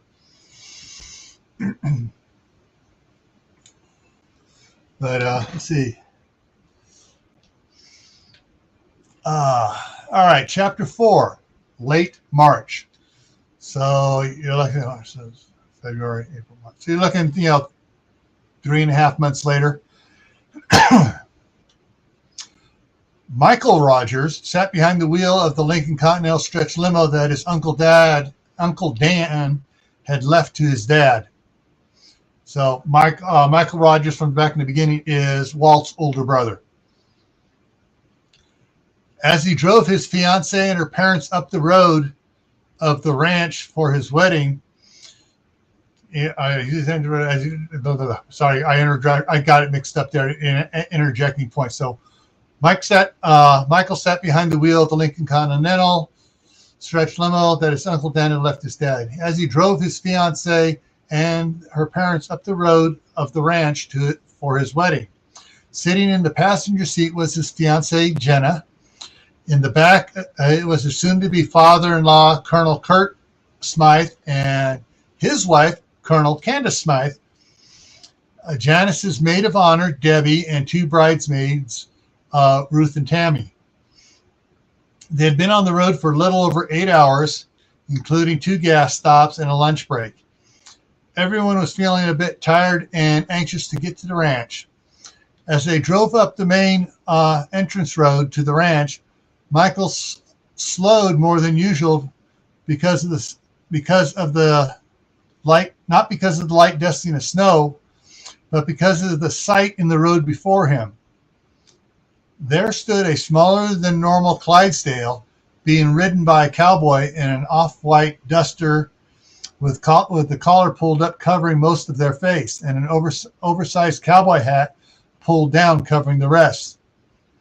Michael stopped the limo about 10 feet from the unmoving apparition before them. Once the limo stopped, the rider guided the horse around to the driver's window. When Michael rolled the window down, the rider, got to make a typo correction here. The rider leaned down and asked, "Michael, did you stop for dinner?" It was then Michael realized the rider was female, as her jet black hair fell forward from under the collar of the duster. "No, we came straight through after lunch, just stopping for gas once." "Good, they held dinner for you. I'll ride ahead and let them know that you're coming." She guided the horse backwards, past the front of the limo, wheeled him around, and then turned in the saddle and shouted, "Welcome back to the ranch, Michael." She nudged the horse forward and yelled, "Go, Ajax." In what seemed a single move, the horse vaulted over the fence and made a beeline to the house 7 miles away. "Who was that?" Jenna asked from right beside Michael. "I don't know." "Well, she sure seems to know you." Jenna punched Michael playfully in the shoulder. "I said I don't know her." Michael groused at being teased. "Well, we'll see." Jenna teased him all the more. "But she does have nice hair." "You may have to put a tracker on her," Jenna's best friend Debbie said with a giggle. "Maybe," Jenna snickered and snuggled closer to Michael. Michael guided the limo up the long driveway that followed the creek that snaked its way up the valley through the pastures and fields towards the ranch house compound. Along the way, they passed the campsite with several more cowboys dressed in identical fashion clothing and 4 canvas pool tents.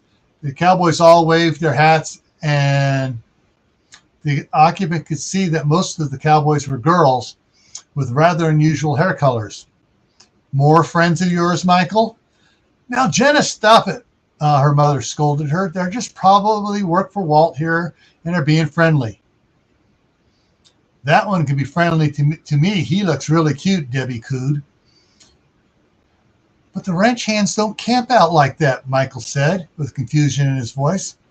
I wonder what's going on. When they reached the house, they saw the same Clydesdale tied to the hitching rail of the small pole barn off to the side of the house.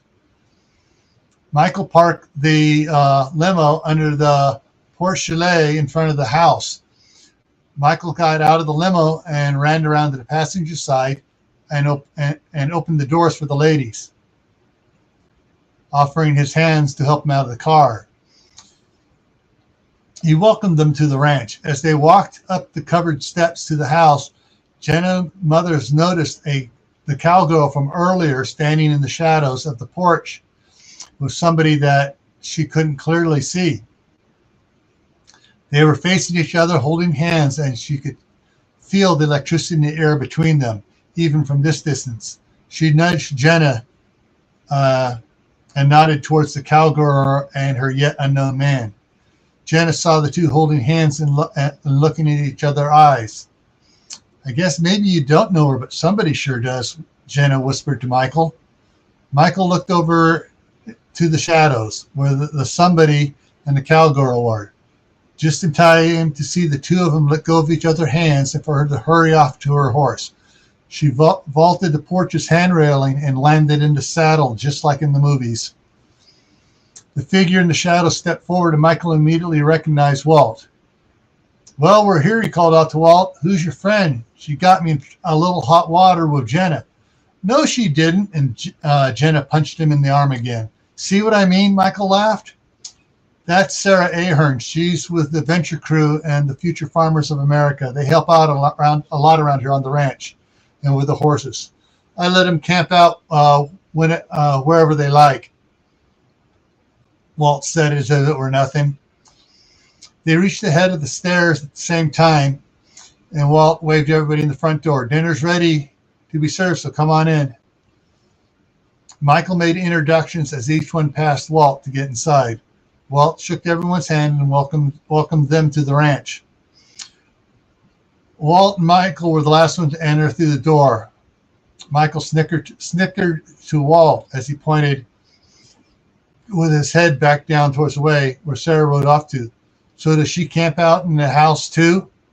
Walt shot his brother a searing glare that said, "Shut up or I'll beat you till the sun comes down," and growled, "Never." Michael reared back in shock. Whoa, sorry, I didn't mean to offend. Sorry, Walt groused. It's a sore private subject. Michael nodded and hurried to catch up with the rest of the group in the grand hall. They were all standing in awe of the size of the room. It's perfect, exclaimed Jenna. Oh, Michael, you were so right. I love it. She spun around and hugged and kissed Michael and then broke off and hugged Walt. Thank you for letting us use it. Walt just smiled and shrugged his shoulders a little. The dining hall is to the left. Grandma and Anna have been working hard on dinner, so let's not keep them waiting. And so that's the introduction of some more to it there. All right, Wayne, take care.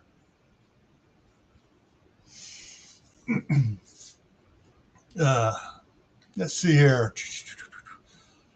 All right, so after dinner, the guys had been chased off to the grand hall, and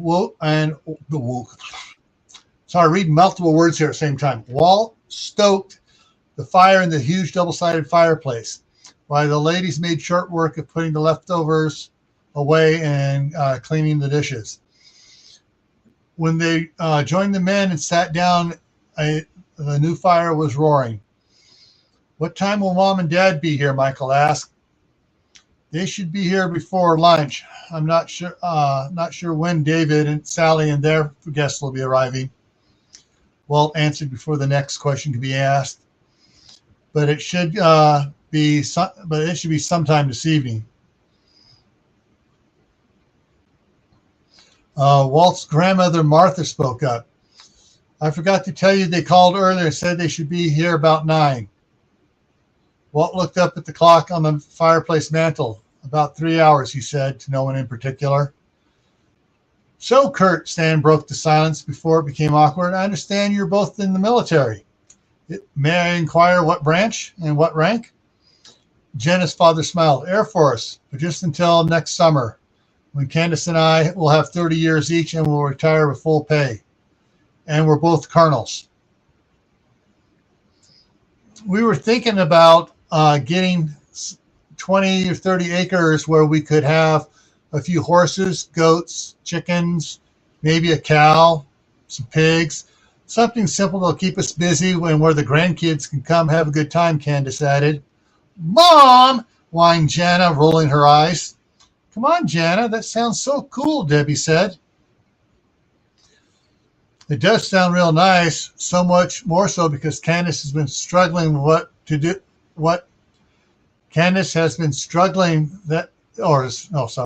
misreading a word here, has been suggesting that we do it this summer.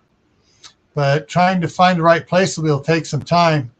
You see, it has to have a year-round stream, trees for firewood, a flat area for a runway and a hangar, and a good southern exposure for solar panels.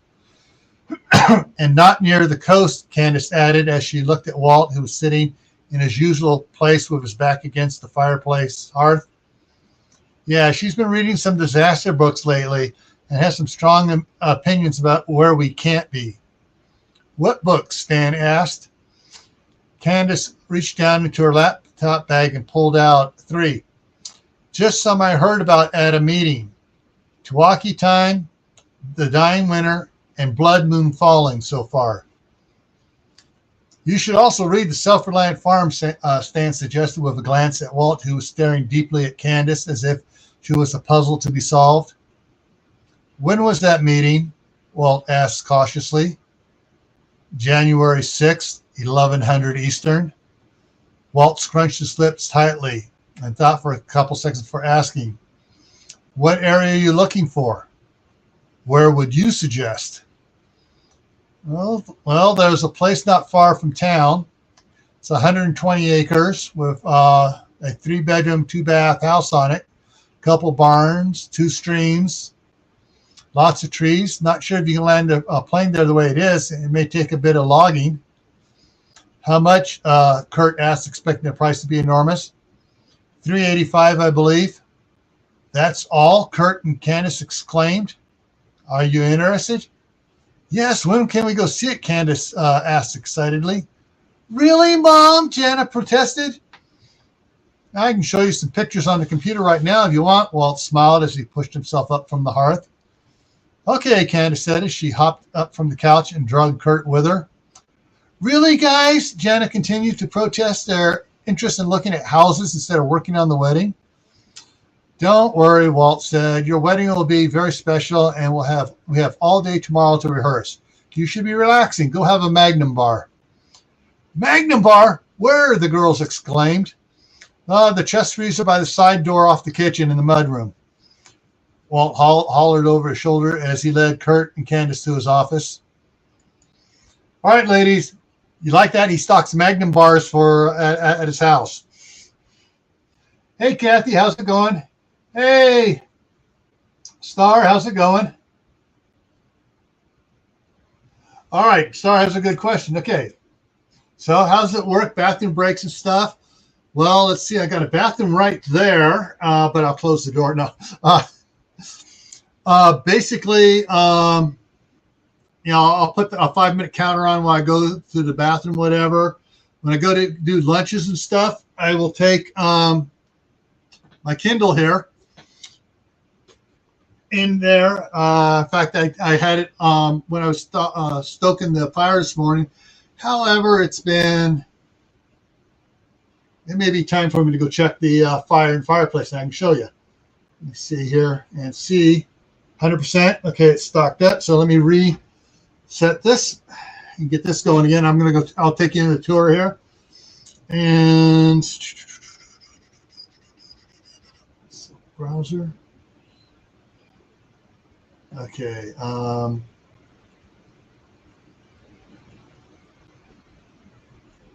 on.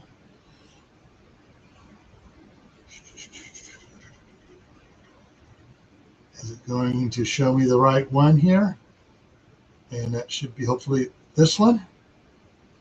Yep. And it looks like I'm getting back in. So let's see what we got here.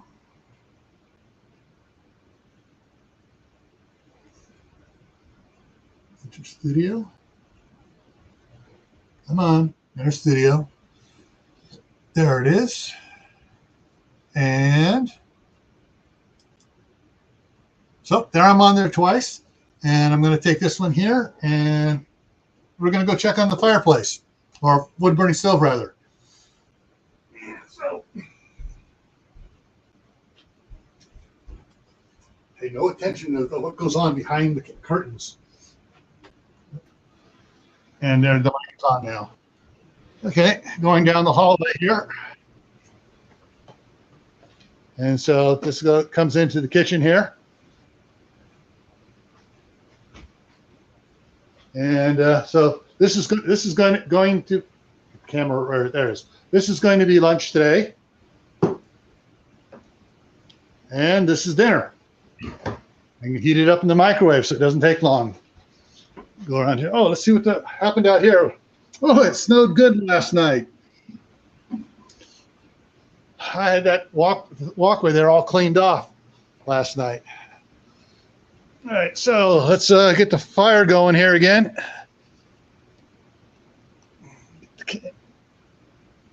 There we go.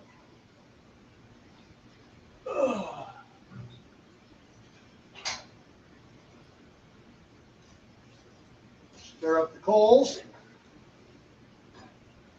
There we go.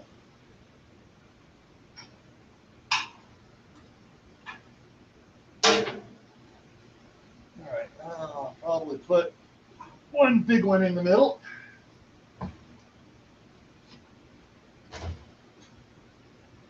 Smaller ones on the side.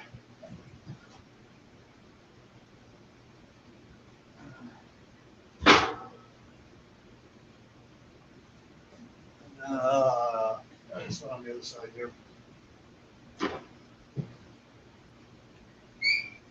And then to cheat, to get the flames going, because it's just a little bit of smoke right now. I don't want it to puff too much.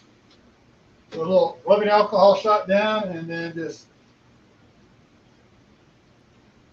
and that gets it going.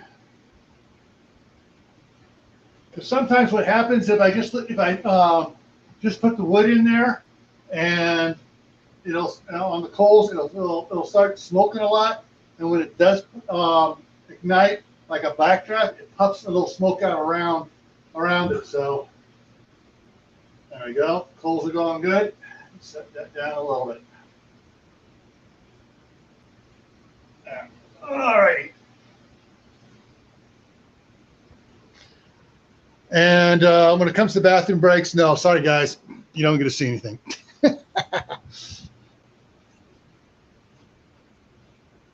Actually, looking out there, it looks like it's still snowing. It's not supposed to be snowing today. Yeah, it's still small flakes coming down. So let's take a look out the back door.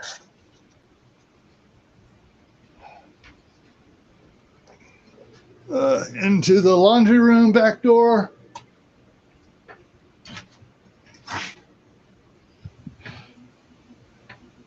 Well, it's a good thing I spread some salt out here. Otherwise, it'd be really thick.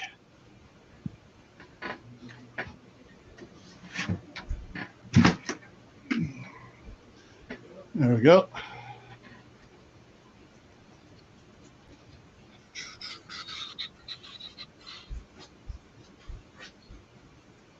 Okay. I'm back here. And adjust that back up. And there we go. And let's see if I can get that plugged back in to keep it fully charged. All right, that's fully charged. And so we got one more hour before I shift to a new, go ahead and just check out of that one. There we go. To a new stream. I got set up for 4 streams to go on, part 1, 2, 3, and 4. And so at 5 minutes of 10 o'clock my time, which would be 5 minutes to noon Eastern time, I'm going to start up the other one with a 5-minute countdown and then pull the link so everybody can just go straight over and we go across. Oh boy. Okay, I didn't see that. Who got it? All right. Thanks, Where to Begin Homestead. And are they still doing it? Let's check the times on that. 44. So message deleted. Thank you, Janice, for nailing that. And they only put the ones in and they're not coming back. Okay. So they're not coming back.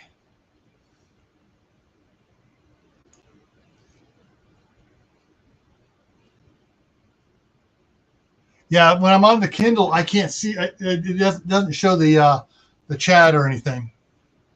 And this is why I like to have a village of Smurfs out there with wrenches playing whack-a-mole, whack-a-mole, whack-a-mole, or whack-a-troll. Okay. Reported them too. Good. Yeah, that's the way to do it. Yeah. So everyone out there, what you can do is if you on the ones that you hid, you can still click on the 3 dots and you can report them. And the more people that report them, then YouTube acts against them and boosts them and makes them get new accounts. They say, "Oh, you lost this account. Got to make a new one." All right. And let's see. Hey, Nicole. Nicole just came in. Nicole Chafe came in. And Jaden just came in. Hey, how's it going? All right. So anyway, so that's what I plan to do is when it comes to like the lunchtime, I'll just go in there, take the like I did with the other, and just open the can of soup, toss it in the microwave for 30 seconds, stir it, toss it in for another 30 seconds, and come back here and eat. For dinner, basically the same thing with the Chef Boyardee raviolis. All righty. Where were we here? Any other questions that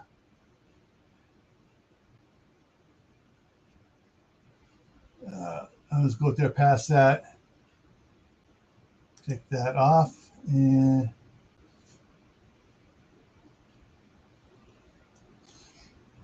all right, Kathy. Have a good time. See you after work. Let's see here.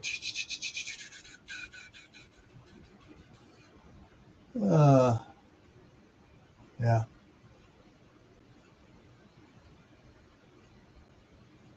Okay, and also I need to take a look. See here. So I got Where to Begin Homestead. Oh, is Janice the only wrench in here right now? Kathy has a wrench too. Okay, she's gone. And when I'm here, I can wrench it off the other one too as well. All right, take it back down to the new kind of thing. How about nap? No naps. Naps are not allowed. Nope. Although what is going to happen is, so I will be going straight through till, for my time, since I started an hour early because I woke up early this morning, an hour before my alarm went off, and I say, okay, going back to sleep. So I kicked it an hour early. So I kicked it at 5 o'clock Eastern time. And so I'm going to run through till 5 o'clock in the morning, and then go to bed. And then I will get back up later on. I'll get set up for Friday night on the Homestead for the 4,000 subscriber giveaway over there. And so that's what's happening tomorrow night. We've got the 4,000 subscriber giveaway. And hang on a second, we pull the right one up here. Okay, now I need to switch things around here to be able to show this to you guys. That over there.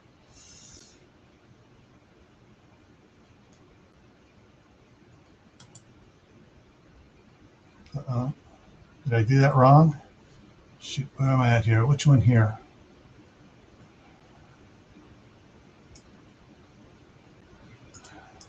There we go. All right. So,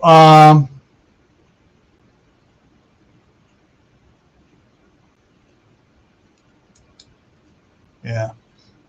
Yeah, what happened I jumped so much on the subs in the end of in October and November because YouTube pushed one of my videos. It's a good video. It's the one on alternative fuels for oil lamps in emergencies. And I had a lot of people come in and join on the subscribe. But yeah, this is a 24-hour live stream. Woohoo!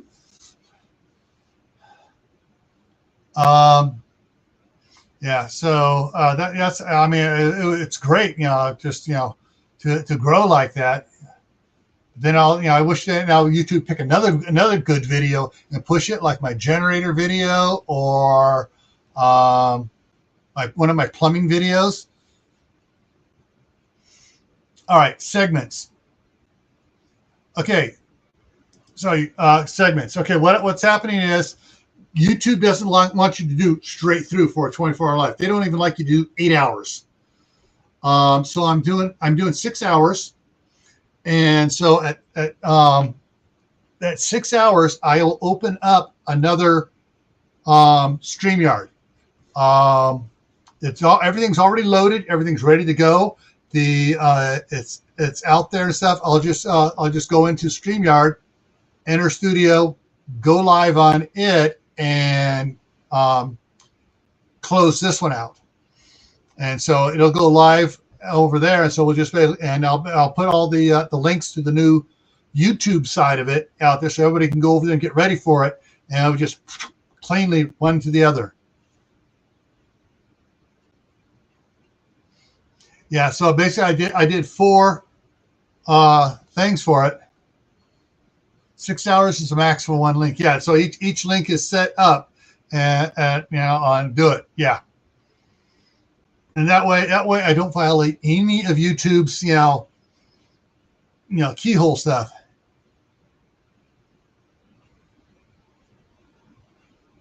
Up to yeah. Well, YouTube's used to, and some people are still saying that if you go more than 6 hours, it'll kick you. But you'll see. I'll see what happens. That's why I'm just doing 6 hours. So I'm not even close to the 8 hours. I'm not close to the 12 hours, and going like that. Alrighty. So Friday night, tomorrow night. Let's get the right mouse key here going. So for the Patent Family Compound, my other channel, we're doing the 4,000 subscriber giveaway. And let's see here. So just to let everybody know how the rules and stuff set up on it. Boom. It's you need to be a subscriber. You need to be a subscriber, ring the bell, and that. There are going to be 2 drawing categories. One is for subscribers. One is for channel members. Since channel members are subscribers, they're automatic, and one of their benefits of being a channel member which is only 99 cents a month. Hang on. That's the 99 cents for a month for Camp Patton Family Compound. They are automatically enrolled and entered into every contest and stuff like that, as well as special videos and everything else. And so it's going to be tomorrow night on Friday Night at the Homestead. You must be present in the chat to participate. And participating is, so got questions. And if you know, the first one to answer the question tomorrow night, when I ask the question, you win an Amazon gift card. The first one that shows up on my side, not your side. Because sometimes that's one of the things I notice is you enter in, oh, I beat everybody, but on the actual the feed, you know, several other people could have beat you. And that's what I'm going. It's the actual feed. It pops up here on my side here. So these are the questions for just general subscribers. How many kids do I have? First one who gets that right, $5. What are their names? And I've talked about their names on plenty of times. In fact, in several videos here, I've talked about them, about their names and everything else. So it's, you know, what are their names? You know, you get the names right, $5. How many grandkids do I have? Get that right, $5. What are their names? $5. When did I buy? What year? Basically, it's what year did I buy the compound? $5. There's going to be a bonus one on that. If you can tell me the month I bought it, there's another $5 there as well. When did I buy the second property, the house I'm in now, which is across the street from the main compound? All right. Then for channel members, what's my wife's nickname? And hang on here, clear all notifications. Well, we've got a bunch of notifications popping up. And so, and the next question, that's worth $5. And because just about everyone should know my wife's nickname. If they've watched more than 2 live streams, you should know my wife's nickname. How old am I? What is my hobby? And in question, there are going to be 4 questions about my hobby. And they should worth different amount there. You can see there, you know, $10, $10, $20, and $50. Then there's the bonus question about my wife. And I'm not going to tell you what that is now. That will be asked tomorrow night, and that's worth $100 gift card. All right. So, what was it here? I need to edit something here. We are 7, wrong one. 7 away. And that wound up over there. Yeah. Okay, so save that. And okay. So that's the giveaway going on tomorrow night on Camp Patton Family Compound. So let me do a little sleight of hand here. Drop that one down. And bring, okay, so I already had that cleared, so I could have left that up. And find this one here. So the other giveaway that's going on here right now, that's what the bottom ticker is going to talk about, the 1,000 subscriber giveaway. The link to the video on that is in the description down below. But that is, all right, I'll just go over the quickly here. This is what's called a subscriber giveaway challenge or contest. What you need to do to qualify for the 1,000 subscriber giveaway is A, get others to sub and ring the bell. They need to watch 3 videos and comment on all 3 videos. It can be any videos, but these are probably the 3 best ones for them to do it on. And most importantly for you, they must comment and say, your channel name sent me over. So it would be Nicole Chafe sent me over, or Where to Begin Homestead sent me over, or Star Homestead India sent me over, or Corky's Mojo sent me over. That way I know to give you a point that goes on the spreadsheet.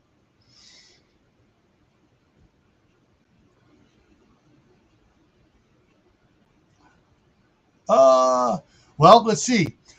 In one of my garden ones, it's the title of one of the videos is "Working on Her Name Garden." My daughter across the street, and sometime later on here, I will let it slip the other names. Yeah, so if you pay attention, you'll hear names being mentioned here later on. If we are channel members, hang on a second. Yes. If you are a channel member, you are still you're a channel member and you're still a subscriber, so you can answer for both.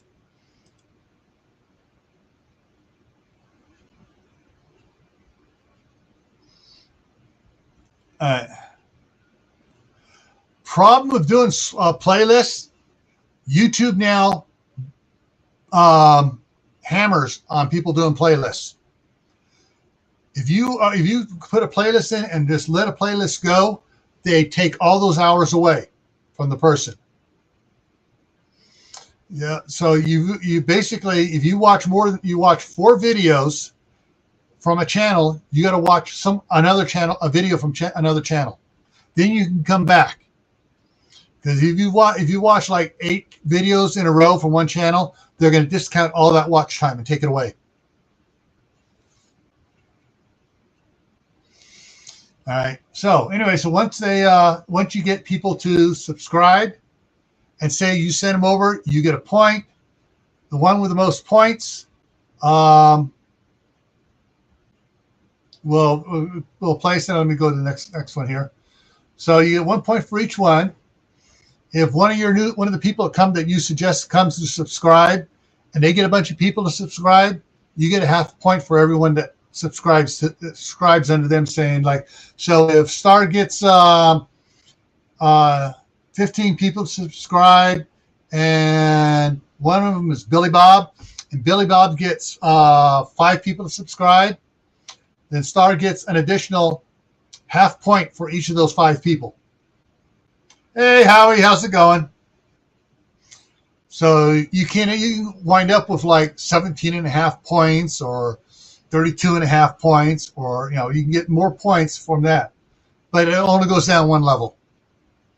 So the channel with the highest number of points wins first place, second place, third, it's all on down the line. And the prizes are, so the first place prize was donated by Doc Bones and Nurse Amy.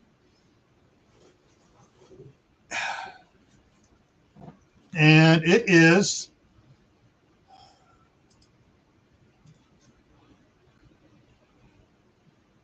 the color edition of their 4th edition award-winning book. And this is a color version. This one is priced at $80. And Uncle Al's coming in, and they went and autographed it. Okay, so they sent this for the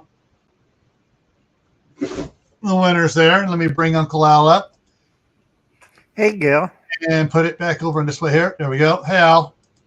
Are we on the second portion? Hang on. I got to put the earbud in.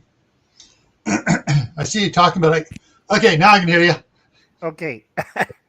Is this the second portion, or is it still the first? Still the first one. We got another 50 minutes before I switch. Oh, good. And I'll post all the links and stuff before I do the switch. Yeah. So these are the prizes for the 1,000 subscriber giveaway.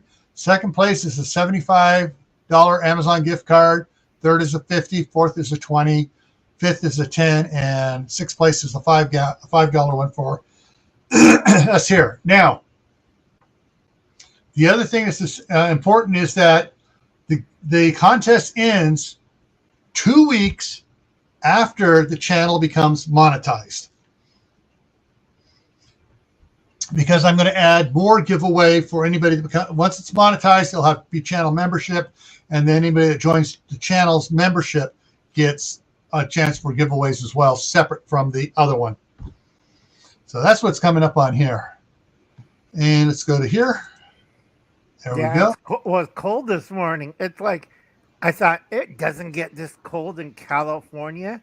It's like, it's been about 25 years since it's got that cold in California. I know. It's like I got out there waiting for my ride because my nephew's picking me up for the dairy and a few other things we have to do. And it's like, it's cold. Get the heaters on for the cows. The cows are like, it's 34 degrees out here. I need heat. They won't go into the barns unless it's warm. And remember, folks, we milk cows 24/7. It's like, you can't, well, I don't need to milk the cow this week. No, it doesn't work like that. Yeah, it's you milk the cows twice a day, every day. Right. And hang on, just moving some stuff around here. And cows do not like to be in cold. They won't go out to barn 1 to go to the milking barn because it's bloody cold. Screw you. We're going back in. And you trying to huddle a mass of cows. Hey, we ain't moving, bud. Yeah. They go, we're all stuck nice and tight together. We're nice and warm. The only time we move is when one on the outside wants to move to the inside. Yeah. Oh, Wayne stopped by. Hey, Wayne. Yeah, Wayne's been here. And let's see, move that there to retirement. Got some emails just popped in and to get out of here. Right, and, folks. Check your subs because YouTube's at it again. They're purging. They're purging big time. If your subs don't watch your channel, they have to watch at least because everybody they push too hard on the shorts and it caused a massive drain on watch hours. They're showing my stuff they're even showing Gil's stuff from 4 years ago. 3 years ago. That was one of my big ones. That was the one on the fuel for the oil lamps. I mean, that thing was going right because they keep showing it over and over again because there's no new content coming in. Yep. Unless a lot of older guys like us, our content's getting repeated. And some of the content that I thought, wait, didn't they delete that video? They brought it back.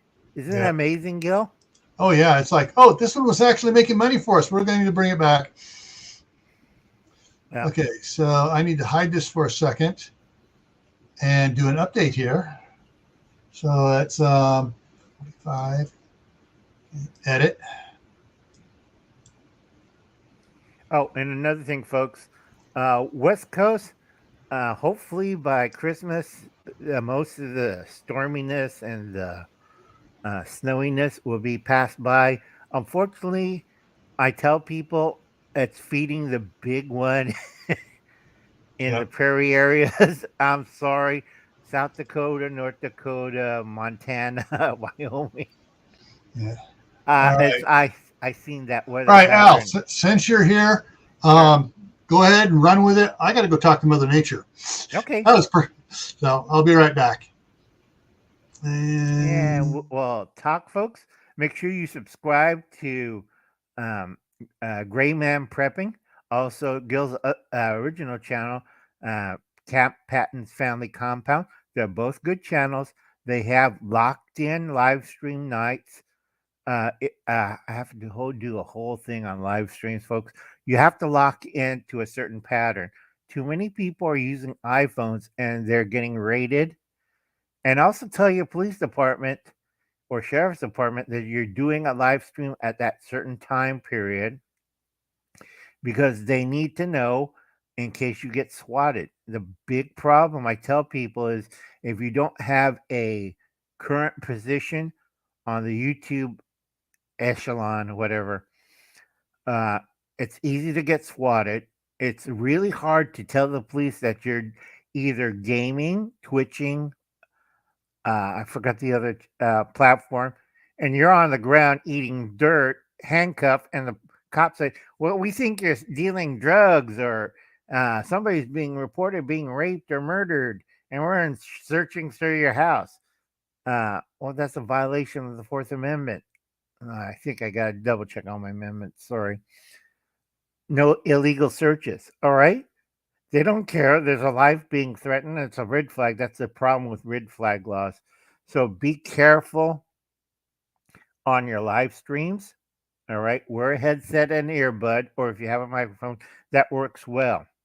If you have a panel, talk to the panel and tell them that certain topics you have to be careful because the FCCs is going to really clobber a lot of people in 2024.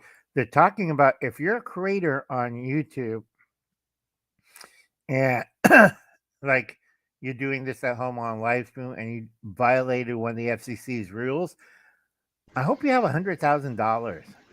Oh, Gil's back. I'm back. Feel better? Whew.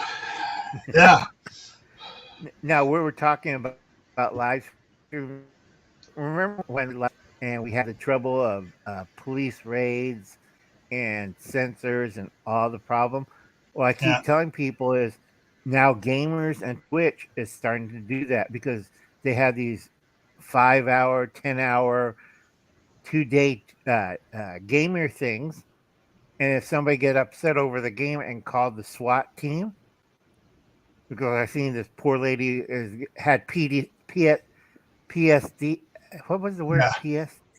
PSD. Post traumatic shock.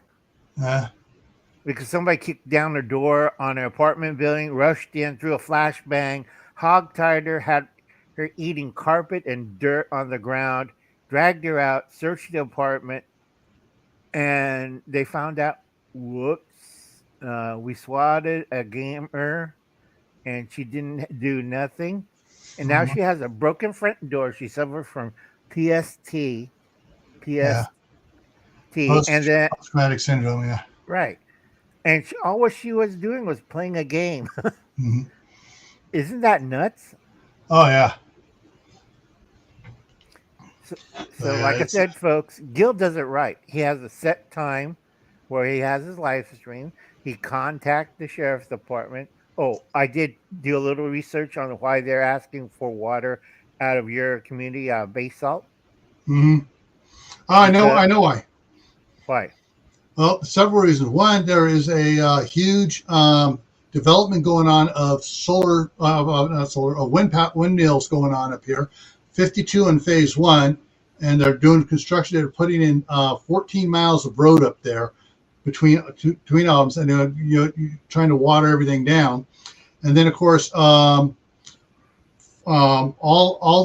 sorts of water rights up and down the Snake River are being bought by a company in California, and so they're pulling the water out at the closest point in California and pumping it over the hill to California. Right, because they're desperate and they're idiots. Hey, they elected nuisance. I know, the Joker. The big problem is there's two spots you don't want to get water from because of Monsanto, and also I think it's Portillo and Soda Springs. That's where Monsanto has their big plant. Mm-hmm. A lot of people don't know. I do, and Radioactive Drew, he's a channel dealing with radiation. Mm-hmm. And I keep telling people you have to know what kind of industry in your area. That area produces, guess what? I'm afraid to. Okay, it's type of phosphate in the soil, and they produce Roundup. Yeah. Okay, a lot of people don't know that after you remove the phosphate, the natural soil phosphate to produce Roundup, guess what do you have? Sorry, folks, I took chemistry in college. Yeah. You have radioactive slag from the chemical process. And a lot of people don't know it, but Soda Springs Idaho, and is it Portertello or Porterbello? Pocatello. Yeah, that's it. Can never pronounce that right. Yeah, it's that's an Indian name. Yeah. It's one of the two cities that the EPA for the last 20 years has been trying to put a super fun site on it because the radioactive slag, they're supposed to dispose of it. Guess what they did? Dumped it in the river. Nope. That means you can't drink out of the Snake River. Guess what they did? They sold that slag to those two cities. So everything in those two cities is radioactive. Mm. To how much they use the slag in their building compounds. But there's one place is a chicken joint in Soda Springs. I will not be eating there, and I won't tell you which fried chicken place it is. Mm-hmm. Its parking lot. The building is so hot that the last time the EPA tested out there, it's same thing as the Trinity site in New Mexico. That's 120 Yeah. rogens, folks. That's not good. No. That's like getting Yeah. X-rayed at the dentist. So the water source they're using in those two cities are pumped through all that work with that material with the radioactive slag. That's why, hey, we better go to Basalt because we don't want our roads to be contaminated. Yeah. Well. And that's the thing too, is that this development going in up here. They're during the summertime they can buy water rights out the pump directly out of the Snake River really cheap.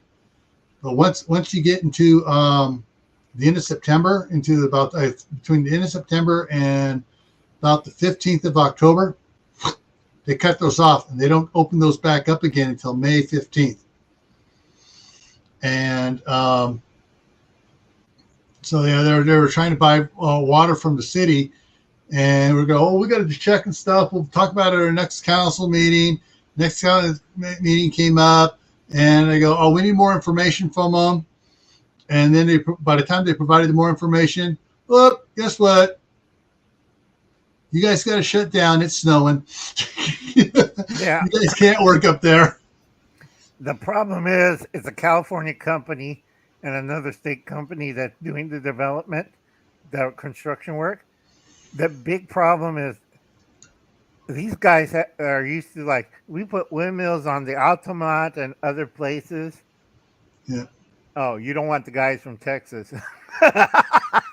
You heard about what happened last year with their windmills.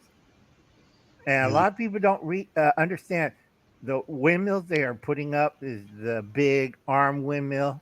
You know what I'm talking about? Yeah, big, huge blades that can't be, that when they're done with them and they've reached their lifetime end because of the stress on them, all they can do is bury them. Right. And then you have another toxic waste site. Yeah. And it's like, yeah, that's green energy right there. Now, Japan solved the problem because their windmills that use that type of rotor arm, whatchamacallit, they break it down and they do it for road beds, and they also use it for another construction material, which is but it's expensive. That's why America don't do it. But Japan don't have land space. We can't dump it in the ocean, and we can't bury it. You million people move over there while we dig a hole and we bury this, and then you move back. Doesn't work like that. Yeah.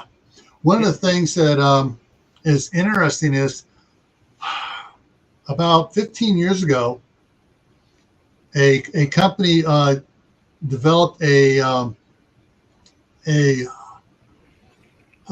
helix windmill system that doesn't have to be very big. Nope. And it has and it had a maximum speed that would go, and it wasn't that fast, but it had power to turn, but it couldn't go too fast. And so it wouldn't throw ice like the other ones do. The big ones, when they start icing up, and all of a sudden they get out of balance and start shaking and stuff, and all of a sudden chunks of ice go flying off every which way. Right, or worse, you don't want to see one of those arms flying off, and you're driving in your truck and get harpooned. Or landing right in front of you across the road. Flunk. Oh no, we had a guy here because we have a few of those windmills. He got harpooned. Mm. He was sitting in his truck, and all of a sudden, that big arm went through the cab, and it wasn't a pretty sight, folks. Yeah, but anyways, these other ones, you know, for years they were started installing them in Chicago up on roofs, because you can install it vertically, right? So it spins this way, or you can, and it spins this way, right? And on rooftops that works great, because what they do is they put it over right near the edge of the roof, and you get the wind coming up, and it just, so it's getting a constant, heat, vortex heat up from the pavement up, and movement.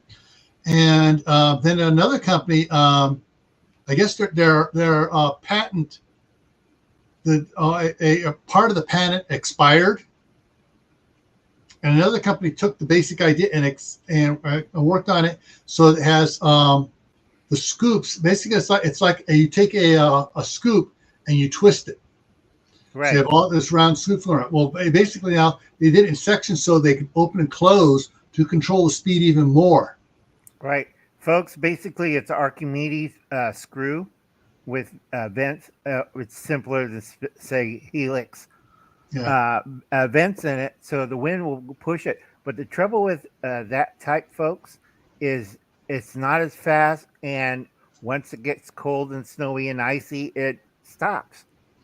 Actually, because what they found out though, with the newer ones here, it can get cold and snow on and everything else, and it just go, and it all comes off, and it just keeps going. Right, but like I said, I get nervous when people tells me stuff like that. This it's like the newer channels are doing for a while. Remember the homemade filters? The homemade filters for water? For water, yeah. Mm-hmm. That always cracks me up, because they also were doing settling. You know, everybody knows what settling is. When you get dirty water and you let it settle, heavy stuff at the bottom, and you get lighter, clear fluid on top, and then you pour it through a water filter. Yeah. That works. But a lot of people goof up on this. I'm like, you could take a dirty sock and some sand and some gravel and some clay. If you do it that way, folks, you're going to get diarrhea or cholera, because they don't do it right. And I've seen some wacky filters. You can take a soda bottle. The smallest one you could use is probably what was it we discussed 4 years ago? Number 10 can. Well, that's the thing is with the homemade water filters and stuff. A lot of people don't realize on filters, fast is not good. No. You want it to go slow, and someone says, "Well, it takes forever to do it." That means it's cleaning the water. And it's like, I took it out of here. I made one out of a 5-gallon bucket. Right. It was a good one too. Yeah. Remember I bought the ceramic dome that would go like in a Zen water filter and stuff, and use that as the pre-filter to get all the big stuff out so it wouldn't clog up all the other stuff. And you can do a lot with homemade ones, but you got to, you can't just, throw crap in there. You got to have specific things in there to do it. Right. And so it's by the time you actually go and buy stuff, unless you have the stuff occurring naturally around you, you might as well just go ahead and buy some good filters and stuff and just keep them stored for emergencies.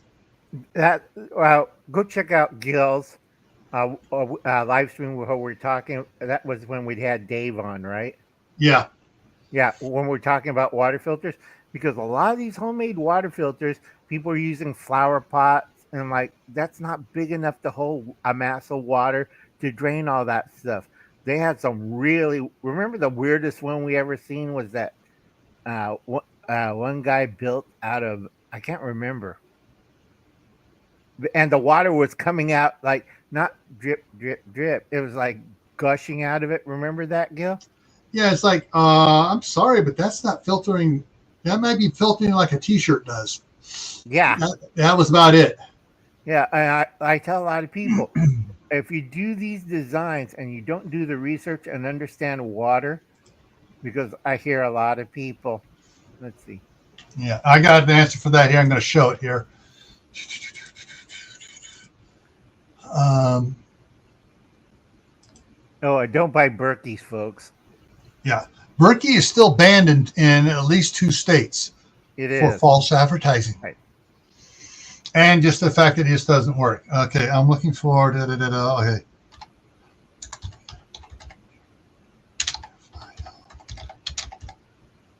Because my sister has a Berkey, I ripped out its filter and replaced it with, like Gil said, with better filters.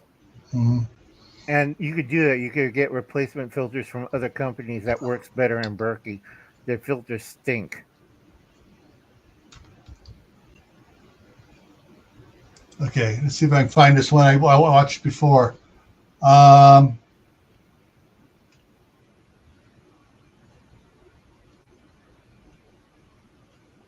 And Wayne down below is correct. You have to filter it and treat it. Do not drink the water straight.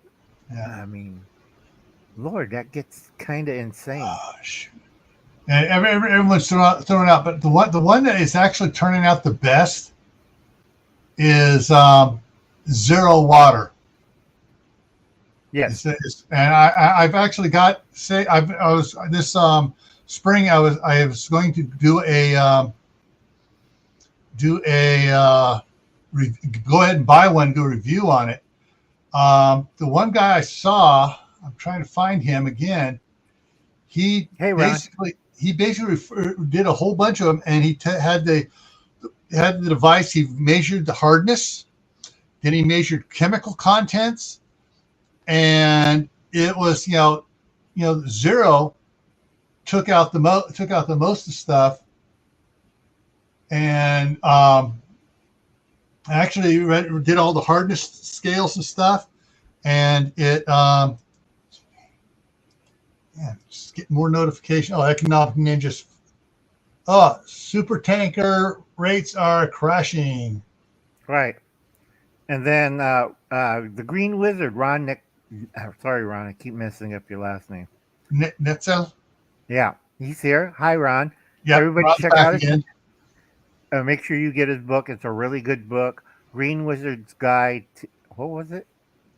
The Green Wizard's Guide. I'm not sure what the new one is. I have to look for it here. Right. He has two books now.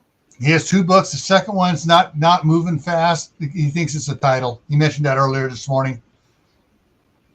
Ron's been here all day. Okay, but for if you're going to get a all right. The example of the one I have, I did a review on it on which channel? Was it GrayMan or was it Cap Patton's Family Compound? I think it was on. Hang on, I'll just scroll back through here. There's that reviews. Those. I think it was 170 something. Yeah, hang on. I'm going back here. I'm blowing back through these here. Oh, wait a minute. It's all right. Playlist. Go to product reviews. It's in my product reviews playlist on whichever channel it was. Ron said he just only has 1 book. I think the second book isn't. Okay. Only one, just one. Okay. Gear. Maybe I forgot to.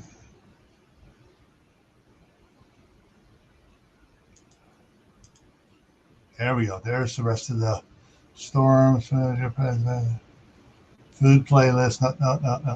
No. While Gil's working on that, folks, Yeah. remember, check out Ron's book, The Green. I almost said Green Wizard's Guide. Green Lizard, not Lizard. Wizard. Green Wizard. Wizard Guide to Gardening and stuff. It's a really good book. A lot of people are now understanding that when you develop your soil garden, you have to develop the fungi in the soil. Okay. And also, I tell a lot of people who are first time indoor gardeners, go check out Gil's. That's Gray Man, right? Or is it Gray Man Prepping for the indoor? Okay. The indoor one last year, I did it all on Camp Patton Family Oh, Compound with a couple clip shorts off of Gray Man. This year, I'm going to do it all on Gray Man with a couple shorts on Camp Patton on it because I want to get preppers to do gardening. So right. that's why I'm going to do it over here for the indoor garden stuff. But all right, so that does that. I am finding that video thing here real quick here. It's not, I can't find it on Gray Man. It's got to be on Camp Patton Family Compound. That's channel contents. And let's see here. Go to playlists. I should have put it in two playlists. I know. I It's usually all right. try to multiply, if I apply things to multiple things, I'll put it in product review and I'll put it in water or something like that. It's all right. Kathy's still looking for the filter one. Where to? That's what I'm going to pull. Yeah, where to begin? Homestead asking what kind of filter for hard water. Okay. Go ahead. Here is the video I did on it. Is hang on, let me pull it. It's got an ad playing. It's on Camp Patton Family Compound. It's video number 494, Zen type countertop water filtration system. And okay, hang on here. This is the video, and that's the unit I have there. Now the ceramic. Let me go forward here on it here, and let me get a zoom in on it here. All right, so there it is there, and the ceramic filter here that I've got here. The Zen markets itself as taking down to 1 micron. I found these other ones being imported from South Korea that have been tested between a 0.5 micron down to 1/4 micron. Yes, it's a lot slower, but it takes out a lot more crap. Yeah, true. It doesn't take out chemicals like benzene or anything else like that. That's what you need. Why you need the charcoal and the other stuff to take care of that stuff. So it has the 0.5 micron filter up above, and then it has a 5-stage filter down below with charcoal and other types of special minerals and stuff that react with the water to do stuff with it. It's not just gravel dumped in there. Right.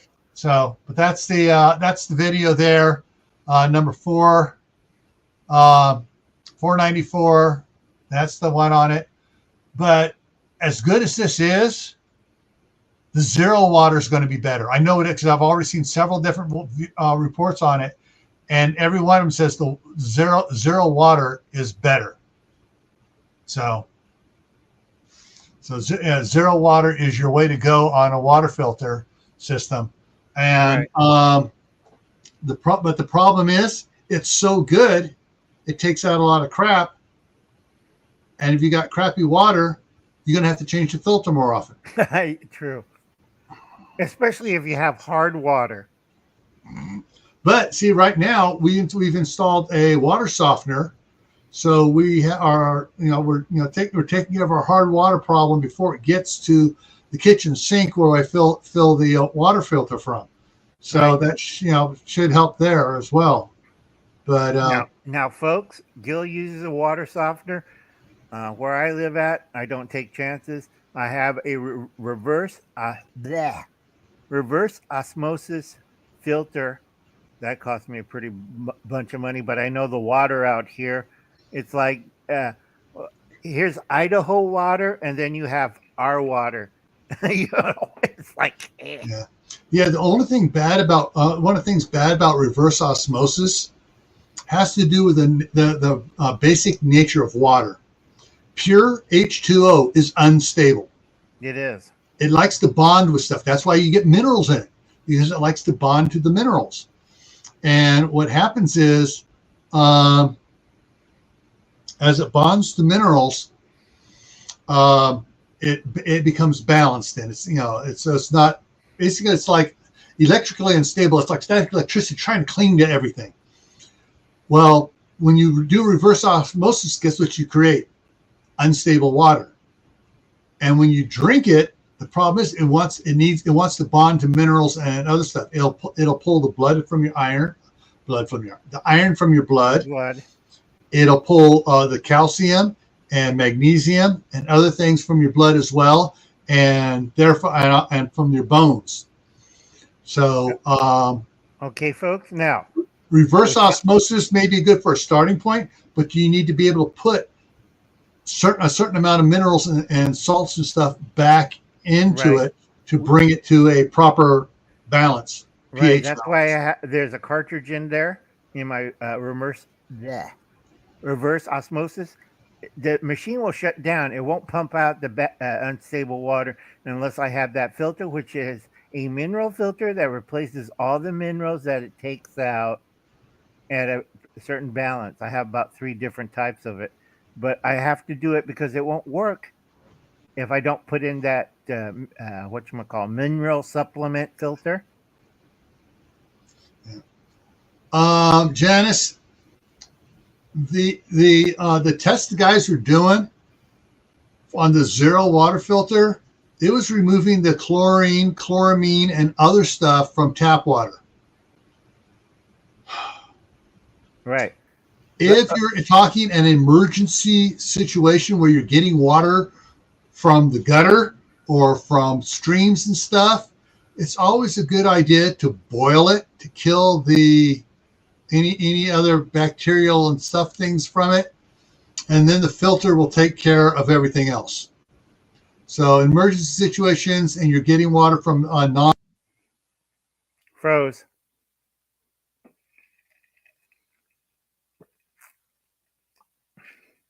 And while Gil figures that one out. Okay, folks, while we I got to do that. Okay, there we go. Okay. So anyway, the video card just can't handle the camera all the time. For some reason, it does that. I'm surprised it hasn't done more than that, because it's been over 6 hours, and I'm surprised it hasn't done that more than just this is the second time. Right. You got about 14 minutes left, right? Yeah, I need to start setting stuff up here. So come on, brain work. Water filters. So if you're not in an emergency situation and you're just trying to clean up your city water, the Zero is absolutely fabulous for that. The Zen is good for that. Zero's better. It depends what's in your city's water. If you're in Flint, Michigan, you need to get a reverse osmosis and then do that, and then yeah. Okay, right. Folks, like Gil says, I have big arguments with a lot of the new preppers, the fourth wave. Everybody in the last year put prepper on their channel, and they're telling me that these homemade filters and other filters, Gil just explained it. Water after a nuclear explosion gets unstable, so it picks up a lot of nuclides. I hope I pronounce it. Did I pronounce it right? Nuclide, I think it right. I think it's got a D on there. I'm not sure. Right now, okay. FEMA, and I think what Gil used to work at. Gil, what Homeland Security. Right. Do they have anything to filter radioactive water? They do, but the problem is you got to change that filtration material out a lot. And when you're taking it out, well, wait a minute. Now this stuff is really contaminated. Right. Yeah. And also, if I remember on the paragraph from Homeland Security, causes fewer casualties. That line always haunts me when I read it. causes fewer casualties. And Gil knows what I'm talking about. Yeah. Hang on. I need to switch things around here to get this going right here. Right. You're getting ready for your next one? Yeah, we'll still talk. We got time. I'm just trying to get it's bringing up the current one, number 1. It brings up number 4 and number 3, but it doesn't show number 2, which is the next one. YouTube. So I got hunted out now. Well, Gil concentrated on that. Remember, folks, I've been up since Gil was up, and our brains are kind of fogged up. I got to make 2 phone calls for another person. For a doctor's appointment. That drives me always nuts. How do you spell this doctor's name? It's like we have to say hello to Storm, Radio, and Cats. Hey there. Hey, Barry. Hey, Barry. And like I said, sometimes I forget names. Have brain damage. Try to remember stuff. There it is. Did you find it? I found it. I got it here now. I can pull up put it in the thing here. All right. So this is the link that's going to be going live in 13 minutes. So there, I'm putting it in there. So under, just popped, that should be just popping up there. Yeah, there it's popping up.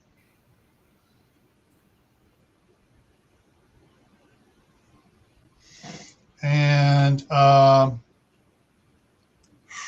okay, yeah, so we'll switch over at that point. I need to go over here now to this computer. And this computer over here. Wayne of the Ungrateful Peasant, get 0 water if you're going to do tabletop. It's one of the better ones. Yeah, zero is the way to go. Yeah, Ron's right. If you're watering your garden, you don't want to purify the water you're putting on your garden.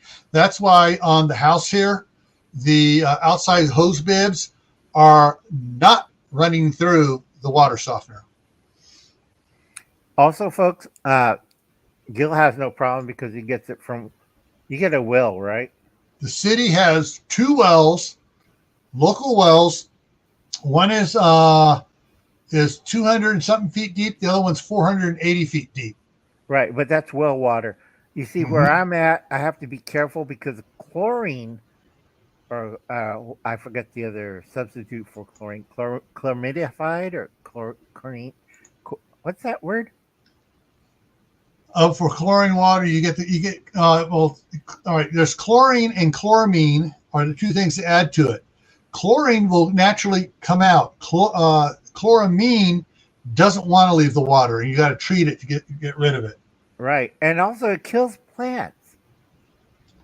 Okay, if you're growing vegetables and all of a sudden you see your plants turn yellow and they drop dead, that's the reason why.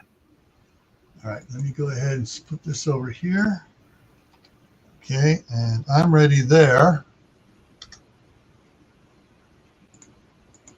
Okay, and that's setting up. So we got 10 minutes before I do the 5-minute countdown crossover, and we already got 4 people liking the other one.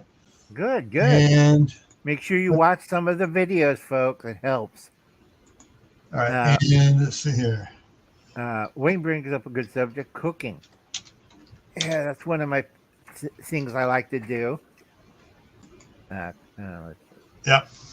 Cooking. And I do a lot of hashes, and a lot of people ask me, well, isn't a hash a potato hash? And that's what the commercial TV land mass media wants you to think. But hashes has a long history. The Thompsons did it, and Tasting with History did it, and Weird Food History did it. Hashes go back to what decade? Not decade. What century were the Franks? The Franks covered several centuries. The Franks were back at the time of the fall of the Roman Empire, and on for 3 or 4 centuries beyond that. So you're talking 300 to 800? 300 AD to 800 AD, right? If I remember everything correctly. Right, because the Franks, what they used to do before they got cabbage was to cook pork and hog jaws. They will make a hash out of the hog jaws and cook endive, which they had plenty from the Romans, and they cooked another kind of weird Frank vegetable that I'm still doing historical finds on it. Um, it's similar to a very coarse, heavy, leafy vegetable. And what they did, because remember, potatoes did not appear during the Roman times, folks. Even Gil knows what I'm talking about. That came from the Americas, potatoes from Peru. Okay, did I put the wrong one in there? Shoot, Could what's be. going on here? No, that's YouTube. I'm just checking. Oh, that's why. Okay, back to hashes.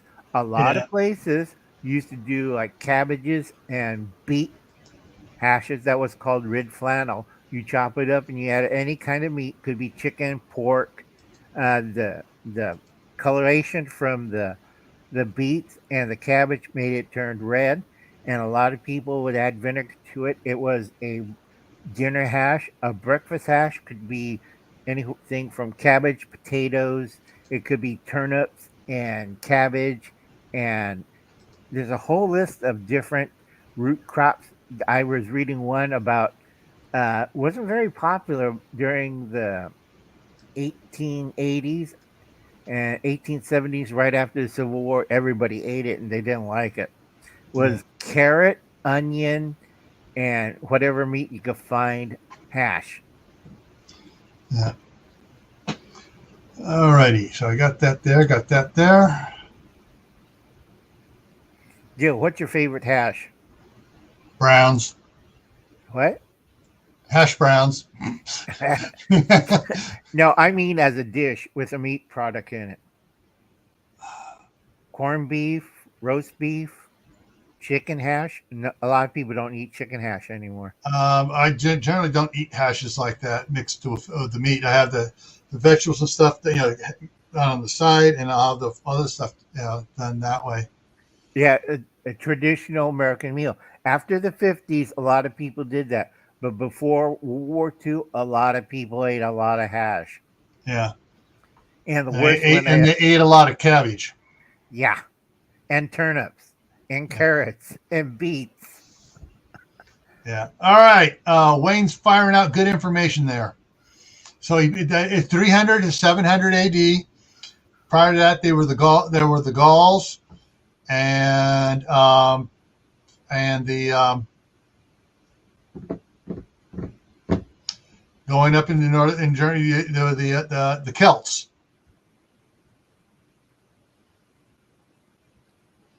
All right. Okay, so we got, what's it saying? 4 minutes before I start the changeover. So yeah, and I got that one there going. So this is going to be an interesting changeover here. It's the first time I'm trying to do one of these on it, and unless I do it over there, I may wind Do up we doing have it. to shut down this one, or No, I just figured out how I'm going to do it. I'm going to open it up on the other computer for the countdown, and then I will do the crossover here. That'll work. That'll work. Make it nice and smooth. So that's that one there. So enter studio on this one. So number two, I'm entering studio on number two over there. That'll make it so much easier. right? Uh, Ron, if you're trying to cook hash on an outdoor cooker or smoker, I do a smoker because it's a lot easier. You add all the raw ingredients and the meat inside a Dutch oven. You leave the top open until it starts to cook a little bit, and then you close it with the iron lid, and it takes about a few minutes, and it comes out a nice barbecue hash with a little bit of smoky flavor. Yeah. All I might right. do that. I'll make stuffed buns. A lot of things I've been doing lately. I've been showing is I make like 5 buns. And it's basically a biscuit, but I put meat or cabbage or whatchamacallit. What did I do last month? I did mushroom. I did chopped mushrooms and herbs. That came out really good. I made 40 of them. Every nephew and grandniece and grandnephew went into the house like, this smells good. And they like, wait, I only said one. Don't take 12. And they had one in their mouth. You know, you know how kids are. Yeah. Okay. Oh, and I got to do that there too. Yeah, there's gonna be a little bit of a technical house cleaning during that 5-minute countdown. So that's gonna be interesting here. No, it's the Celts. Okay, I go over here. Why did you say there was Celts? Yeah. Like I said, folks, a lot of early people ate hash because they were trying to combine a root crop or vegetable crop that they had during the time period, and they wanted to stretch out their food because a lot of their food, if it wasn't salted right away or cooked fresh, tends to get a little green and gamey. They didn't have modern preservation.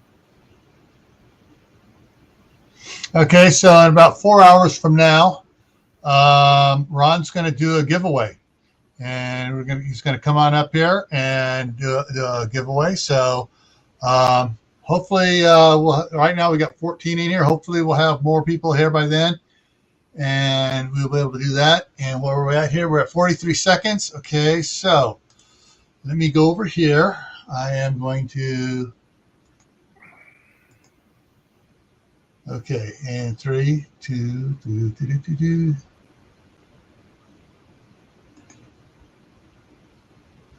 Okay, the 5-minute countdown is running.